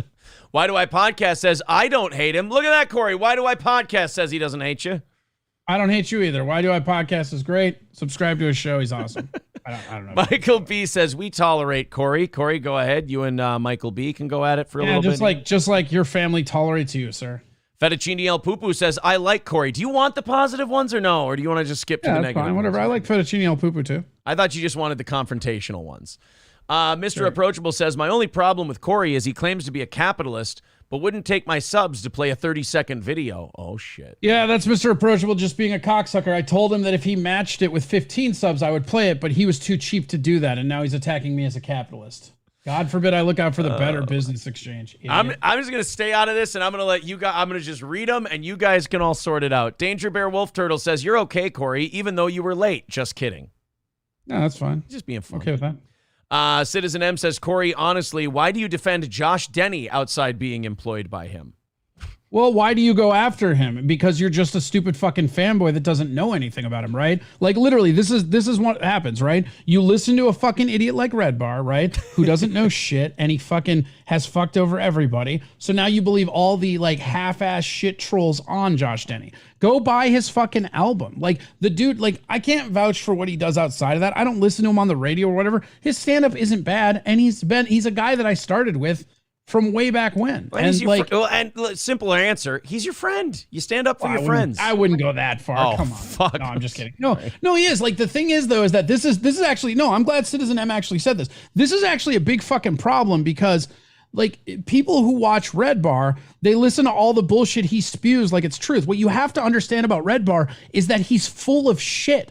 80% of the shit coming out of that dude's mouth is absolute bullshit. And you guys buy it hook, line, and sinker because you're like, oh, he's being real and this and that. It's why I hate him. I've always, Aaron can vouch, I've always hated Red Bar. I thought he had some funny stuff, but I've always hated him. I thought that he's a fucking middling stand-up comic who adapted a show that's basically Beavis and Butthead? Who gives a fuck? Wait, was he ever a middle? I think he was a middle for a while. Oh, okay. I thought as a comic, he bought himself a job with the comedy club thing. He did. That's why he was middling. Oh, that's what I meant. I don't think he was he bought a comedy club and he still wasn't even headlining his own comedy club. Max says, coming from a shitty comic, yeah, you've made great life decisions. Yeah. See, and this is Max. You're just a fucking idiot, dude. A shitty comic. Oh, you got me. Ooh, I'm such a shitty comic. Yeah. Fucking who cares, dude? Maybe if you could afford to come out to a comedy show, I'd care more about your opinion. Union Jack says, I don't understand the Corey hate. There you go. There's half the people do it because they think it's praising me, which it is, and I also don't really give a fuck. So it's easy to hate on me because I don't care. Well, and also this reaction. I do like it better when I'll also lash back into him because I'm not going to take shit from fucking idiots. I do like it better when they do it when you're here, though. That's what I'm saying. My only real complaint, and this is specifically at Sean, Avery, Max Flowers, and Citizen M, you guys talk all this shit when I'm not here because you're fucking cowards. Well, then what kind of weird spot does it put me into? I wasn't talking about Corey, or we weren't talking about anything like that. That's the thing. It fucking tanks the other shows because now they want to talk shit about somebody who's not even there, and they're tanking whatever show they're watching. That's not fandom. You guys aren't helping the show. Honestly, you're not getting me in trouble. You're not fucking doing whatever you're trying to do. It's fucking stupid. And you're too fucking dumb to realize how stupid you're being. The thing I've settled on when they'll bring up Corey or something is I'll just go, all right, guys, that's enough. Let's continue. Why Do I Podcast says, besides the constant Coke bumps, it's been a good appearance. You do have to stop doing Coke openly on the show. I told you to turn off Coke today. I told you to turn off the camera when you do Coke. It's all I'm high on zero cola. Garrett says historically. Dude, it can't be on Coke. Check it out. Zero cola, bro. Zero cola. Garrett says, historically, Corey has always been my favorite. Now April is right there as well. Half these Gomers shitting on Corey are doing it in jest to troll. That's his theory. Agreed, 100%. And I like that. I encourage that shit. I like it. Trucker 18-Wheeler says, I like and hate everyone on this show. It's pretty normal. That proves you're a fan. Yes. Fire Ginger says, Corey, your skin is thick because you're fat. That is a quality burn. It's true.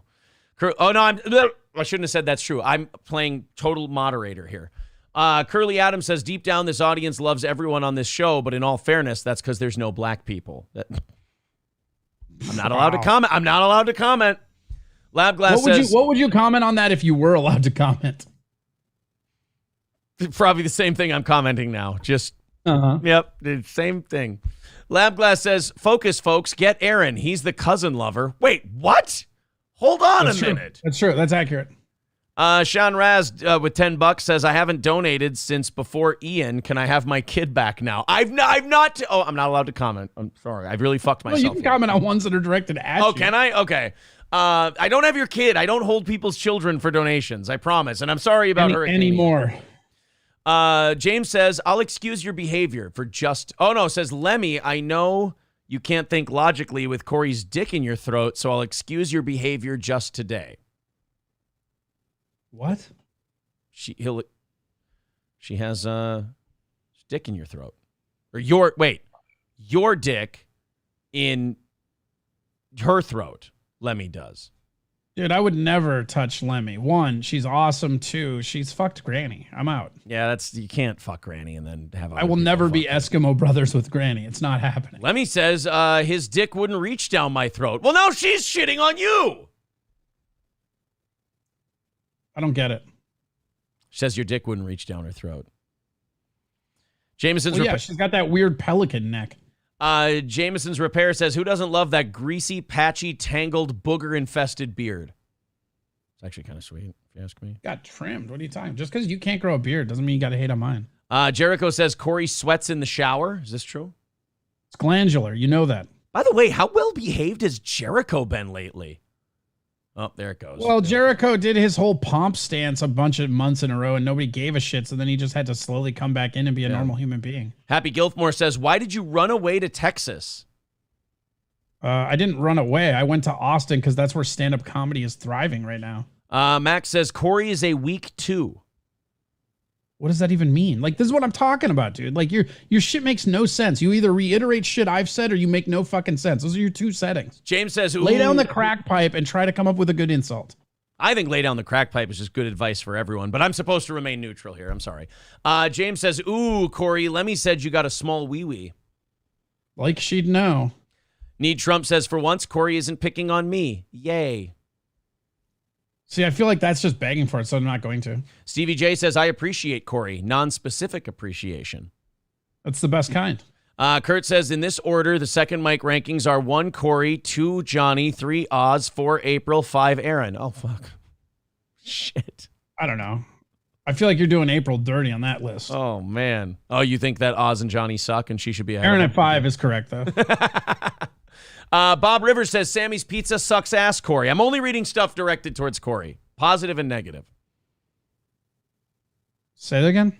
Sammy's Pizza sucks ass, Corey. Fucking cut out your tongue. You need new taste buds. What's wrong with you? Mick Marshall says, Corey's the only one that knows anything about combat sports. I know most don't care, but it makes Wednesday's shows fun. Aaron knows a lot about combat sports too. I mean, if it were like me and him would nerd out on this a bunch if people would listen. I'm more of a snooker man myself. I played so much fucking snooker. Like it's funny because I don't give a shit about it, but I played hours and hours that fucking. Oh, here's a backhanded compliment. Loaded Wrench says he's no Johnny, but he's all right. All right. Hey, welcome to the chat. Of course I'm no Johnny. My legs work. Hey, by the way, welcome to the chat, Cardiff Electric. I actually watched your stuff the other day. I thought it was very funny that he does I'm wrapped up in this Stuttering John, the Dabbler world now, and so all this stuff now pops up.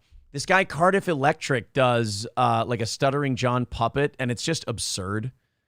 Really? All right. Well, I'll give him a subscription and take a look at it. Should we in a little bit here? Do you want to watch a little Cardiff Electric?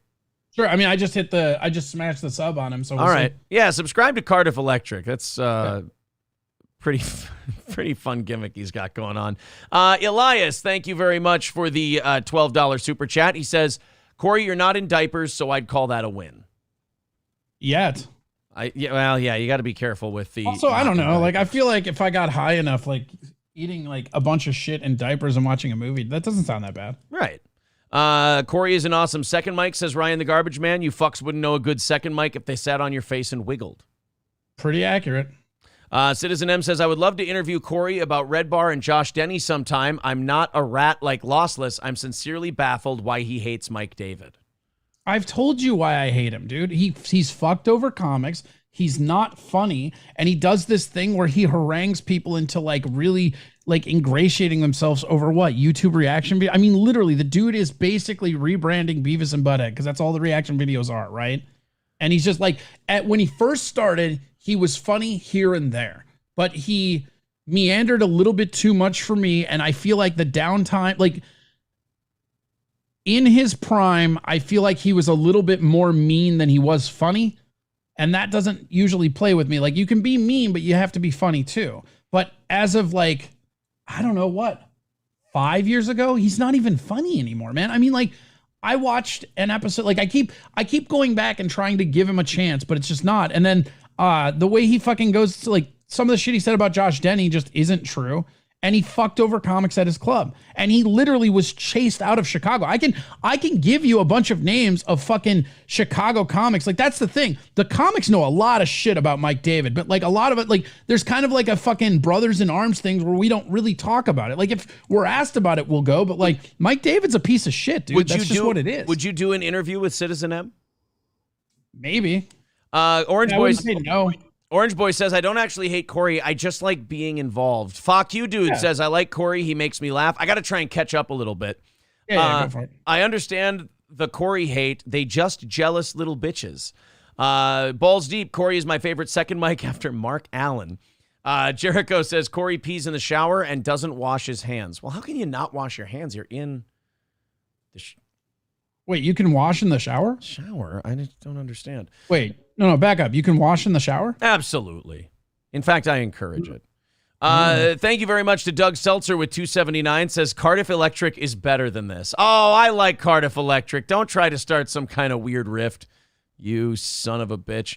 All right, let's look. Maybe the Corey thing wasn't going to work out because I'm really far behind now and we're halfway through overtime. So sorry, guys. I didn't realize how popular of a segment that was going to be. $25 away from today's goal as we sit here and do overtime. Let me show you some Cardiff Electric on YouTube. I watched one of his videos yesterday with the Stuttering John puppet. I think his first videos, it started out as a talking potato.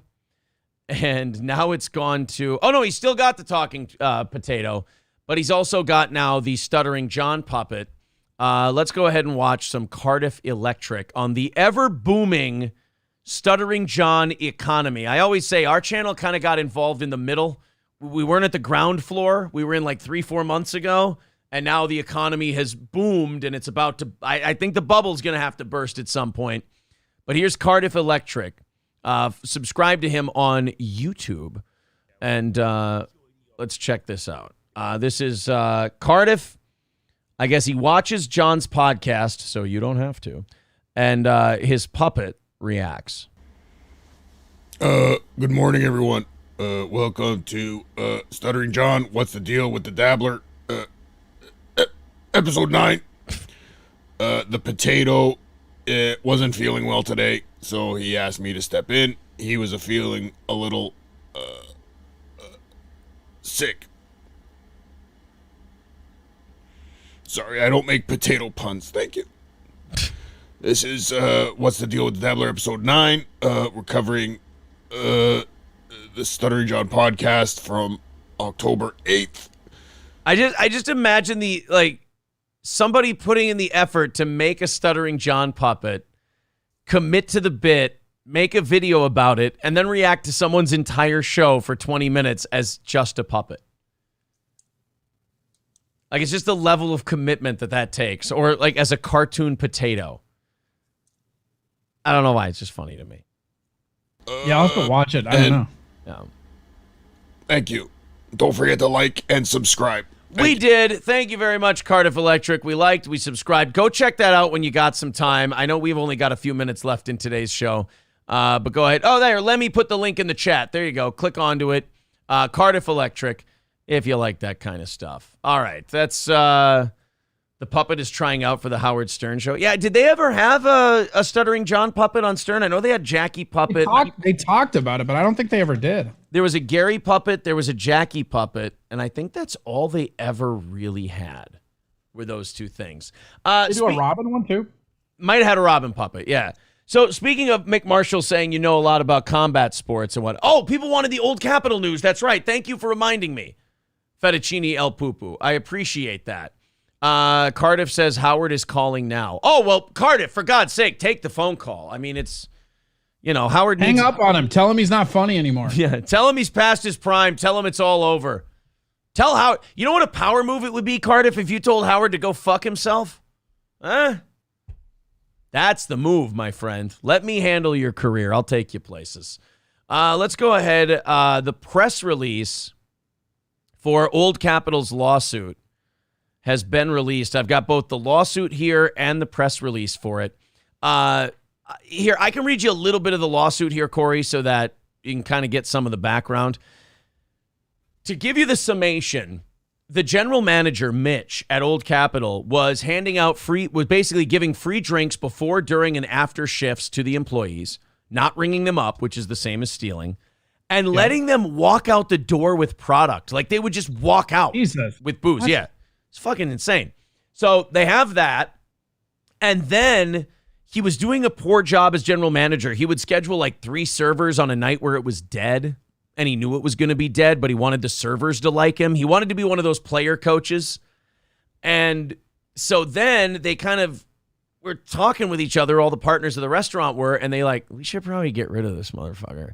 And then he caught wind of it, so he starts telling all the staff, like, oh, yeah, Old Capitol's taking all your taking money out of your pocket, and they're taking this, and they're retroactively docking your pay, which they weren't doing. And when he said they were taking your tips, it was for tip sharing. We've all worked at a restaurant before. That's called tip sharing. That's a normal thing. A percentage of your tips go to the back of the house staff. That's the way the restaurant I worked at did it too. So he then became disgruntled. He filed a Department of Labor complaint against the company he was the general manager of, and then hid all of the mail that they were supposed to get to respond to the Department of Labor complaint, never forwarded the calls to them that came from the Department of Labor. So the company So then the company missed their deadlines for the Department of Labor, which cost them thousands in fines. Then he called the vendors, the people that they order the booze and the food from, and told them there's a Department of Labor investigation going on against this company. You should, we're not going to buy products from you anymore. Don't tell Salzer about this. If you tell him about it, we're going to cut off all your orders and everything else. Like, just psychotic behavior. Dude, fuck this guy. That he's accused of. Then, when he thought Salzer was going to be on vacation, he organized a staff walkout. Got all the workers that he'd given free booze to, got them all to walk out by filling their heads full of bullshit. Well, some of the employees loyal to the company told Salzer about it. He canceled his vacation, fired Mitch, got rid of everybody, had to close down the restaurant, hire all new management, all new help, and it cost them in the tens of thousands of dollars. So they're suing him for $150,000 for breach of fiduciary duty, defamation against the company, and defamation against Salzer. They're suing their old GM. Here is the press release that they sent out today. North Benton Investments Incorporated, Old Capitol Tavern, and Aaron Salzer, CEO, have filed a lawsuit against former general manager Mitchell Ikov for breaching his fiduciary duty and defaming and defaming the company and its owners. The lawsuit alleges that Mr. Ikov breached his fiduciary duty as the general manager by hiding a Minnesota Department of Labor and Industry investigation from ownership and interfering with the company's ability to respond to state investigators within their required time limits. According to the filing, Mr. Eichhoff intentionally undermined professional relationships with vendors and area businesses, caused public outrage with misleading and false information, disregarded long-standing employee policies regarding employee drinking, knowingly disregarded ownership's direction regarding hours of operation, scheduling, and labor management. So he would keep the restaurant open longer so the staff would get more money hourly, even though they didn't want the business open. What a fucking shitbag. I know. Well, you see why the staff all walked out with him then. He was probably their best buddy. Yeah. Well, think about how much money the staff made under the table with him. Oh, right. And that is to me the same as reaching in the till and taking money out. Yeah. Well, and like if you're going to steal from the establishment, you can at least steal from the customers, right? Yeah, exactly. Like, I remember when I was waiting tables, like we had that Coke trick. That was the big one. Uh-oh. That sounds illegal. Yeah, probably. So what you do is if you have a bunch of people, like let's say there's a party of like 8 people, right? You bring them their bills all separate, and in the machine, you just ring up one soda, and then you move it to each individual seats as you print it out. So everybody's receipt says that they have that soda on there, but in reality, in the computer system, there's only one soda. Ooh. And then they tip you on top of that, and then what you do is anybody that pays with cash, those are the people who you leave the soda, the Phantom soda on. Okay. Like if they pay with credit card and shit, you have to add it on and fucking get it done, you know, because there's records. Patio Monk says, sorry, but the owner is stupid for hiring a GM. Run the business yourself. You do understand everybody who owns a bar and restaurant dreams of the day they can find a GM they can trust so they don't have to be there all the time. That's like the goal of every bar and restaurant. That's like their big thing, Patio Monk. So I'm sorry. It was the intention of Old Capitol Tavern and Mr. Sulzer to let things pass and not pursue legal action. But due to unrelenting attacks on public forums, the plaintiffs report that they have been left with no other options. Mr. Eichhoff's alleged breaches of his fiduciary duties, along with making false claims and statements, while employed as the general manager of Old Capitol Tavern and after, have allegedly caused the company and its owners great financial and reputational harm that have so far been unrecoverable. So there you go. They're going after the guy. And all the fucking guy had to do was keep his mouth shut, stop talking shit, stop stirring people up, stop trying to get the place in trouble and all this other stuff. I mean, that's remarkable. That's, I don't know. I think once this press release makes its rounds and it makes local news and everything, I think this guy might be out of luck at his new gig because I don't think any business wants to be hiring a guy who's being accused of fucking basically stealing from the last place. Patio Monk says, okay, but does he never look at the books or stop in? Yes, he's there every morning. That's where I go. You can doctor books, man. Like, it's not like... Oh, it wasn't doctoring books. They saw the books. They saw how much money this guy was losing them, and they went, we've got to let him go. And it was the holiday season, and they went, I don't want to train in a new GM during the holiday rush and everything else. After the holiday season, we'll let him go. He found out about it, and then that's when he started pulling the bullshit. Well, yeah. Right, I mean, if you find out you're going to get fired anyways, that's time to fuck that place. Right. That's exactly what happened. So, yeah, Patio Monk, I'm sorry. I just don't think you understand the situation. I think you're trying to be a contrarian. You usually are a contrarian, and I appreciate it. But I think this one, you're just trying too hard to be the contrarian without actually knowing or listening and paying attention to what's going on. But, I mean, thanks for the effort. I do appreciate that. $25. Listen. There you go. I miss Cowpoke. I hope Cowpoke calls in again soon. He usually checks in once a week. Oh, he calls me like once a week and then thanks me for calling in on his show. It's hilarious. Yeah. Oh, he calls you while he's doing his show. Yeah, he gets like he hits me up like when I'm not paying attention and I don't have his phone number in my phone, so I don't even see it. Yeah. Okay. So I see 612 and I'm like, oh, who's this? I answered. He's like, thanks for calling in. I'm like, oh, fuck. So he calls you and then pretends you. Oh, God, that's. But what's funny is, and I haven't listened to his show, but I'm sure on his show he's like, we'll call him and then does that. It's kind of a funny little thing. Like, I don't know. I like Cowpoke. He's a funny guy. Like, I do too. It's like one of those where it's like increments. You know what I mean? Like I couldn't listen to it all the time, and God knows I've never listened to a full episode of anything he's done, but I do like him. Yeah, I like Cowpoke too.